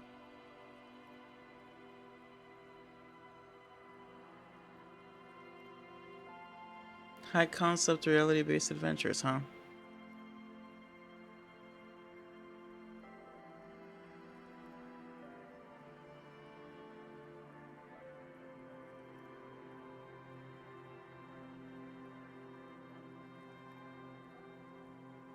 It's good to hear that you're on top of things. Talking about used to, did you know that I used to be a real mover and shaker?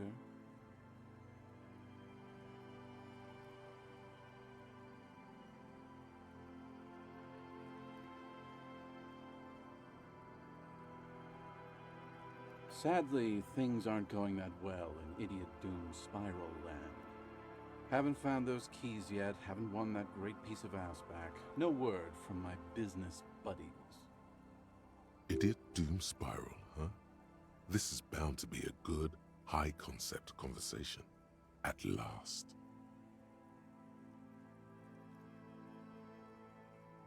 We are saving the world. Please don't go. Don't go! Okay, we're drinking. We're drinking alcohol. That's what we're doing. I tried to save the world once, a long time ago, with enterprise, creativity, and willpower. But that didn't work out. So now, it's a pirate's life for me. It's you. You're Tequila Sunset. We've met before. Don't you remember? No, you sure don't. Aha. Do you want to know how Tequila Sunset came to be?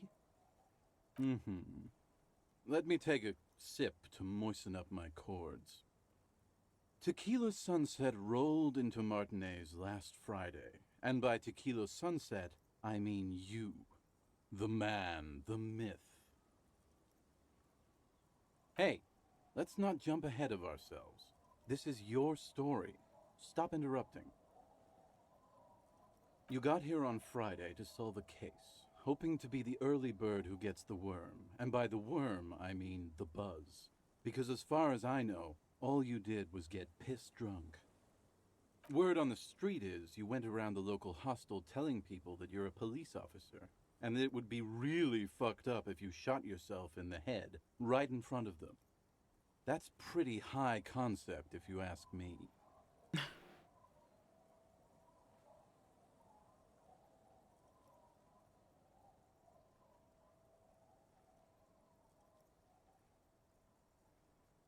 It is. The lieutenant's brow is furrowed. He's listening as casually as he can.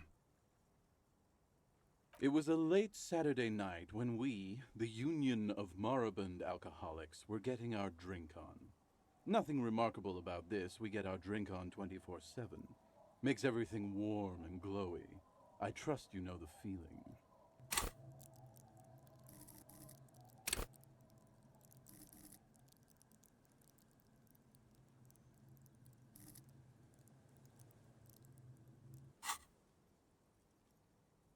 One moment we hear the sound of a motor carriage revving up somewhere on the plaza, followed by a series of dings and bangs. Do you remember the sound of wood cracking? The billboard? Naturally, loud noises pique the interest of anybody owning a pair of ears. That's just the reality we're in.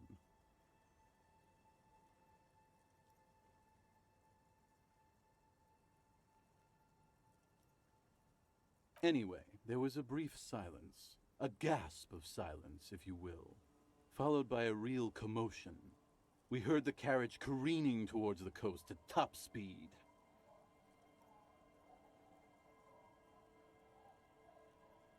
Sounded like someone jumped the canal. We grabbed our brewskis and rushed to the jetty. Never underestimate the speed of an alcoholic. What we saw was a sight to behold. A beat-up police carriage containing you. Right there on the beach, you revved the engine and screamed at the top of your lungs, "The time hath come!" So, naturally, being the curious cat I am, I asked what time hath come, to which you replied, "The time hath come for Tequila Sunset, the end of all things!"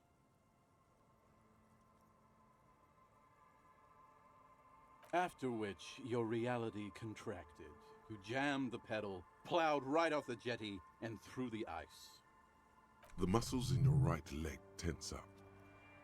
We ran towards the ice, whilst you crawled your way out, miraculously unhurt, covered in seaweed and shit, like some kind of sea monster.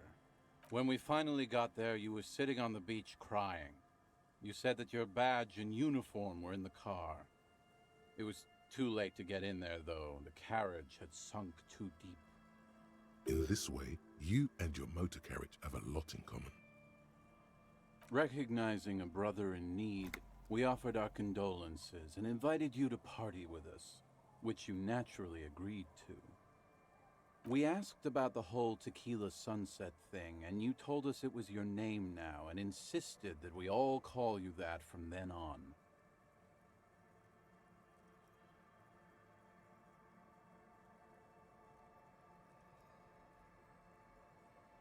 I'm not sure. I think you were the event. Tequila sunset. You know, as opposed to a tequila sunrise, which is long gone. No, that's just what your mother called you. Your real name is Tequila Sunset.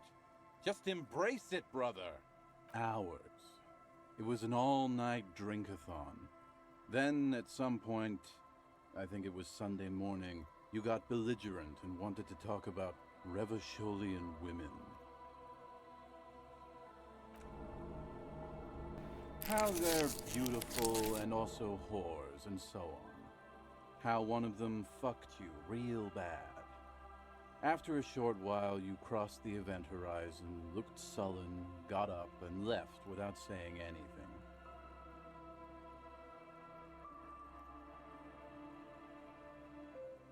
Wow, that's quite a story.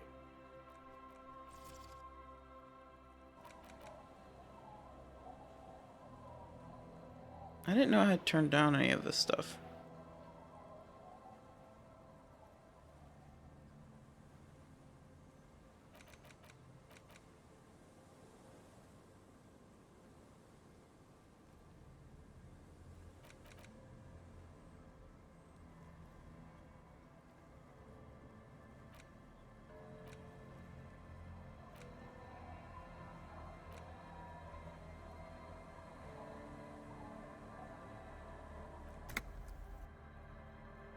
Yeah, I bet Tequila's a fucking legend around the precinct.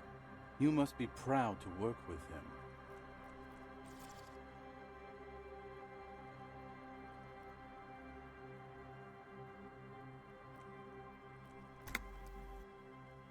If you only knew. You were pretty vague about it, but you kept saying you got fucked real hard, and that we've all been fucked too. No one's fucked me. I do the fucking around here.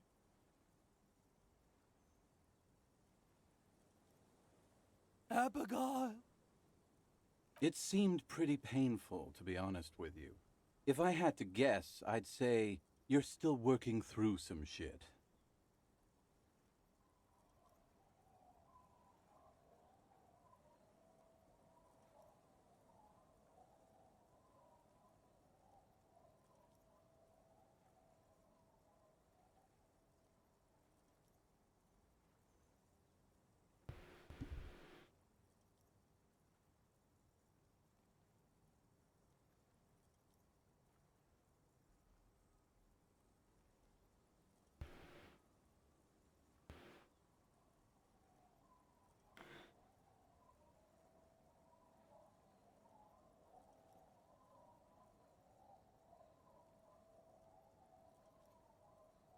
Beside your gun and your badge, you said something about your hope or heart or something. To be honest, the details are a little hazy. In retrospect, I guess you lost your motor carriage too? That's a big one. You told us that they were a bunch of fucking losers whose main interest was cramping your style. No specifics, though. It was more about you that night. You were the star of the show. Yeah, you said it was no biggie and that you'd solve it in no time. And that you didn't need anyone to do it. You're doing it solo now. A lot of cops go solo and hermit once they reach that level of alcoholism. Yeah, you kept talking about how the coal mine owners were fucking us all over, just like that woman fucked you. I didn't agree with you, by the way. The spectral hand of the market makes sure everyone gets exactly what they deserve. Ugh. You kept apologizing for being such a bad cop, and for the damage you've inflicted on everyone around you. You also kept pausing to knock the heel of your hand against your temples, saying, "Stupid, stupid, stupid." You mean like a sorry cop? It's a hard thing for a man to confront his past. That's why I avoid mine at all costs. Clearly. Whoop-de-doo. So now I'm a fucking storyteller. Right. Why not? Better than a beach bum.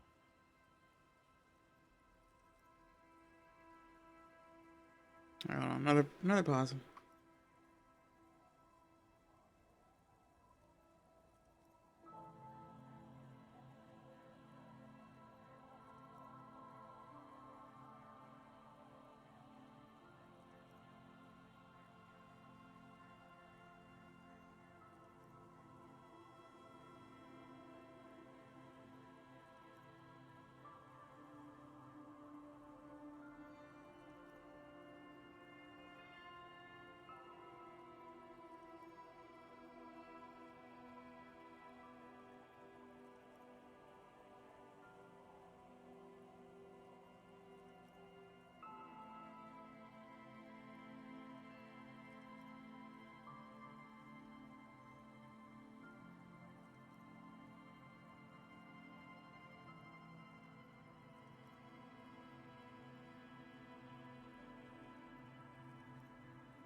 Okay.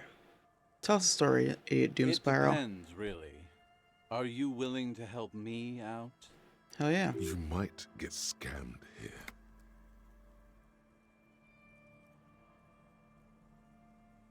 No, the reality of the situation requires a rather modest contribution. A little motivation. When he said help me out, I thought he meant like help him tell the Booze? story. Did you Yeah. already forget our party? The thing I relayed to you earlier. So, have you got anything for good old Idiot Doom Spiral? A bottle for a story. Seems fair to me.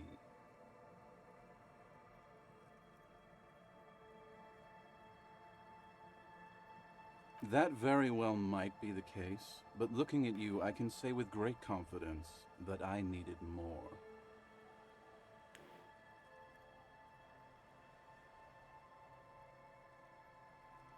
You too, Tequila Sunset. As you turn, a bright light catches your eye, making you squint. From a distant sunset, a stage light, flash photography, nowhere in particular. It's just what superstar law officers do. They squint at lights, and they solve shit.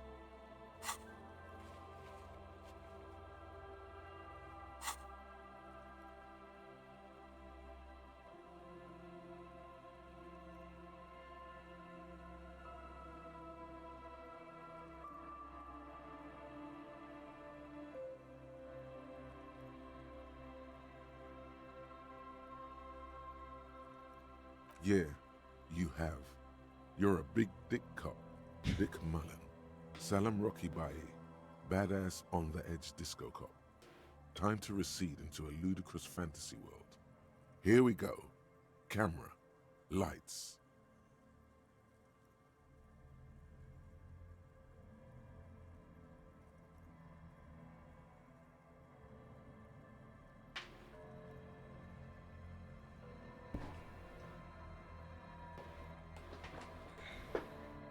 Hey, what's that about Ludicrous Fantasy World? Yeah, you know. Beneath it is just heartbreak, a pulmonary tract infection, atherosclerotic disease. This is where you say action and reconceptualize all that. Reinvent it as the world's first celebrity police officer. This is the beginning of your legend.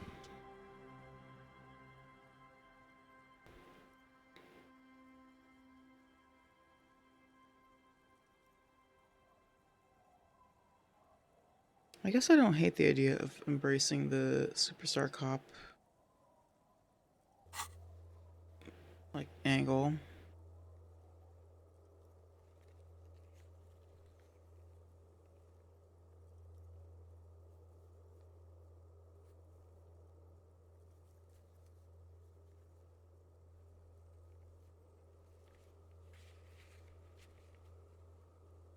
What the hell is Apocalypse Cop anyway?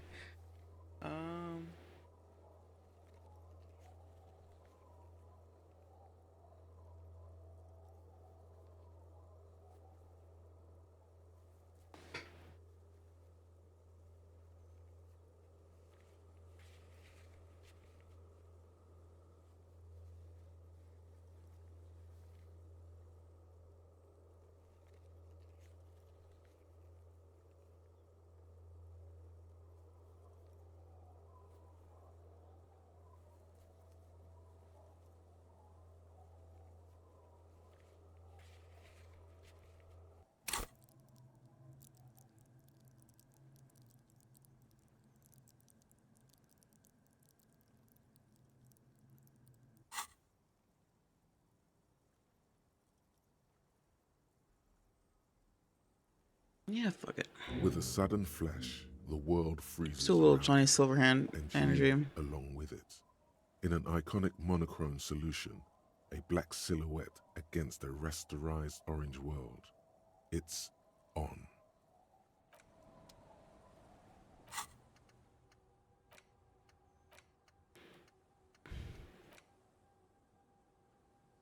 First, let's make this absolutely clear. No one is saying you're an actual superstar and their groupies and cocaine riddled with hepatitis C, strikes the lioness pose with a Mike kind of way. You're not a Guillaume Lemillon or Davy Lewis. doest. No, you're a metaphorical superstar. You bring that alcohol authenticity and passion to a line of work where people don't expect or want to see it, where some would say it doesn't belong. Law enforcement. It's too logic still seems unlikely. Alright, well, that sounds fun. I don't have any slots, though.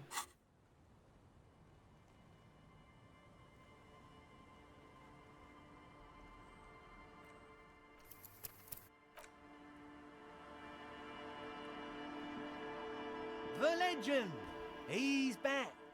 And first, bottoms up, Captain. Tequila Suns. Wonderful. Not much, but it will do. Hey, Spiral Boy, you gonna share that?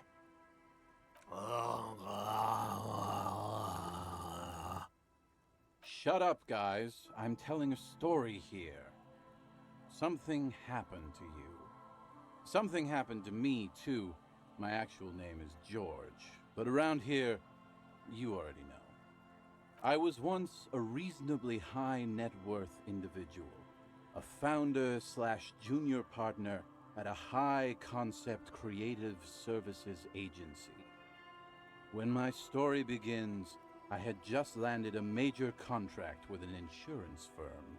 I used the profits from my agency to finance what I called a cultural incubator. Abstract value generation, value per person, high concept stuff.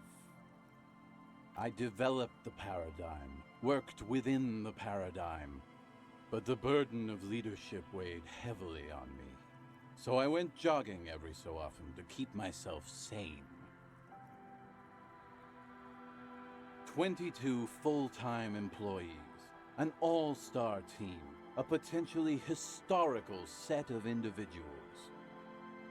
Worrying about them often kept me up well into the morning hours. It did.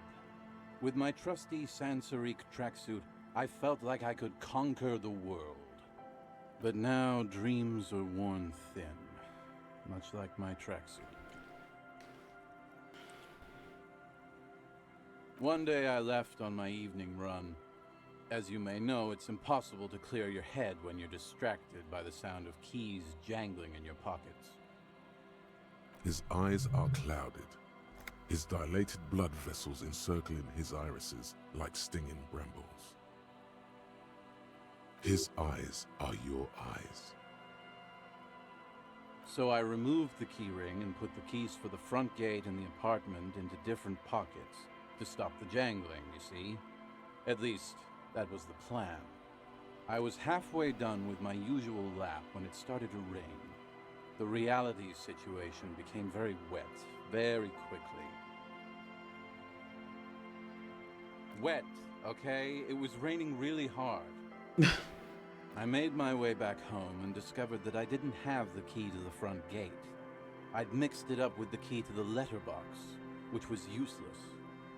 Naturally, the situation required me to climb over the gate, which I did.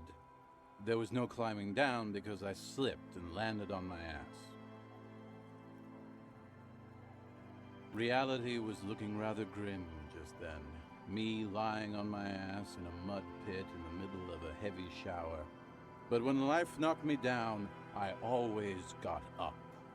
So I made my way across the yard. Standing in front of my apartment door, fumbling with my pockets, I realized that I'd also forgotten my apartment key.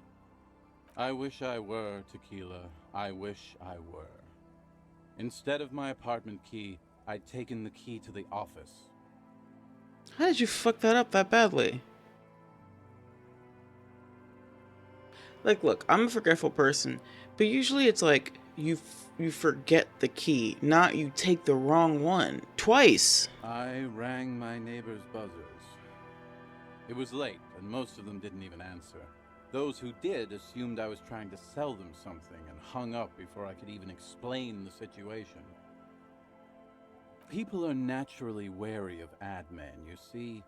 One moment someone chats you up, 5 minutes later you've bought a box of edible lingerie and a strap-on. I don't begrudge them, especially since I was known to be One of the best. Just then, I experienced a moment of clarity. I still had the key to my office. I could wait out the storm there. But when I reached my office, I remembered that I'd asked one of my producers to change Okay, the this is locks bullshit. that day.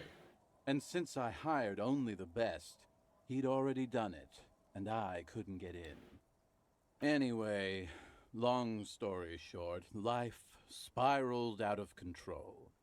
I haven't gotten into my apartment for years, and my girlfriend left me because she didn't want to date a homeless man. The company, well, you see where I'm going with this. Is this some kind of like Alright. It's a joke. So, now you've heard my tragic tale. What do you think? Like nothing you've ever heard, huh?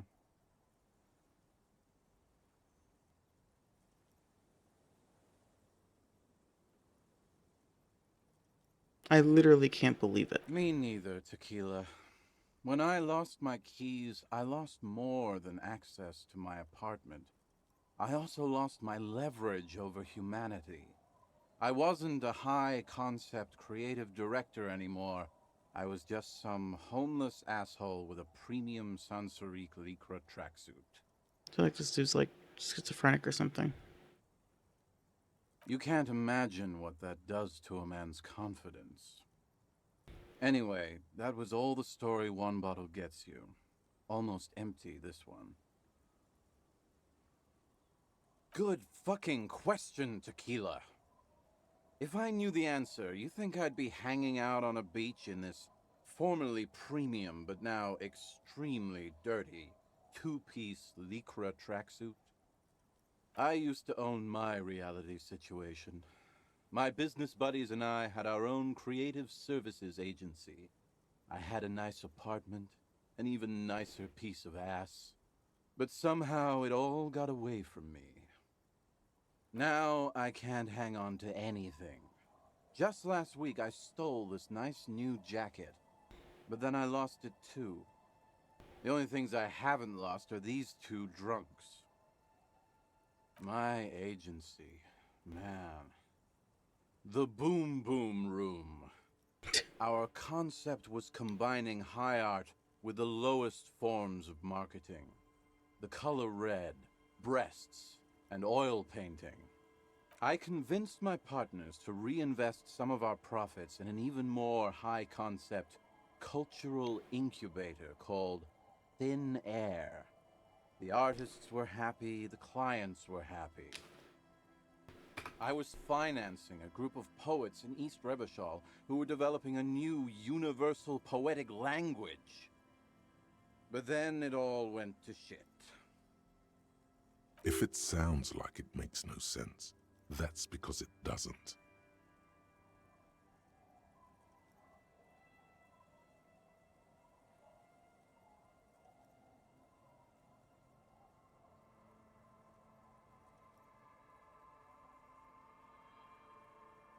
Well, you know, sex sells. That's the first rule of advertising. Maybe you're right. Who knows? Maybe we were behind the curve? We were fucking rich, though, that much I know. What? You've never seen 100% Lycra before? Go on, feel that primo material. Pretty nice, huh? This might be one of the last of its kind. Should probably be in a museum, honestly.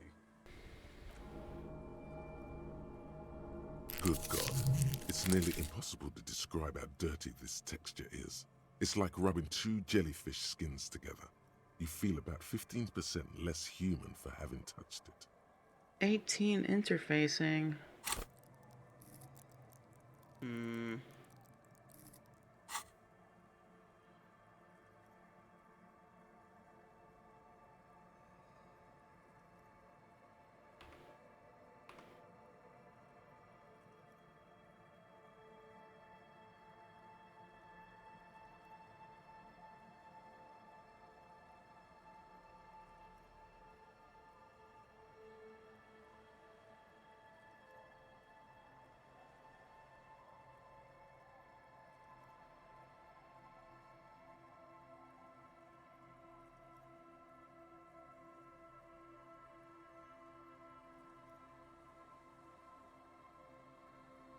Randomized trials have also found Lycra, TM, to be associated with a number of exotic, highly malignant cancers, so you also have that to look forward to.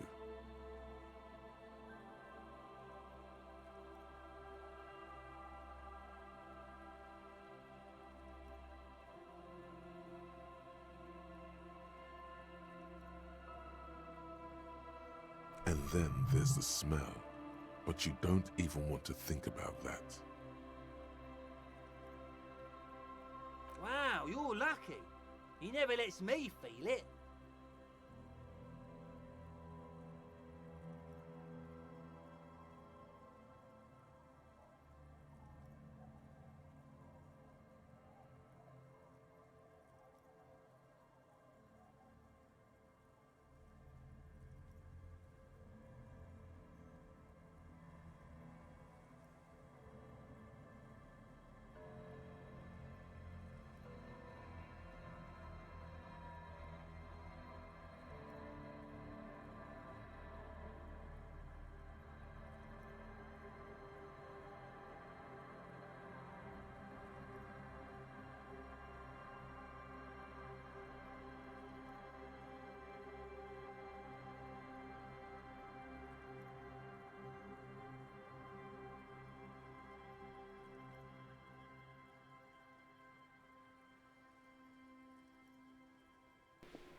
Sarah was like, fucking, I need to, yeah.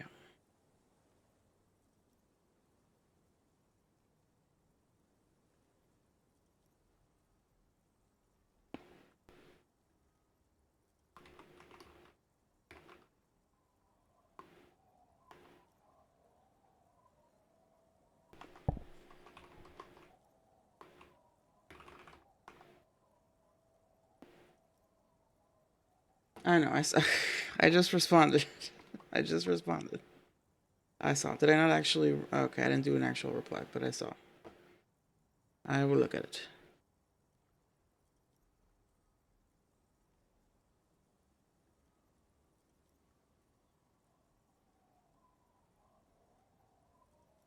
That's because your paws are fucking filthy, Rosie. We're right next to the bay. You could wash them any time.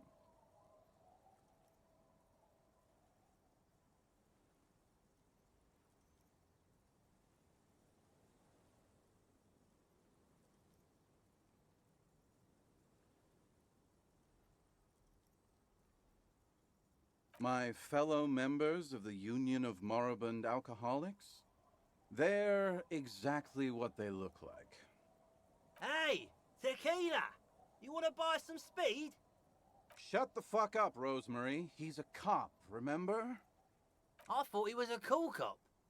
A gurgling sound comes from the direction of the non-responsive man. And yeah, you're already acquainted with Abs. So yeah, that's basically us. We drink together.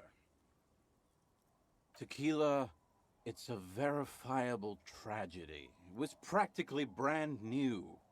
Sure, it didn't really go with my Lycra threads, but it did itch a lot less. Say, you're a detective, right? Maybe you can help old Doom Spiral out. Solve the case of the missing jacket. What do you say, Tequila?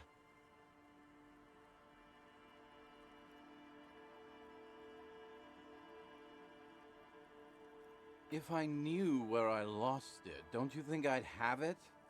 I mean, maybe I was up by the boardwalk, or walking along the beach, or checking out the abandoned fish market. Somewhere north of here, that's for sure. You could ask around, see if anyone's seen it. I'm all ears, Tequila. What's in a name? Hey, Spiral Boy, you gonna share that?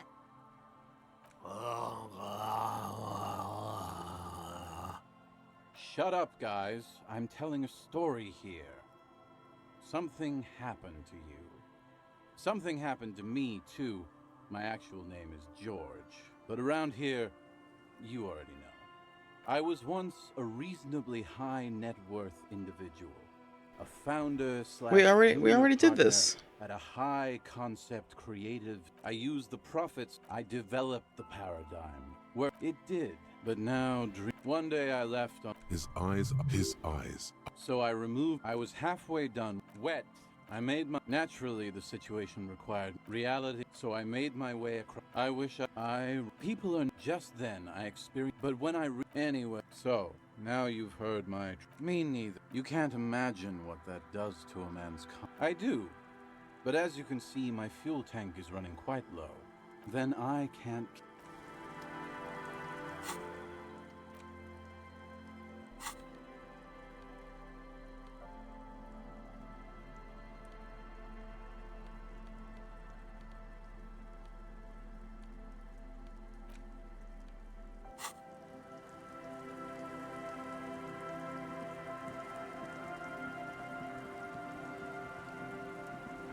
Alright, but yeah.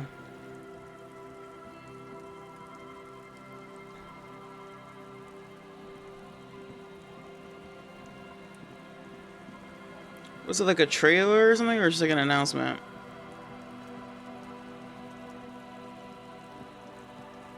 But yeah, definitely like, I mean, I feel like this kind of game format lends itself well to something like We Vampire can sit on Masquerade. benches after we've solved the murder. You can revisit the.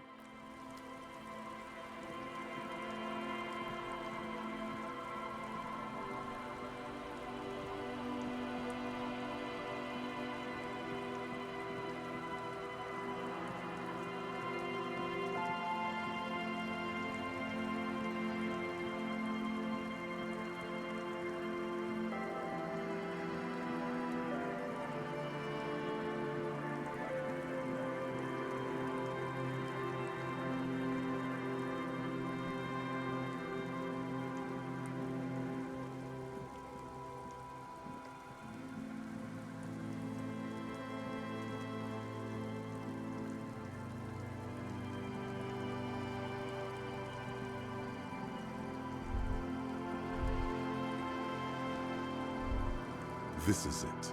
The scene of the party. The fire pit. Cigarettes and empty bottles all evidence it.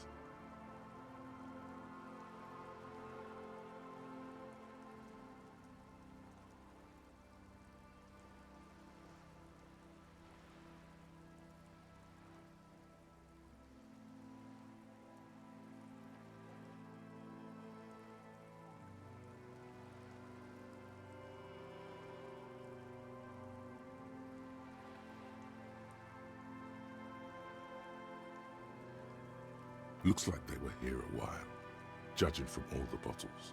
The sunken motor carriage provided them a focal point, like a goose ice sculpture or a chocolate fountain. Looks like it.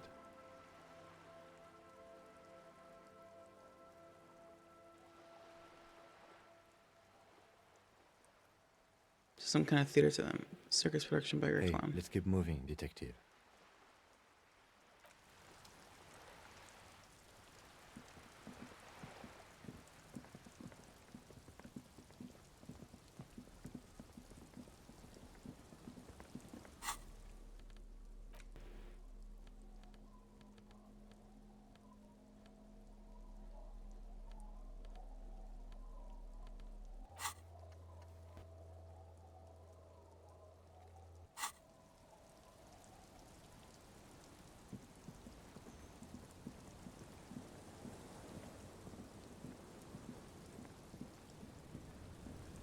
Hi, the sea's gonna calm down soon. I can feel it. The wind is turning southeast. What's on your mind, officer? Remarkable. That one already lost everything else, and now his jacket too. It's a good thing, too, that he has an actual police officer looking for it.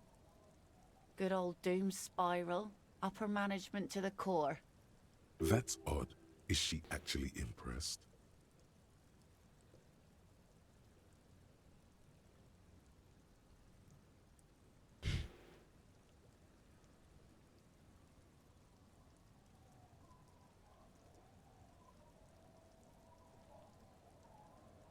That's sweet of you. It really is. I check around the abandoned fish market on the boardwalk. Drunks are inexplicably drawn to markets. Might be why they have such trouble staying in business. A phenomenon that the spectral hand theory of the market fails to account for. If one of them lost something, that's as good a place to start looking as any. Oh, that's good to know, I guess. Why is it in the sea?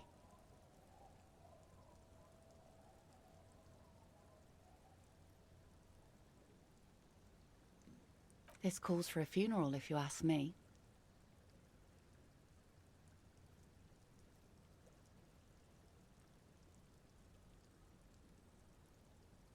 Aye. Feels deserved, don't you think? Falling in the line of duty like that and all?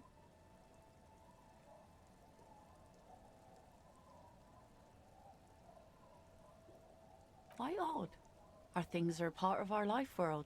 They're made with our human sweat and they share human history. We should care about them as we care about humans. To some extent, at least. Life world? Someone's been reading up on last century Gottwaldian philosophers. Play it cool now. Oh yeah? You won't even be able to get it out of the water before early June. And where are you going to bury it? Who to invite? What music to play at the wake? Take it from someone who's been through a few funerals. It's easiest to just leave them there and let nature take care of it. That's all we have time for right now anyway. Come back here in June and see how you feel about it then. It's not like it's going anywhere. It's a pity we don't get to do more frivolous side activities like rejuvenate the Doom commercial area. Yes, that is a pity. But for now, let's focus on the things we do get to do. Like the murder investigation, for example.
Nice.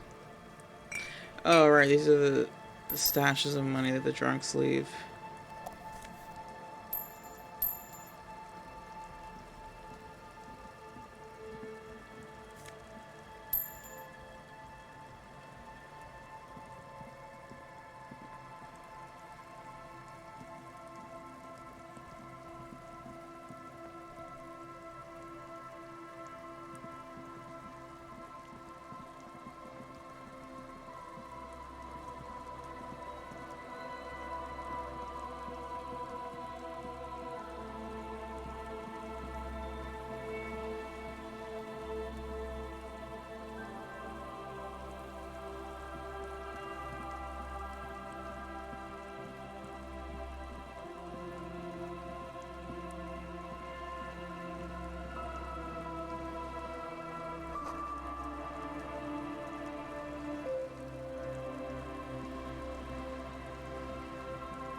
A shaggy-looking girl in her late teens or early 20s kneels on the ice with an electronic contraption in her hand. Hearing you approach, she looks up. Oh, hello there. Everyone knows drugs make you invulnerable to cold. You bet this one likes to party. Huh? Maybe she didn't hear you. A little louder. So should you.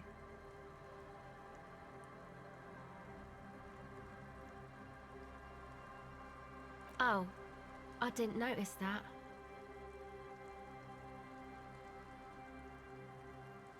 Yeah, well... Look, man, fuck the hat. I'm sorry I said fuck the hat. I was concentrating on something else. My whole family swears and it rubbed off on me. A cell. Her hair is dyed blonde, with dark roots showing. There's a coarseness to her features, some masculinity below that timidness. Okay, it's Burger. A very common name. This is a portable recording device. It's for field recording. Low quality, but still.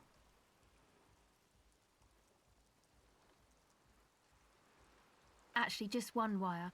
I picked on it till the braiding came loose. The wire leads to a contact microphone.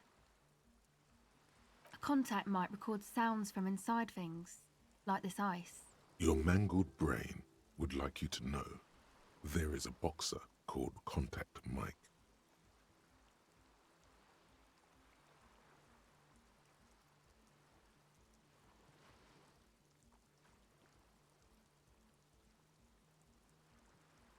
No, you're welcome. Yeah, I record stuff with it. No. This is a contact microphone. It's for recording inside solid objects. Contact mic just beats people up. An entire litany spews forth.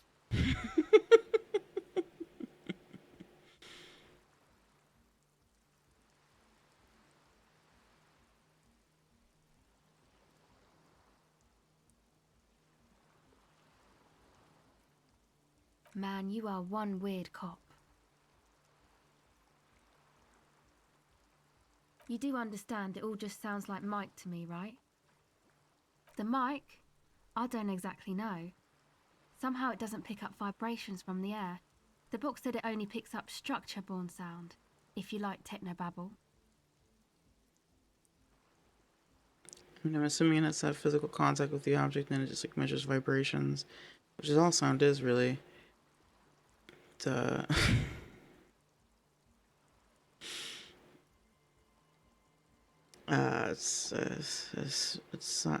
air pressure moving in certain wave patterns. Same place I got the recorder from, the Elysium. But if it's detecting it in a physical object, it's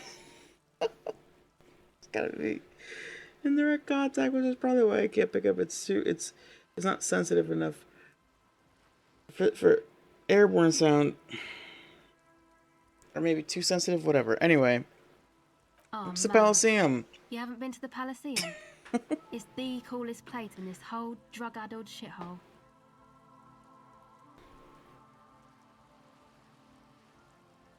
It's a music club and a synthesizer workshop on Boogie Street in Jamrock. Musicians live there, like real musicians. I once saw Arno van Eyck. The Anna Van Eyck? Sounds like a place for congregating homosexuals. I know, it sounds awesome. Oh yeah, guess you wouldn't know Van Eyck. Or really be a Elysium going kind of person.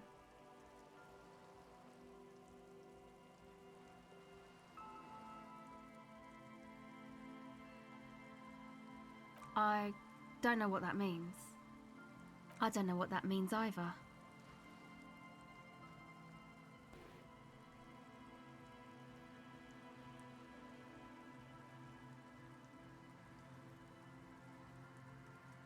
She breathes on her fingers. Looks like she doesn't know what to say. Sure. Okay. Recording, I guess. I think I'm recording cracks in the ice, but there's no way to tell. Not without headphones. I think I just recorded your footsteps too. Not sure how that will sound. Yeah, no, it has to be more sensitive. And like, it's interesting because like there's devices that people use to like record sounds in the water, right? And the ocean is like 10 times or whatever it is as dense as air, so or like water is. So you record like fucking whale sounds or whatever, it has to be. I guess it has to be more sensitive if it's detecting sound through physical objects because it can't vibrate as much. This is more dense. So what she's using is more sensitive than a normal microphone.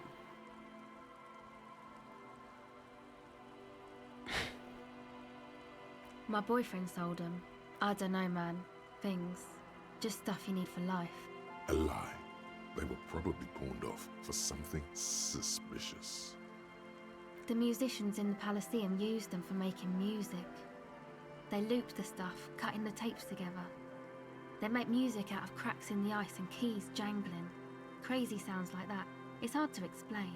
Nice. Anyway, I thought I'd make some too. Sampling. It's supposed to be like a music place anyway. I don't really know what I'm doing. They use synthesizers too. I don't have a synthesizer. Take this, your call. No, man, fuck that, I'm cool. I'm sorry I said that. I'm sorry about the fuck. It's okay.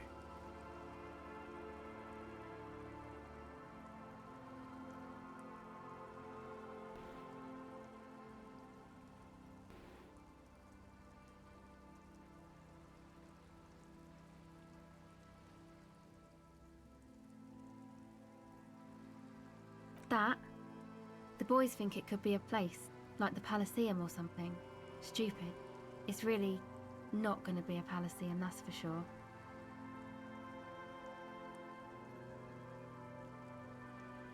Yeah, Andre and the guys, they're inside, in the tent. And why is that? They got too much stuff crammed in there, no room. Music stuff mostly. Like this tape recorder, but bigger. And there's piles of it.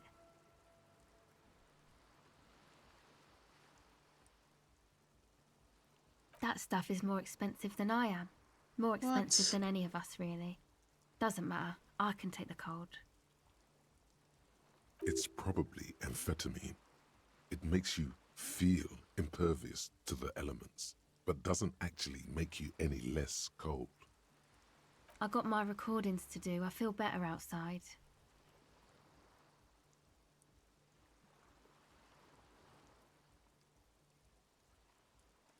Thanks.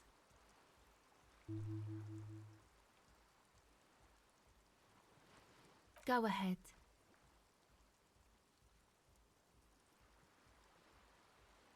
It's supposed to become like a club for anodic dance music, like that new style of synthesizer stuff they play at the Palaceum. Except that, yeah.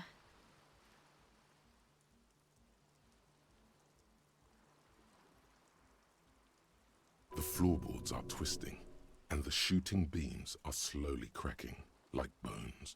Far east of the Golden Delta, beyond the industrial port, there is a black patch of unlit coast with the smallest creatures on the ice. There will never be a club for anodic music here. Not in a million years. You know, anodic, cathodic, music that's made with electronic instruments. Anode, cathode, got it. Synthesizers and tape consoles. Microcomputers too. Anything that uses electricity, but isn't guitars. Also found sounds, stuff like that.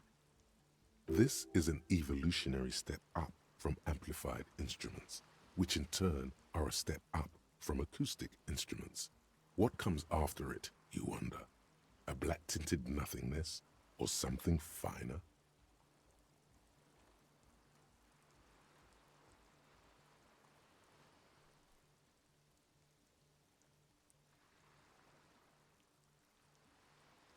I know. It's not my idea. Andre and the boys found the place. It was supposed to be deserted, but now they can't even take it. Hey, don't get me wrong, but you're cops, right? Okay, well, maybe you could talk to Andre and the guys, because there are some strange things going on in that church. If you're police, you should look into it, right? They're inside that thing there. Would be cool if you did. Was there something else? Go ahead. Okay, bye.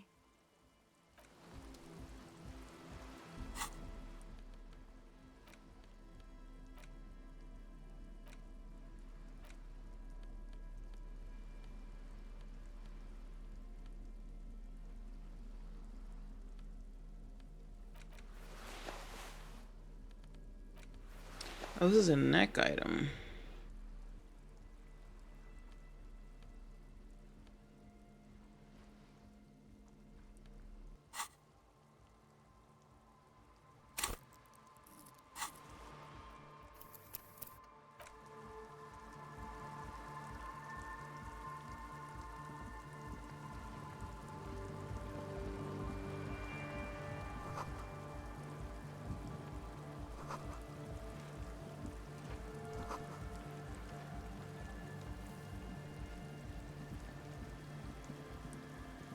A pane of Eternite has been planted into the snow. 2 poles are holding it up. Barely holding it up. It could fall over any minute. A stronger gust of wind might be enough. It looks like a makeshift bridge. Could be convenient. The pane falls into the icy snow with a soft thunk.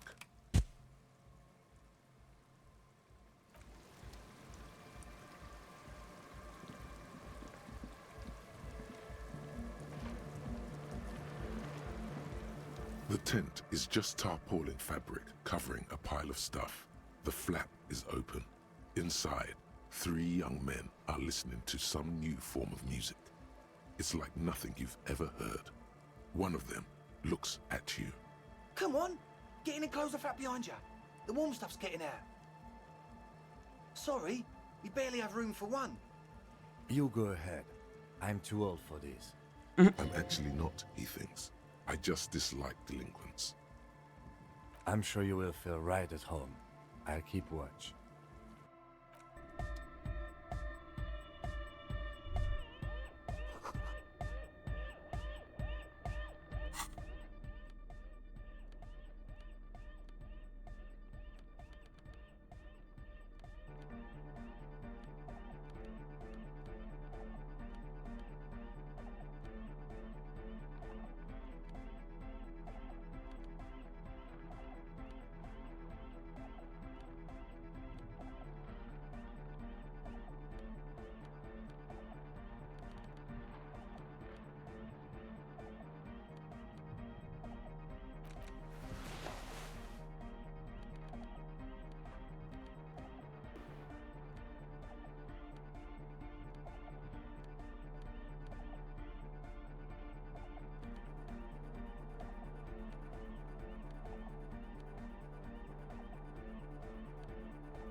You see a youngish man bleaching the tips of his hair with a toothbrush. He puts the toothbrush down and extends his hand in greeting. Hello, I'm Andre. It's a pleasure to meet you.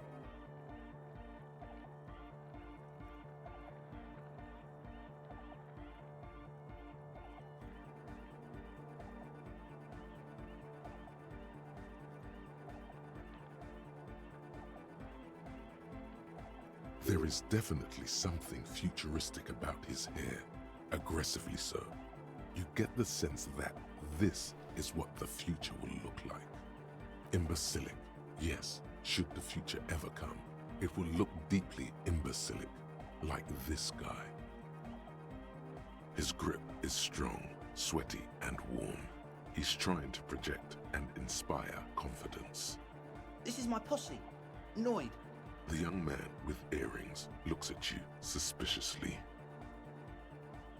And Egghead. Egg! Together with a Burger, who's out there right now, doing some seriously progressive sonic experimentation, we like to think of ourselves as music venue organisers. We have many in the pipeline, officer.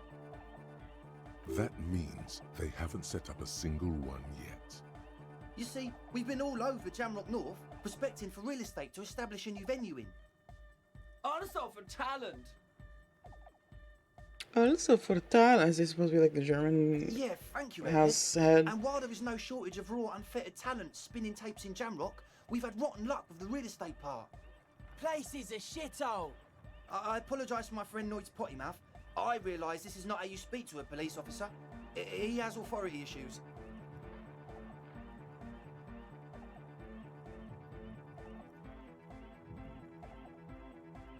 Which brings me to the problem of occupied ecclesiastical property. I bet you've noticed the derelict hive of narcomania on the coast. I'm talking about the church, and I'm not exaggerating. Even a place of spiritual refuge can become a magnet for all sorts of dopeheads and burnouts if left unattended.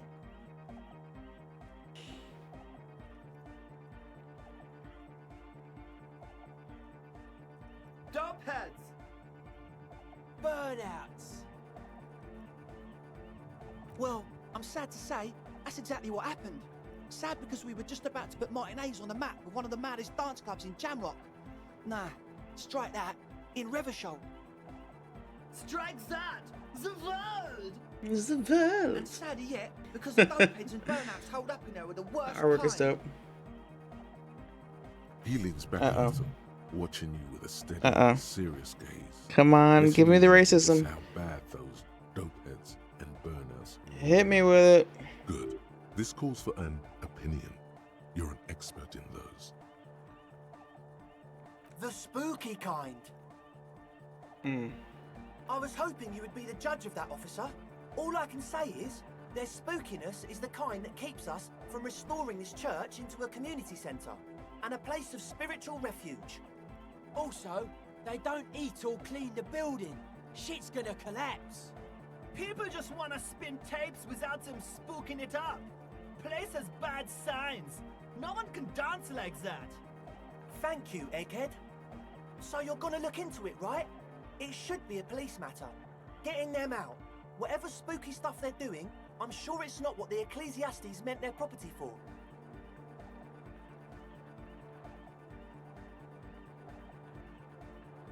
All right, man.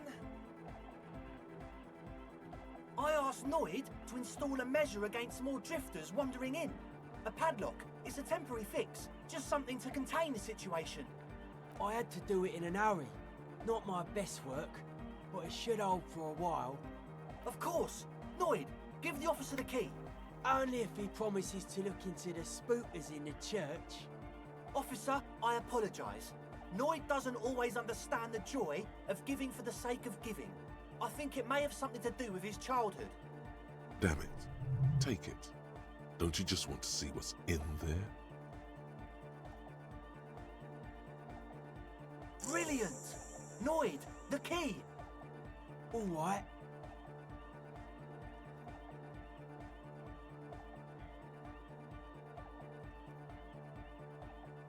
Shit. Come on. It's as if time is frozen somehow. You think you can Come sense on. the key in the air. Yeah, this is going to be way cool. I totally have clothes that increase reaction speed too. Blam! Straight in the eye. Straight in the old eye. A stabbing pain. Tears stream uncontrollably from your right eye. Man, I'm super sorry. That was totally my bad. I got overexcited. Threw them too hard. I really am sorry, man. Just take this, okay? Well, looks like there's quite a lot there.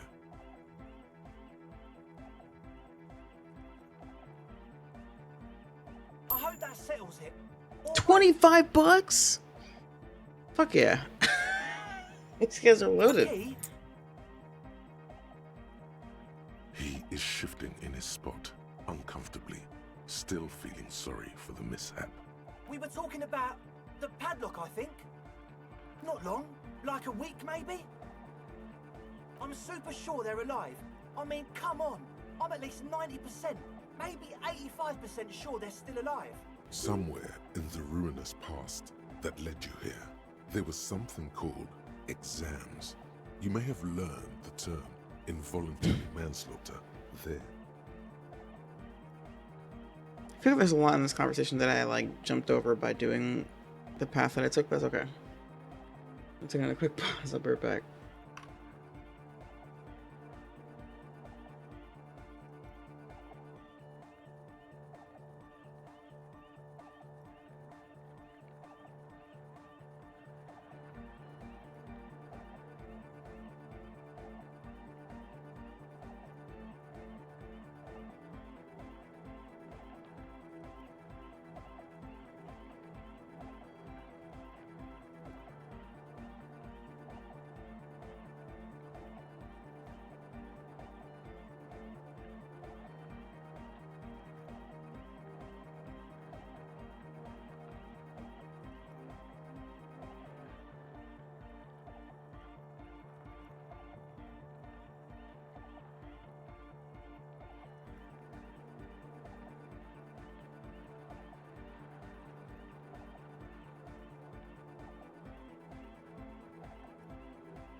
Okay.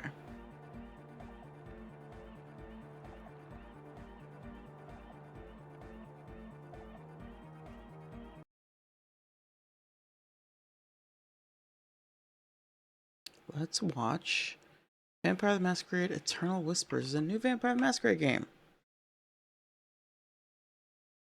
That's exciting.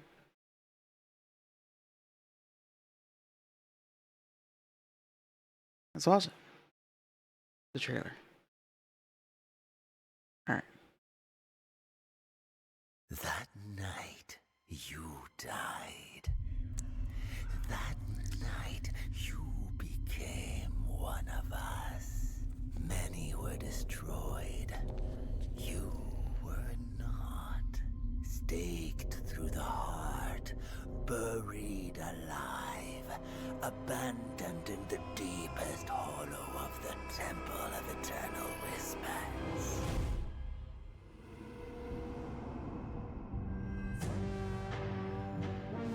A narrative-driven series. Oh yeah, no, this is good. This is good stuff.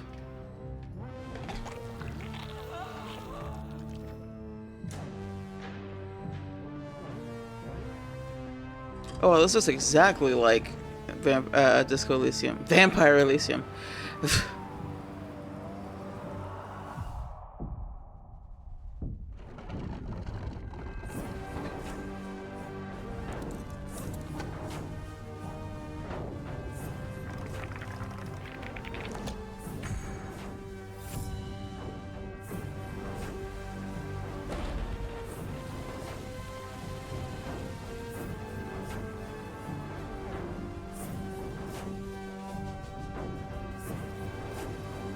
Oh. Create your own kindred. Nice. You can get to customize your character like that. Will you rise as the Sword of Cain? Or will you piece together the shattered remains of your humanity? Interesting. So, like, do you embrace the vampirism, or do you not, I guess? Huh. That's cool.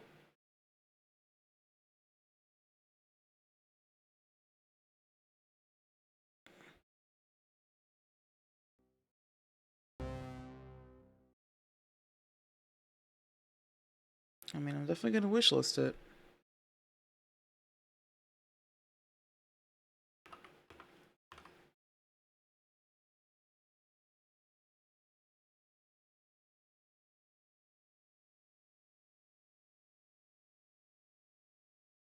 Montreal. Oh, it's set in Montreal. Montreal has changed. The Sabbat is gone. New powers were from the shadows. Old loyalties have decayed beneath neon lights. Abandoned cathedrals and the ruins of forgotten faiths. You are Gabe, a vampire awakened from decades of torpor, with fractured memories and a past buried deeper in the dead. Guided by Sam, a reluctant thin blood, what begins as a hunt for a rogue ghoul spirals into a dangerous conspiracy tied to the Temple of Eternal Whispers, a vast underground cathedral built in devotion of forbidden faith. Your return was no accident. As you investigate the mystery surrounding your forgotten past, you uncover disturbing truths about the Sabbat.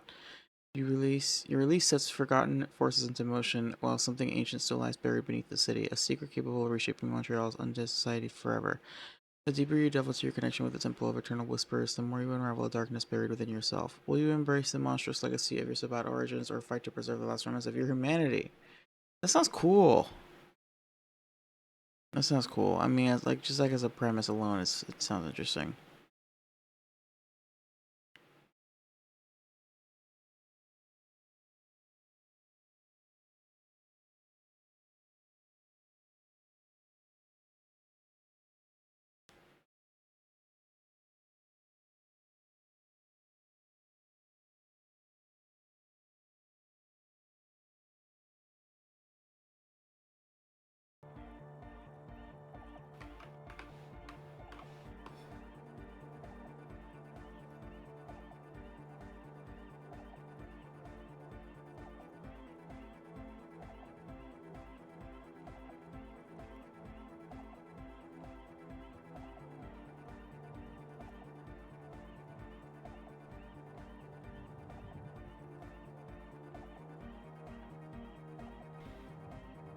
Yes, I do. I listen to Channel 8 all the time. I know about crime stuff, and I assure you, officer, this is not what's happening here. I'm at least 80% sure they're alive. I mean, come on. Most people aren't ever that alive in their entire lives.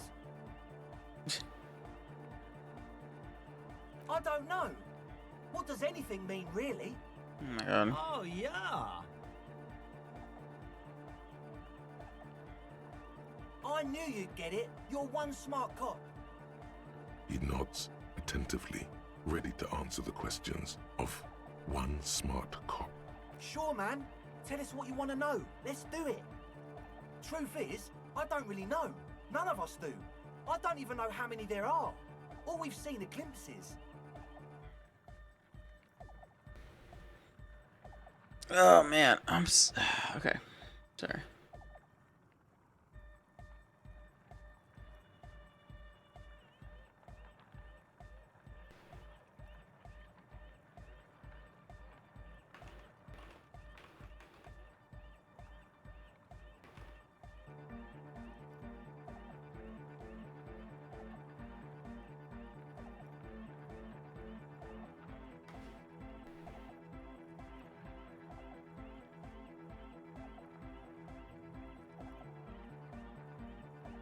Well, there's also the machinery. When I first scouted the place, back in February, it was abandoned, empty. Took some time getting the crew together. So about 2 weeks ago, we came here hoping to set the stuff up. Suddenly, there are all these strange machines lying around in there. One of them has wires running into bowls of water. Wires into water. Never seen anything like it. To water. Andre, tell him about the feeling. Oh, and it Is felt that guy like a there was literal something elf? in there with us, It's watching us soulless. from the dark. Egghead with pointing, like, it's just soulless.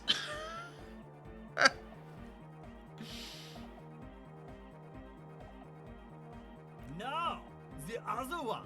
Is this soulless? If soulless is a raver. Which other one? I'm not as in tune with my emotions as you are, Egg. Felt like silence. Awful silence. Not exactly. We've just seen someone who we think is a woman go in and out of the church. A couple of times. And we felt someone or something eyeing us inside. But that's kinda it.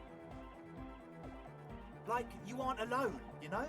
It wasn't quite human, if you know what I mean.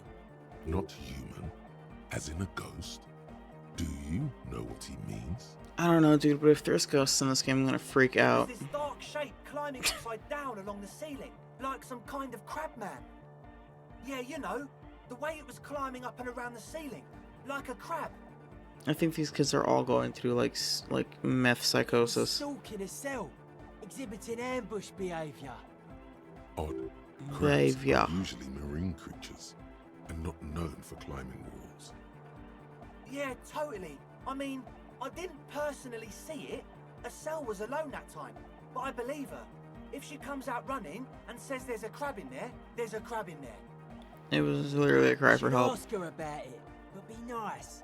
Don't tell her you don't believe in the crab. There probably is no crab man. Don't let them draw you in with this nonsense. No, they're just on drugs. You should talk to Noid about that. I just got a distinct burnout and dopehead sign from them. Probably jacked up to some snuff station too. Probably, very likely.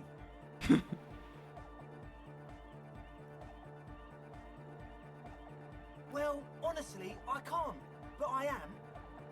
This is a below feeble attempt at avoidance. Basically, he is attempting to weaponize idiocy. Weaponized incompetence.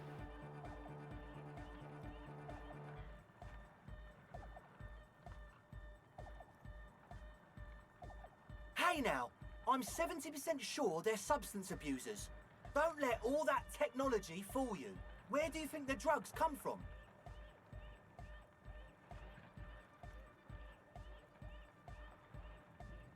Sure. What?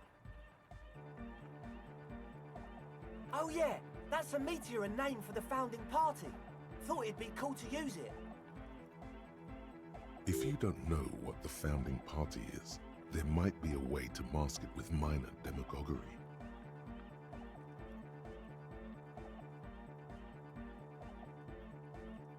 Come to think of it, I've never really looked them up, you know? I can't give you a precise definition, but they're a very powerful religious organisation, and they have roots in ancient mass society.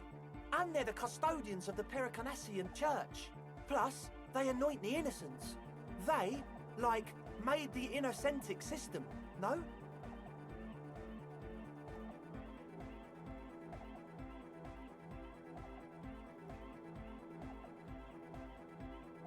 Totally.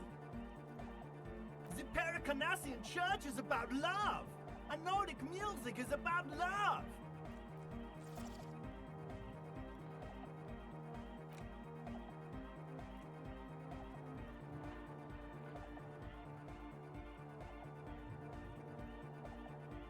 Oh no, I interrupted him. I got love from American Asian posse. Love is really out of death. We dance. He only shakes the tape players to see if he can break it. Love is hardcore! Unity! Unity! Make some noise for my Insulindian posse!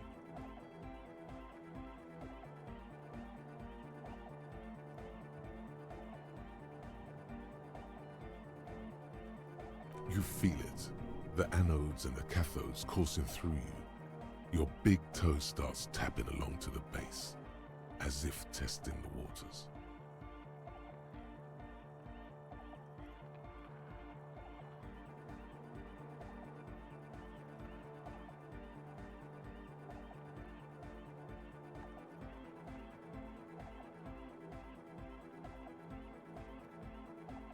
Feels good. Your posse's like your people, man. Like you got your cup posse, you look out for each other and you party together. That's a posse. And where is your posse, detective? Nothing comes to you. The world is silent. Oh yeah, it can. He's coming around. You're getting it.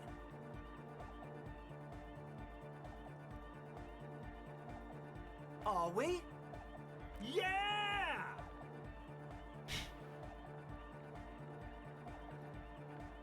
Yeah! Yakokata! The place to be! Do it for the masses. Do it for the crew.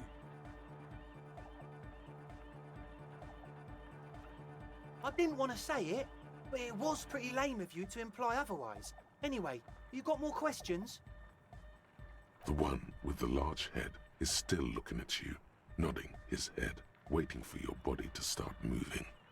You feel like you could go for a little disco when, or if, they get this club going. You've got it in you. Hey, Cryptic. Yes. What? Yeah, good to have, bitch to carry. When I first scouted the place, I did some reconnaissance. I'm not sure the church even has running water. Oh, it's the one they sell at the fuel station. It's like he's lying to you, my liege. But he's slippery enough that there's nothing for you to grab hold of. Hey, Cryptic. I don't remember if you were into Vampire the Masquerade, but there's a new Vampire Masquerade game coming out. It's like a top-down RPG, very similar to this. Like in the trailer, it looks like this. It looks like this Elysium, complete with the dialogue and choices on the right side of the screen. Yeah, let me put the link on the. Somebody posted it in my Discord. But this is the link to the actual video.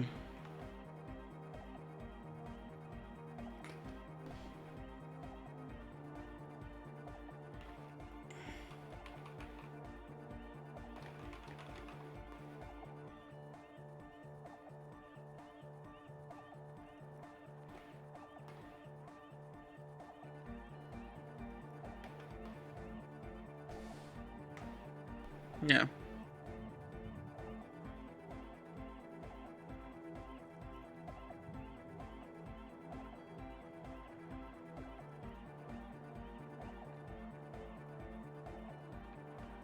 It does, doesn't it? Told you we have a smell problem.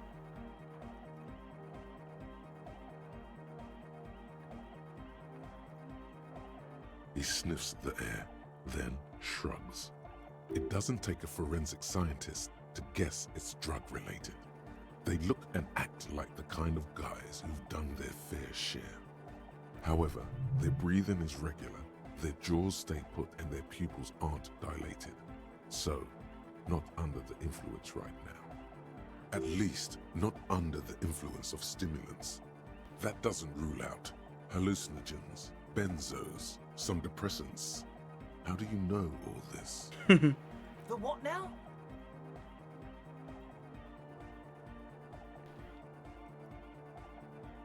Oh, the old Ultra. He's like an actor, looking to the souffleur for his line. Souffleur.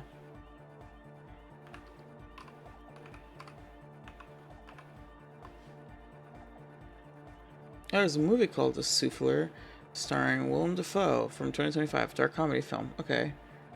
Anyway, what does this word mean? Prompter. Makes sense. The person that prompts your lines.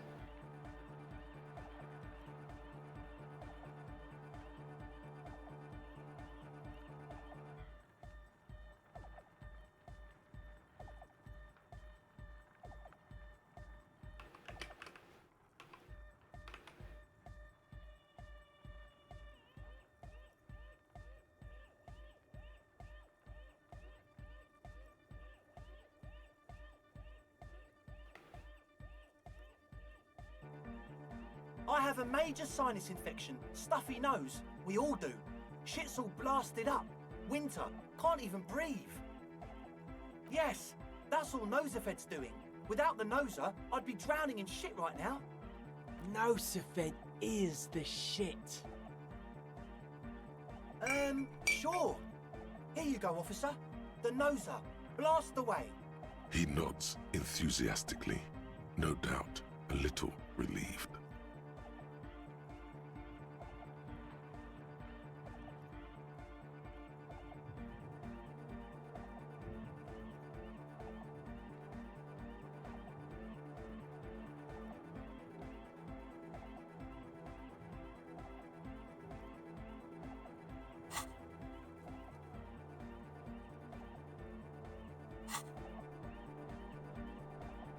Wait, I can't pass this. I get a debuff because they're convinced I'm a smart cop? That... As always, we'll be right here.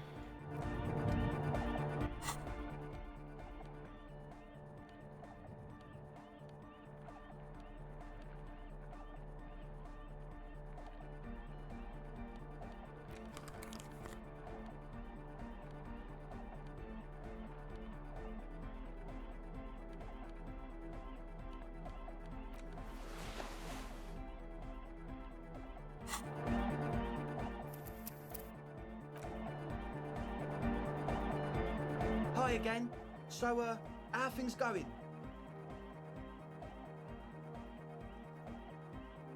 Fuck it, I'm gonna give it a shot.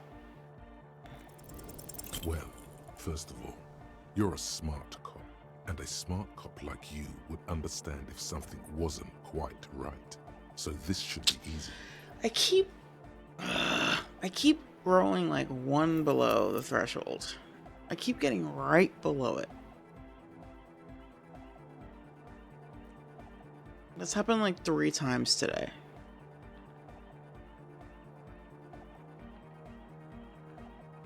Ugh.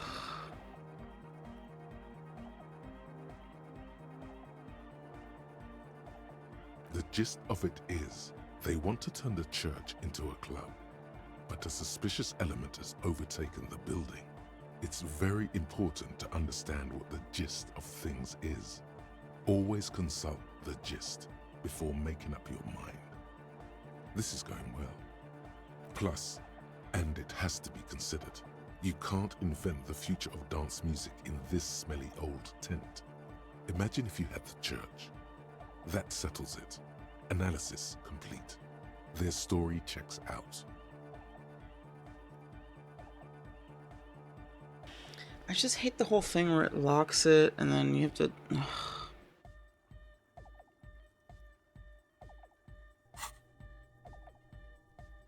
It's fine. I'm gonna roll with it. I tried. As always. Son of a bitch.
A young man with peroxide blonde hair holds up a Harman Welshi tape player, nodding along to the music.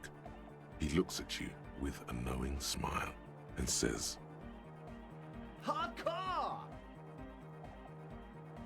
It's hardcore! Skibbity, skibberdanger. I am the rearranger. could there have been a right way out of this garden of forking paths, you think?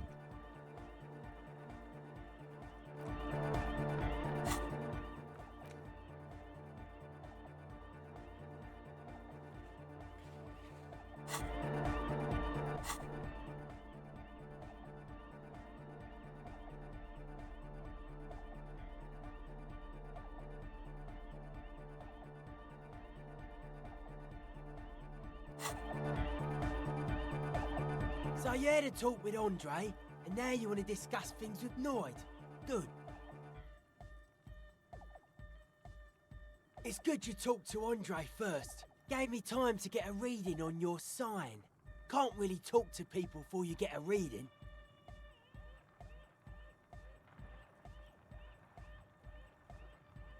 Yeah, gotta compare.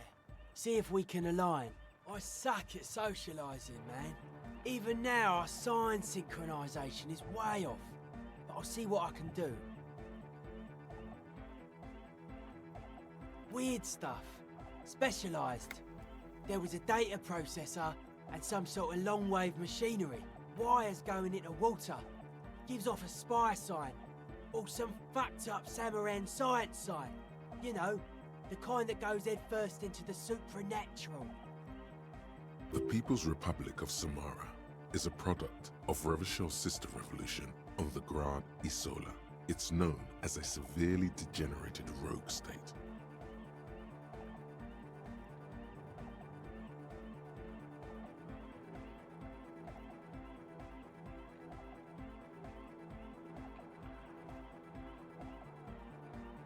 I know, man. I was just talking about the aesthetic.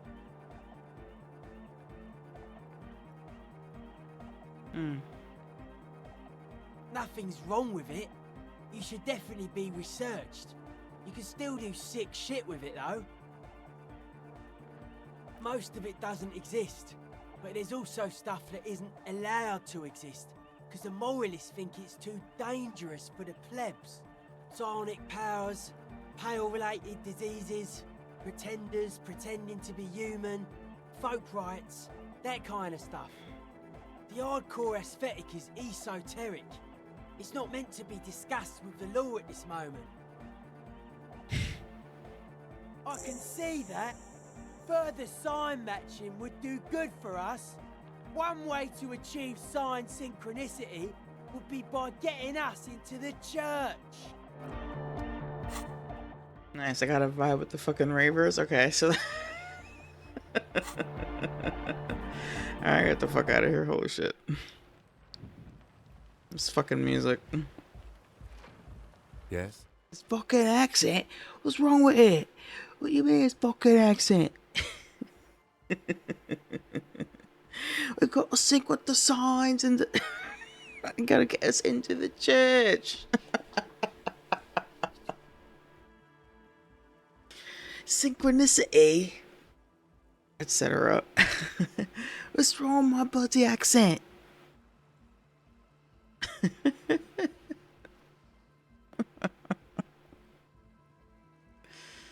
Oh man, there's a lot. Yeah, there's a wide range. Somebody in the chat earlier was like, "Yo, that's my accent." It was that stupid Kuno kid.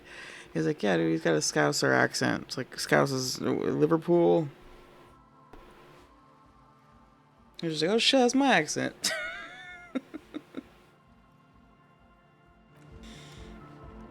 Okay, I'm. The shaggy-haired girl kneels on the sea. So you talked to my associates, right? Are you going to help us? With the church, I mean. Shoot. Oh, that. You're not going to believe me. There's no point in me telling you. She's less prone to blurt it out, crab man, than the others. Okay. I went in and I saw a woman next to one of those machines there. Noid calls it a mainframe. She was dressed like someone who's been raised by their grandmother, you know, strange old clothes. Had this absent expression, didn't say anything, just stood still. What? She was dressed like somebody who's being raised by their grandmother? Okay. And then, you know, right behind her, a man crawled down the wall, upside down like a crab, down the church wall. I think the woman didn't even know he was there. He was completely silent.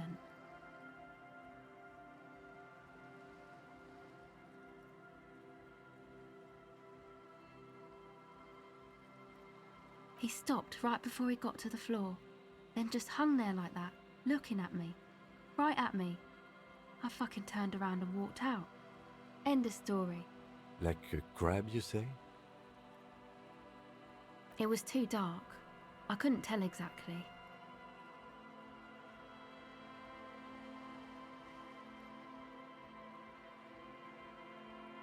Come on, she obviously could. She already went into detail. He looked like a banger, okay? He was all muscular and stuff. Had a mesh tank top. I know it sounds ridiculous, but that only made it scarier in a way. A crab and a banger? Yes, a banger. As in a mess gang member. I know what it sounds like, but that's what I saw.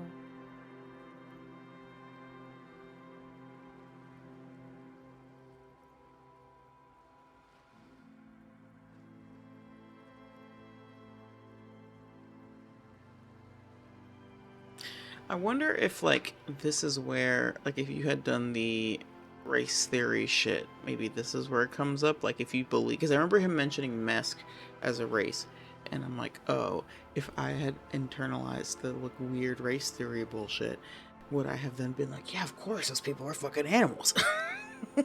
That makes perfect sense. I don't want to tell her that I don't believe her, though. I wish there was an option of, like, I don't think that's what happened, but I believe you saw what you saw. Oh yeah, oh yeah. Advanced race theory. Yeah. There's a point this game is crazy. There's a lot of sort of political stuff going on and socioeconomic whatevers, and there's people with different. I think the idea is that like vaguely, the uh, World War One ended differently. Vaguely, like that's the impression that I get. That like Germany won World War One, and this is like an alternate. This is definitely like an alternate history type setting. I can't quite tell where the fork is. Well, now I think it's before World War Two. I think it's World War One. In this one, I think. Because people talk like I think it's like set in like the 50s or something. Like it's not. It's like set in the past, but it's like an alternate version of the past. Because we're sold using like motor cars, like motor carriages, like the everyone has like these old cars, like it's like old technology. So I think it might be World War One alternate history, not World War Two alternate history. But I don't know. I don't know.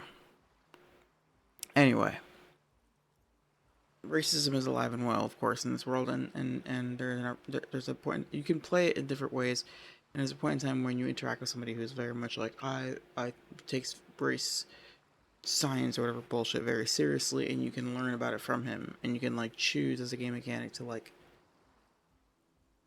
hear him out, mostly because like he's like blocking a path for you, and if you choose to listen to him and learn what he's teaching, then you might be allowed to proceed past that path, but we don't know for certain that's the only way to do it.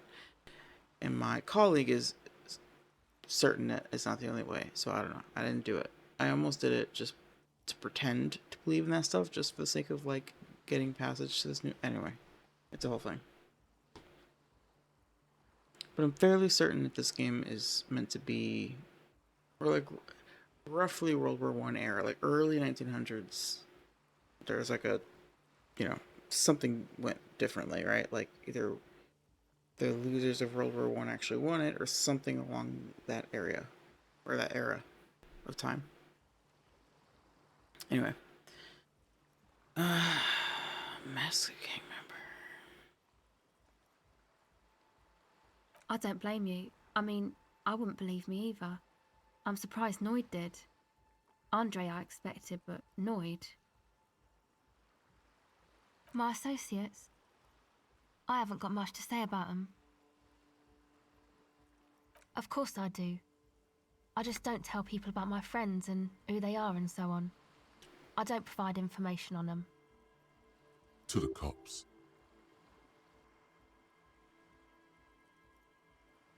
Me?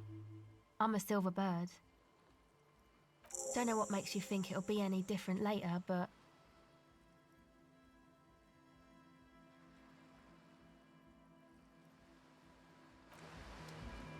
Man, I want my hat back.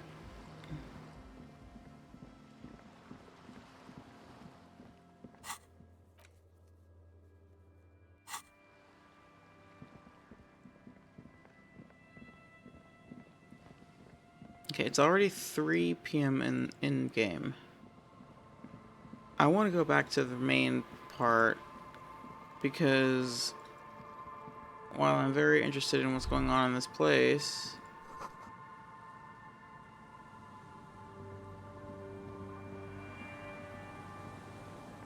okay, I came over here. While I'm very interested in this, I also want to follow up on some stuff that I'm now able to do because I've done this.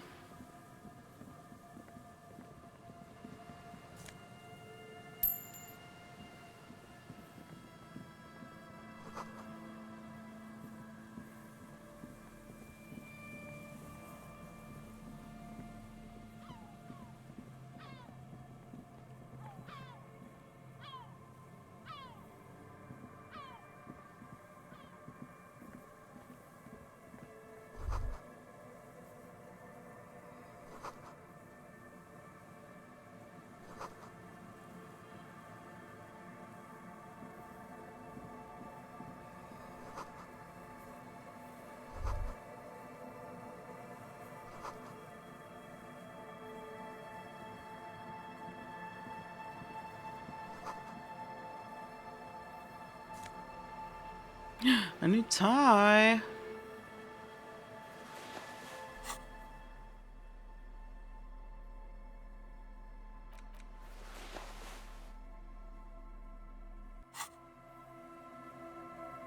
-2 physical instrument does suck though.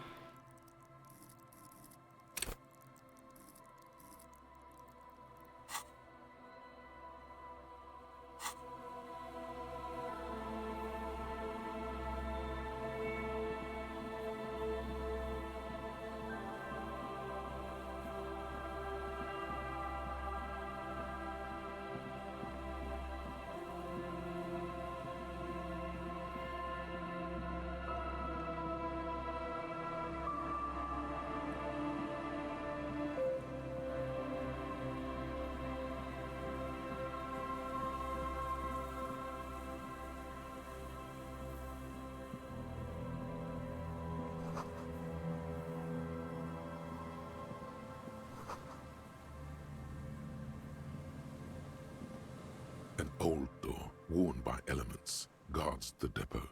The wind has blown a sand dune in front of it. The door hasn't been opened in a long while. You see a handle.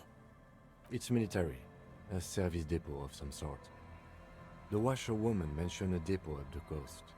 She said it was for moving ammo and cargo across the bay. This might be it. It may have been used to service an aerostatic battleship in the atmosphere, or a fortification, like a sea fort in the bay.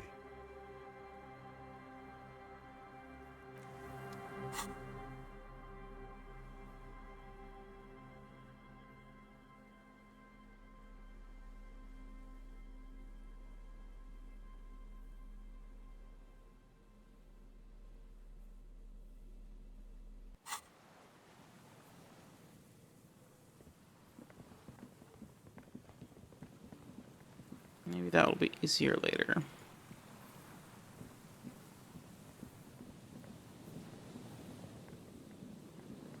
Okay, I'm gonna go back to the mainland. Or rather, whatever.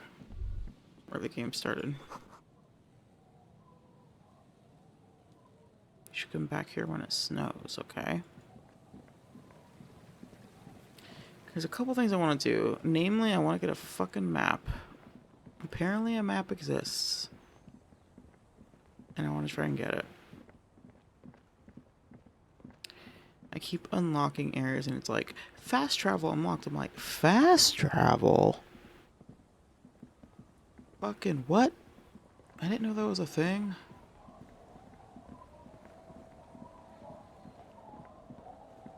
If I could pretty please with Sure on top unlock fast travel, I would be delighted.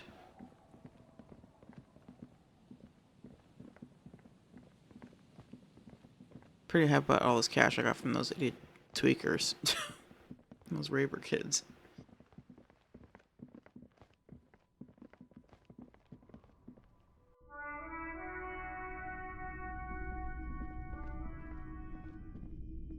Hello, hello. Hello, hello. Let me know if I can help you with anything. Sure thing. Sure, man. I doubt it, but I can try and answer any questions you may have. He's been by the shop. There was something awfully deliberate about that laziness. He nods reluctantly. The pawnbroker's gaze. Here you go, man.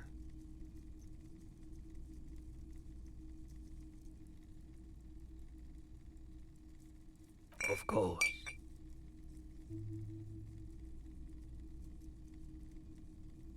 Sure, let me have a look. Alright, let's see it. Oh, no, no, no, no. I don't need bloodthirsty mercenaries knocking on my door looking for their missing toys. Besides, this gear costs a fortune. There's no one in Martinez with that kind of money. I'm not purchasing any more clothing at the moment. Another time, perhaps.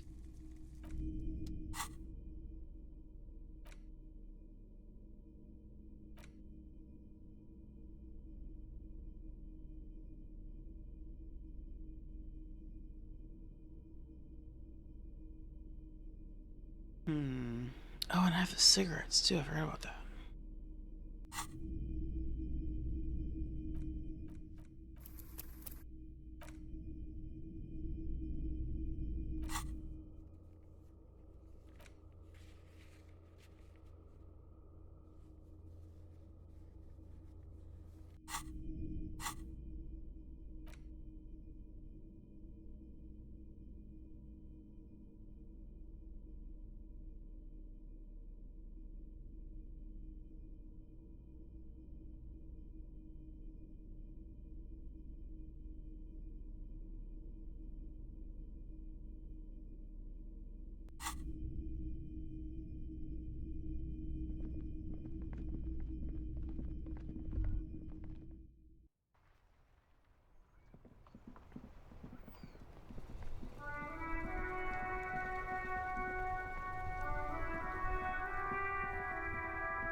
It is such a pleasure to see you again, officer.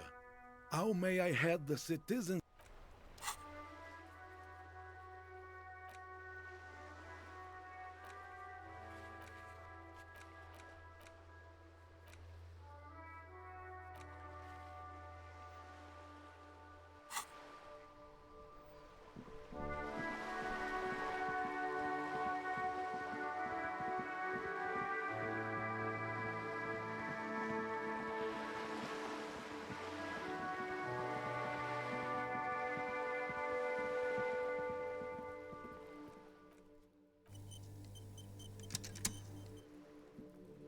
Paintbrush?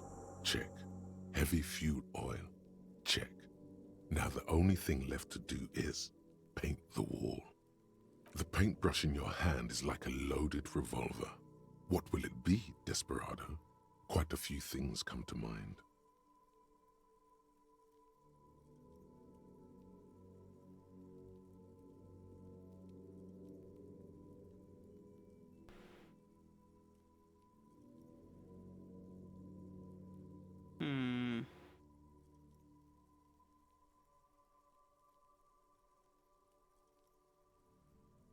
I'm gonna come back when I don't have Kim with me.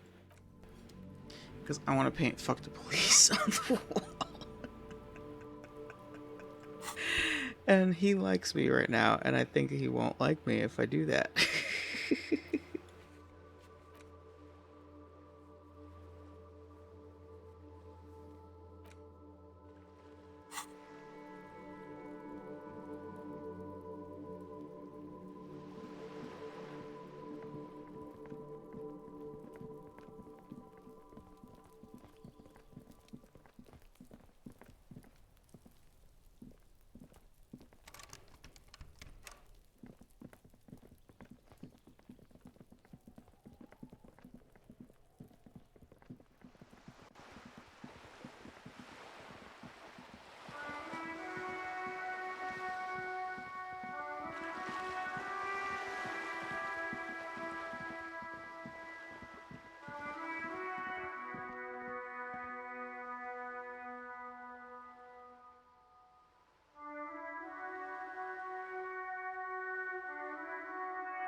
Shelves filled to the brim with crime novels featuring the supposedly stalwart Vespertine detective. Several maps have been attached to a bulletin board hidden inside the alcove. The maps look old and faded. Your eye catches a map of Insulinda, a map of Revachol, and a map of Martinez. You peek at the stalkie, waiting for her to be distracted. When she's not looking, you deftly rip the map off the bulletin board and pocket it. You're now the proud owner of a map of Martinez, which... It was only 90 cents, but whatever. Cost that much. Yeah, exactly. The game beat me to it. I don't care though. The worn map features the patchwork grid of the streets of Martinez, with directions to appropriately touristy locations. Year 48 resides on the upper right corner. Your finger moves through the various streets, across Rue de Saint-Ghislain and Rue Saint-Cypar, over Saint-Brun and Martinez North. Finally, coming to a halt on the spot where you are currently standing, although the map gives no such indication itself. For a more detailed view of the map, go to your journal and select the Map tab.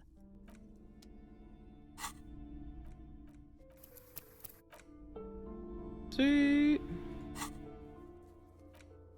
Fuck yeah, I finally have a map. God damn. Alright, I'm gonna take another break, sorry. We're back. One more break and then we'll maybe end stream, I don't know. I'm gonna go a little bit longer.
Fuck me, I have a map. This is crazy, you guys. I'm excited. I have a fucking map.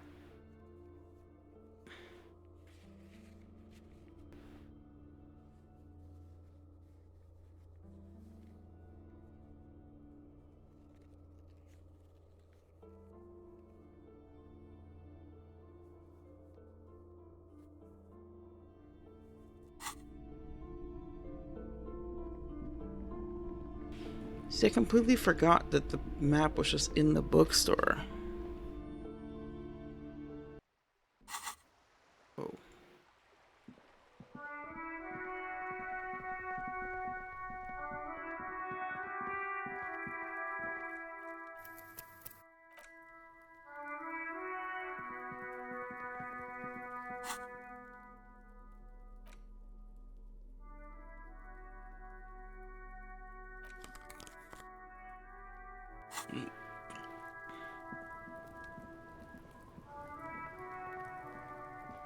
Kuno's like Kuno's dad?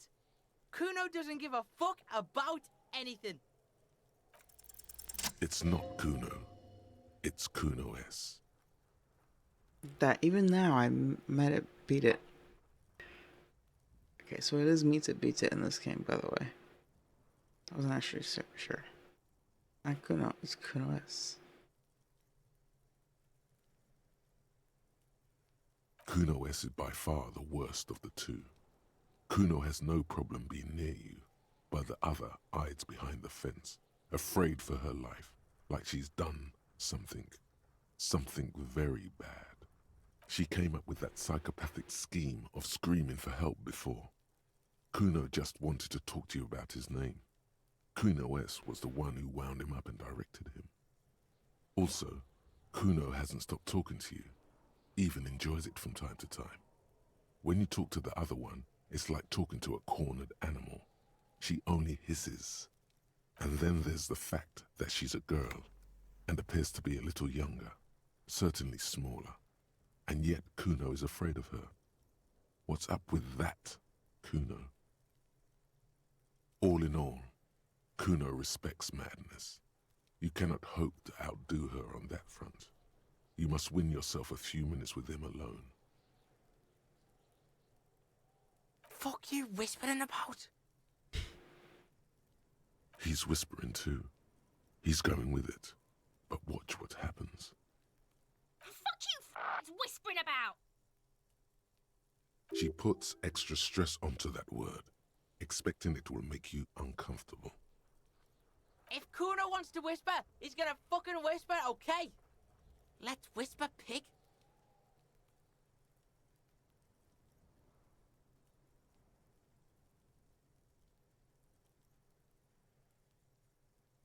This is it. You've got him. But be careful. You can still fuck this up. Don't make Kuno look bad in this.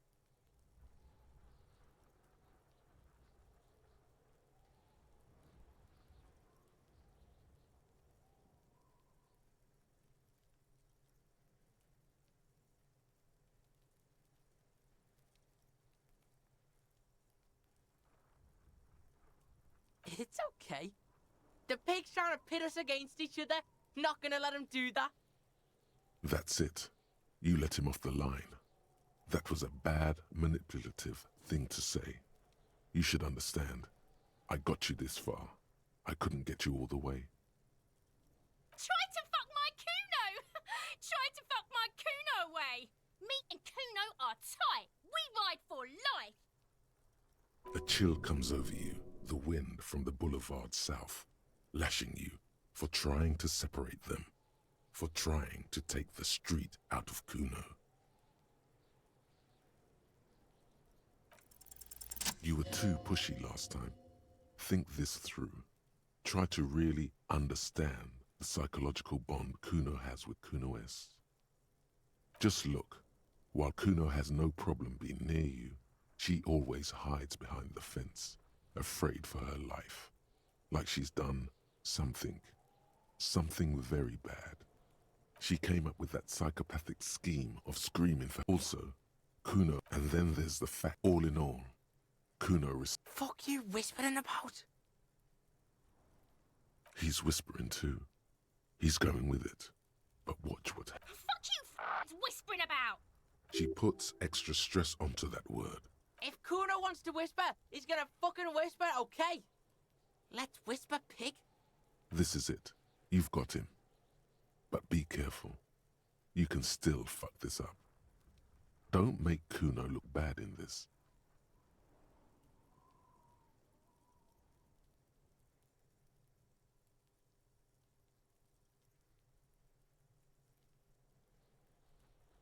I don't want to pick the second one because, oh, she's terrifying. She's so scary. That might make him be like, no, I'm not scared of her. You know, like defensive. But if I say, oh, I'm glad she's out of here. She's not fucked up. Everyone's fucked up. Stop judging shit. Wrong move. But he's whispering still. You haven't lost him. Just don't mess up again. Or you will. There are no guarantees here. This is the best option? Crazy. You don't know the half of it. She's not Oh my crazy. God. She's insane. Dangerous. She's smoked a man. She's done people in. Probably even pigs. My gut, I should have gone with my gut. I thought that this was the best option originally, but then I was like, no. The game was like, don't make him back out.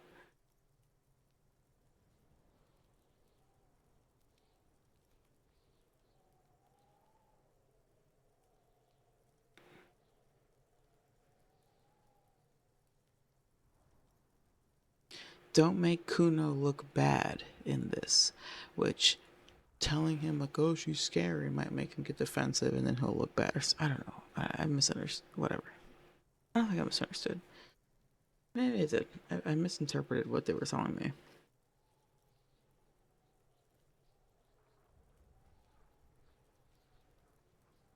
Stop talking to him!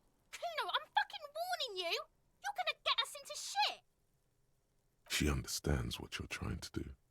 Yo, see? Did Kuno not tell you? Kuno told you. Kuno talks to whoever he wants. Talk, pig. Kuno's got it under control. You did it. They're separated. He's even turned his back to her, so she can't read his lips. Kuno means she killed someone. That's right. She's a killer. Like, actually a killer. His little green eyes are fixed on yours. He's meant everything he said before, but right now, he not only means it, he is sincere.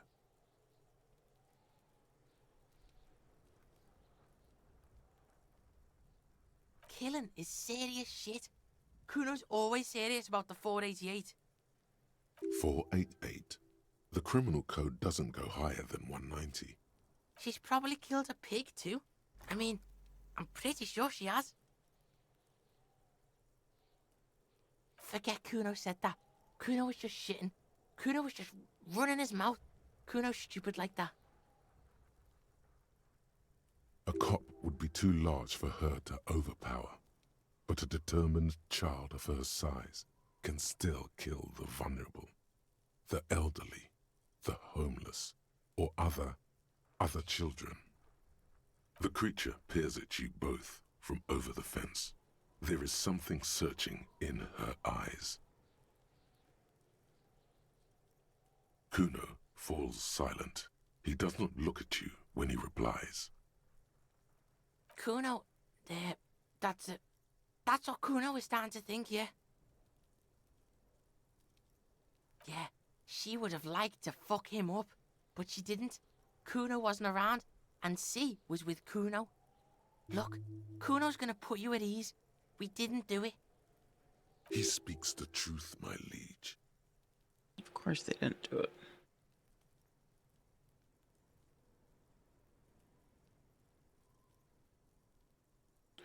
Finally, these stupid kids are like interesting and useful. This is interesting. They were so annoying, but I knew that I needed to pass that stupid empathy check. Yeah, she's psycho. None of that kiddie psycho. Cat burning shit. She does the real deal. Yeah. Snuff radio shit. Believe me, pig, you don't want to know. Snuff And radio. he doesn't even want to think about it. This isn't just another boast. What's that language she uses? Napankimpi. Fuck knows. She says it's the song of her people or some shit. Crazy people. The fucking Nakis. I don't know. It's Suruese. The Suru are an indigenous ethnic minority in the social democratic powerhouse Vasa on the tundra and tiger-covered Isola of Katla. Far, far away from here. As far as possible, really. You mean evil little red-haired people like her? Yes, they do. The Suruese have that ginger gene. That's not what I fucking meant. Suroise? Like that man from Helmdall shit? She could be. She could be that Helmdall shit. Revelshot does have a small Suruese community, or she climbed into a yakberry crate and was shipped over accidentally. Fuck no, she's not my sister. She's just a stray who got in, like a mad dog or some shit. Yeah, she was just there. What was that, Kuno? She was in the hallway, dripping wet, by the fucking shoe rack, in the dark. What? A shoe cupboard just off to the right. Have you been to this place? Yes. Yeah, that's the place. She was just balled up near the closet, psycho style. Kuno's got no fucking idea. Her hair was all wet. I think she pissed on the floor too. She was there for 3 days, in the corner, every time Kuno went out. I dunno. Someone left the door open. Kuno comes home and she's sleeping under the desk, under the pile of clothes, like a dog. Kuno's dad doesn't give a shit. Doesn't even see her there, or thinks it's fucking Kuno. Shit's all on Kuno. How's Kuno dealing with this? Kuno's dealing with it just fine. He doesn't need you fucking with this, waving your gun, mad dog shit. Kuno remembers what you did there. Kuno's got this shit under control.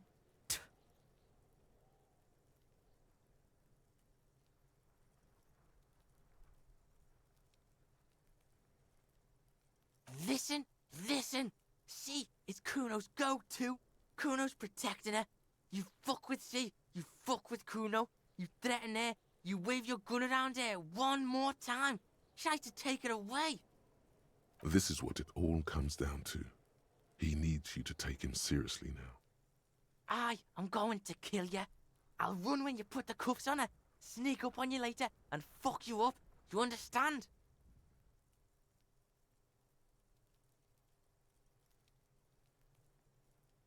Alright, now we can do business. Yeah? What do you want? Kuno can hook you up with... Don't hook him up with shit, Kuno.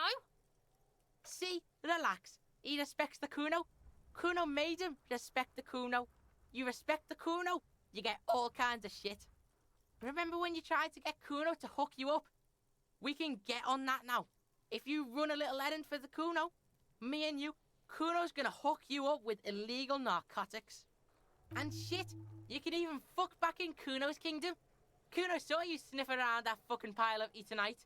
It's a secret door, okay? Just pull it off and fuck back in there. Yes, please.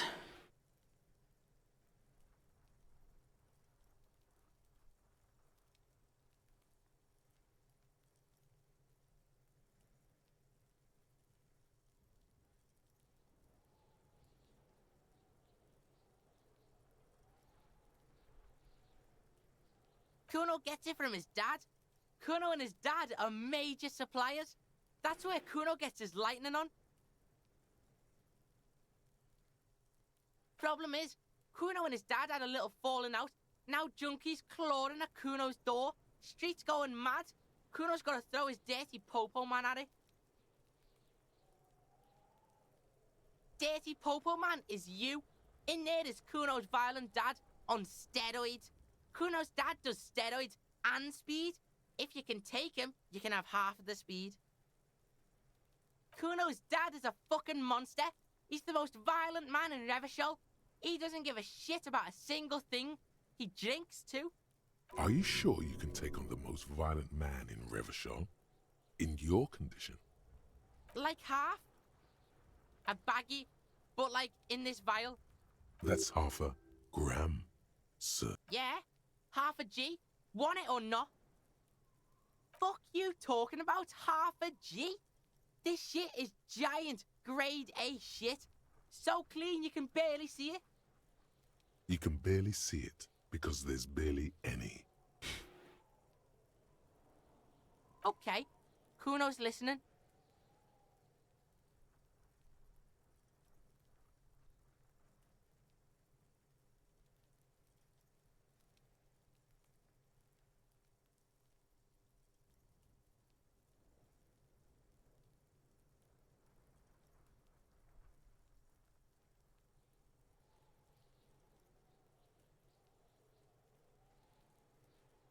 Sure, whatever. If you survive, make sure to bring that shit back to Kuno. Kuno's almost out. You wouldn't like the Kuno when he's out. Just get in the apartment building. Kuno knows you already fucked your way in. Kuno knows everything. Go to room 12, first floor, and kick down the door. Police violence style. Kuno style. And then it's action time. You're locked in the room with violent fuckheads. That's it. Next time Kuno sees you, you better have his shit. What the hell are you signing us up for? Who's saying anything about us? You can sit this one out, dog.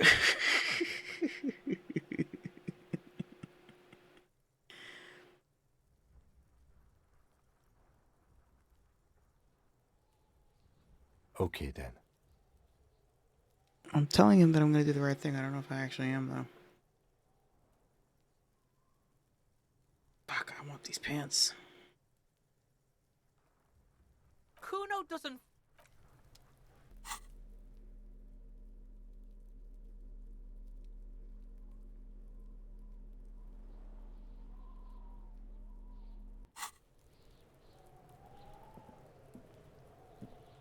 Kuno's like, here, pig. We're fun now. Performance buddies. Kuno could already see you soaring through the air like a fucking eagle. Pig's in Kuno's debt now. Money debt? Money debt doesn't mean anything. He's just saying words. You're not in his debt. Kuno doesn't...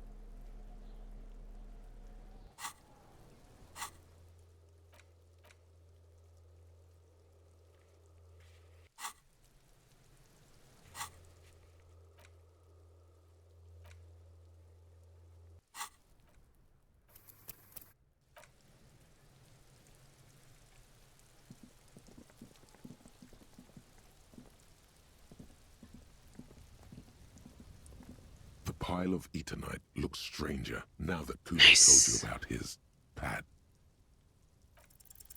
Because, unless Kuno lied, you should just be able to pull the panels aside.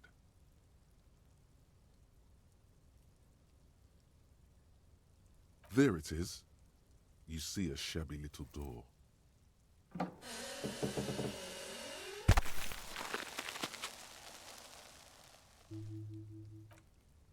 So this is the shack Kuno mentioned. Let's take a look inside there.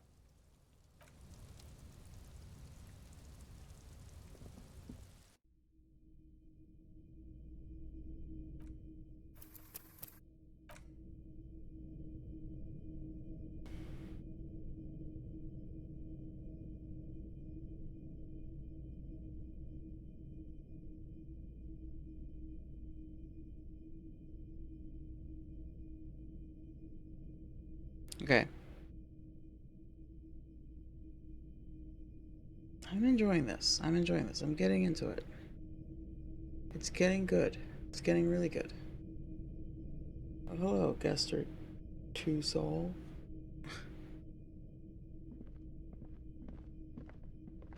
Welcome.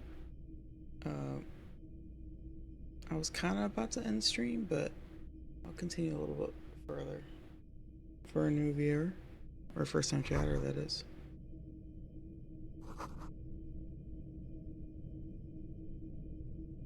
But yeah, I'm making some progress here. Amphetamine. Sweet amphetamine. Maybe this Kuno kid knows where to find more. The lieutenant isn't studying the powder in the mirror. He's studying you. There's a good vague way to ask where he stands on drug use. Professionally, I mean.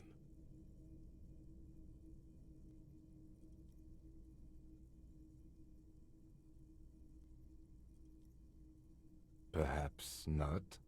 This is below our pay grade, detective. However, see that ladder there? It's probably another way into the industrial harbor, no? A secret path the local kids use.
Looks like someone left his tarpaulin cloak hanging on the railing here.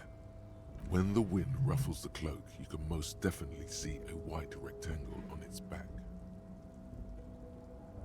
Yes, it's probably yours. It bears the RCM insignia, and you have a habit of being careless with your equipment. You could probably make the jump. You look like you've done some track and field in your day. The wind is aggressive up here. The lieutenant looks at the enormous crane towering in the distance, over the container yard. That machine is a Kvalsund 1020 HK. Is it? Kvalsund makes a lot of heavy equipment, but this is phenomenal, even for them. But I digress. We were focusing on your cloak here. I was under the impression we are on our way to meet the king of this castle under siege, Evrard, one of the people we're interviewing. This way we may be able to get around his henchmen. Or it could be that we are just exploring. The cloak? I do think it's yours, yes. As to whether you should go for it? Well, it doesn't seem too dangerous. 2-meter stops.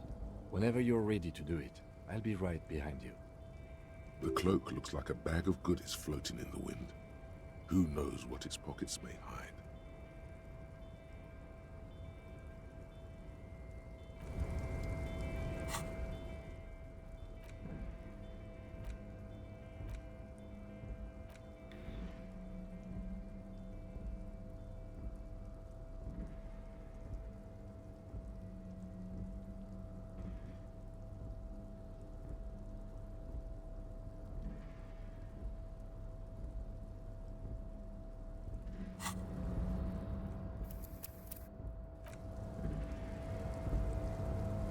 tarpaulin cloak with possible RCM markings is still caught on Nice. the railing. As you leap in the air, a chilly breeze engulfs you, sharpening your senses.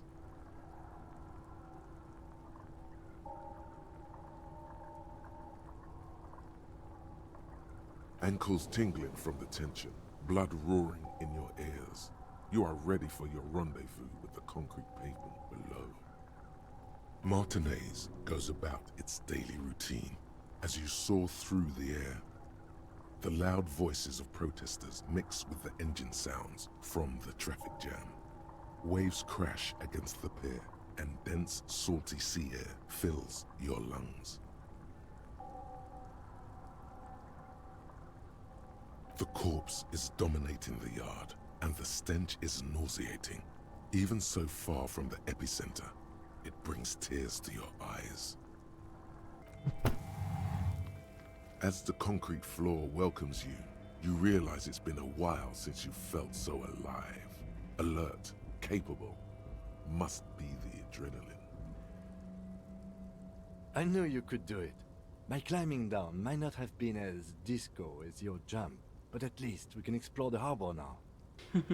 With your feet firmly planted on the concrete, the noise of the harbor rushes back in.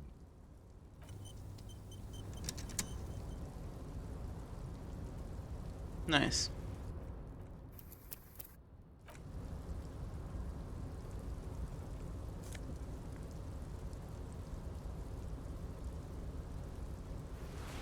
That's so satisfying because now I'm like,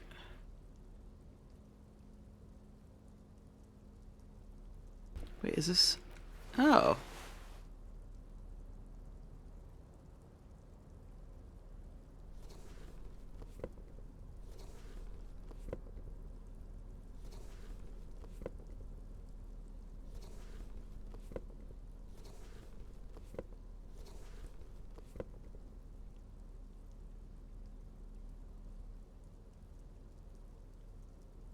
The spirit corpse visual calculus or spirit corpse shivers. I really like the shiver stats. I like the things that we get with the shivers. I mean, look at me. Like, I have a 2 to physique, but I managed to get +6 to shivers. I really like that shit.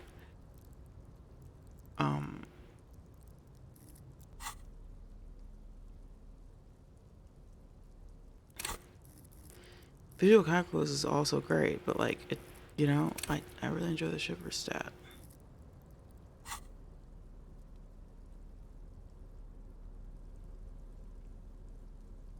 Like I already have pretty high visual calculus. Although I guess if I switch to this, then it'll be, yeah, 7 and 5. I'm gonna go with this Troll Cloak.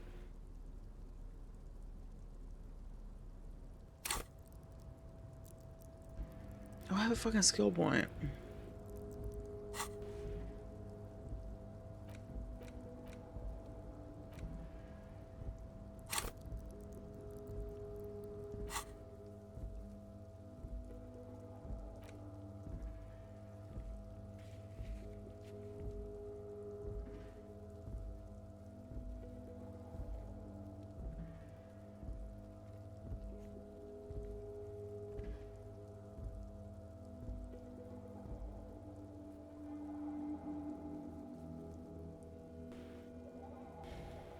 I do feel like I need to increase my electrochem and also my authority.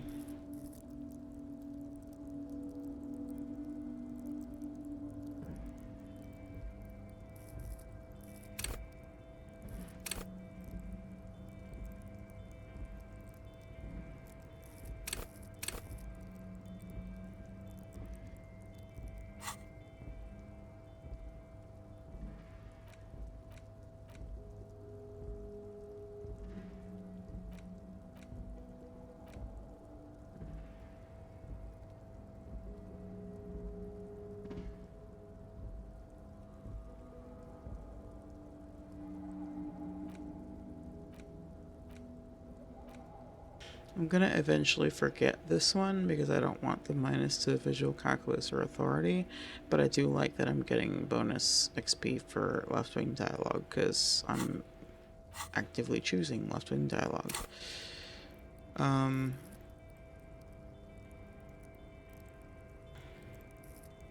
So the real question is, do I add another slot or do I add another stat point?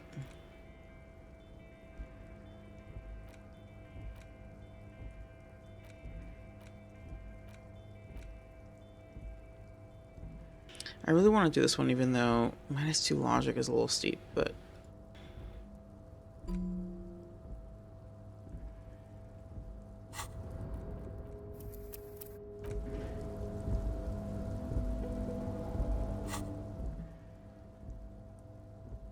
I want to do the superstar shit.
Damn, okay. Alright. This is a good, I think it's a good place to pause because we're gonna explore a lot more. Not pause, but stop because I need to end stream.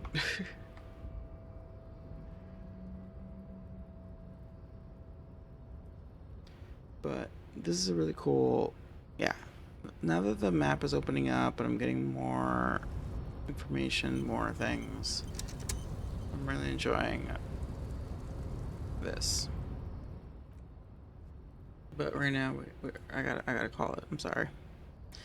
Maybe live tomorrow, maybe like early afternoon or some crazy shit. Probably not though. Probably not. Possibly like Tuesday or Wednesday.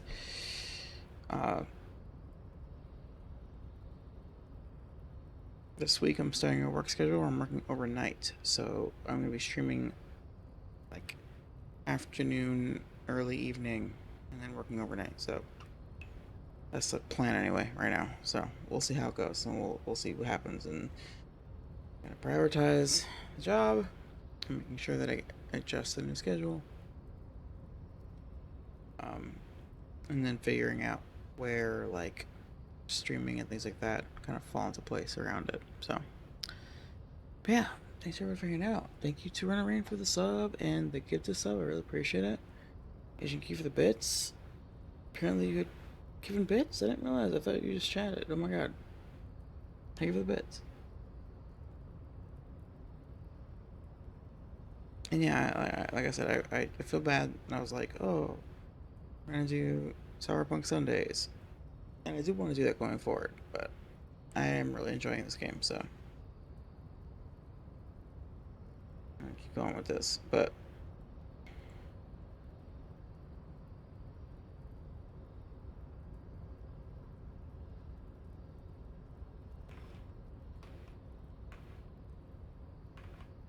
now I gotta find somebody to raid.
Sorry, I'm still looking for somebody to raid. I'm looking for somebody to raid.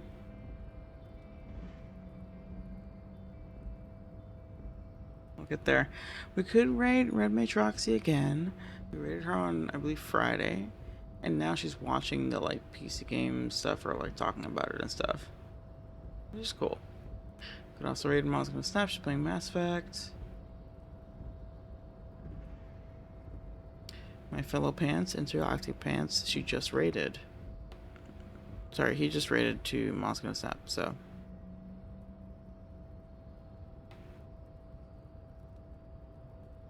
Rawr.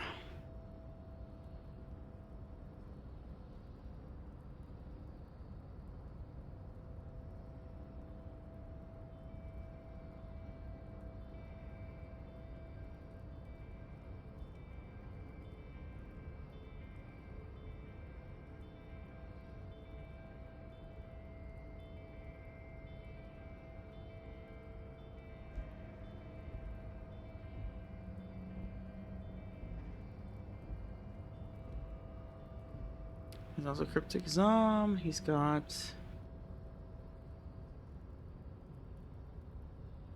9 D&D.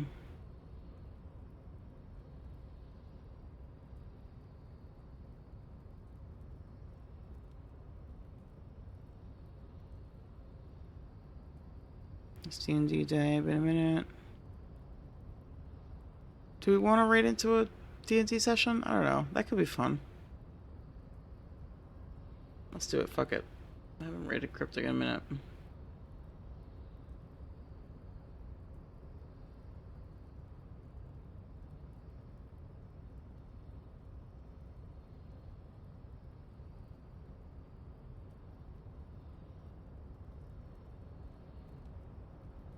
Hopefully we're not going to interrupt too hard. So, let's go say hi to our boy Cryptic Zom. He's playing D&D right now.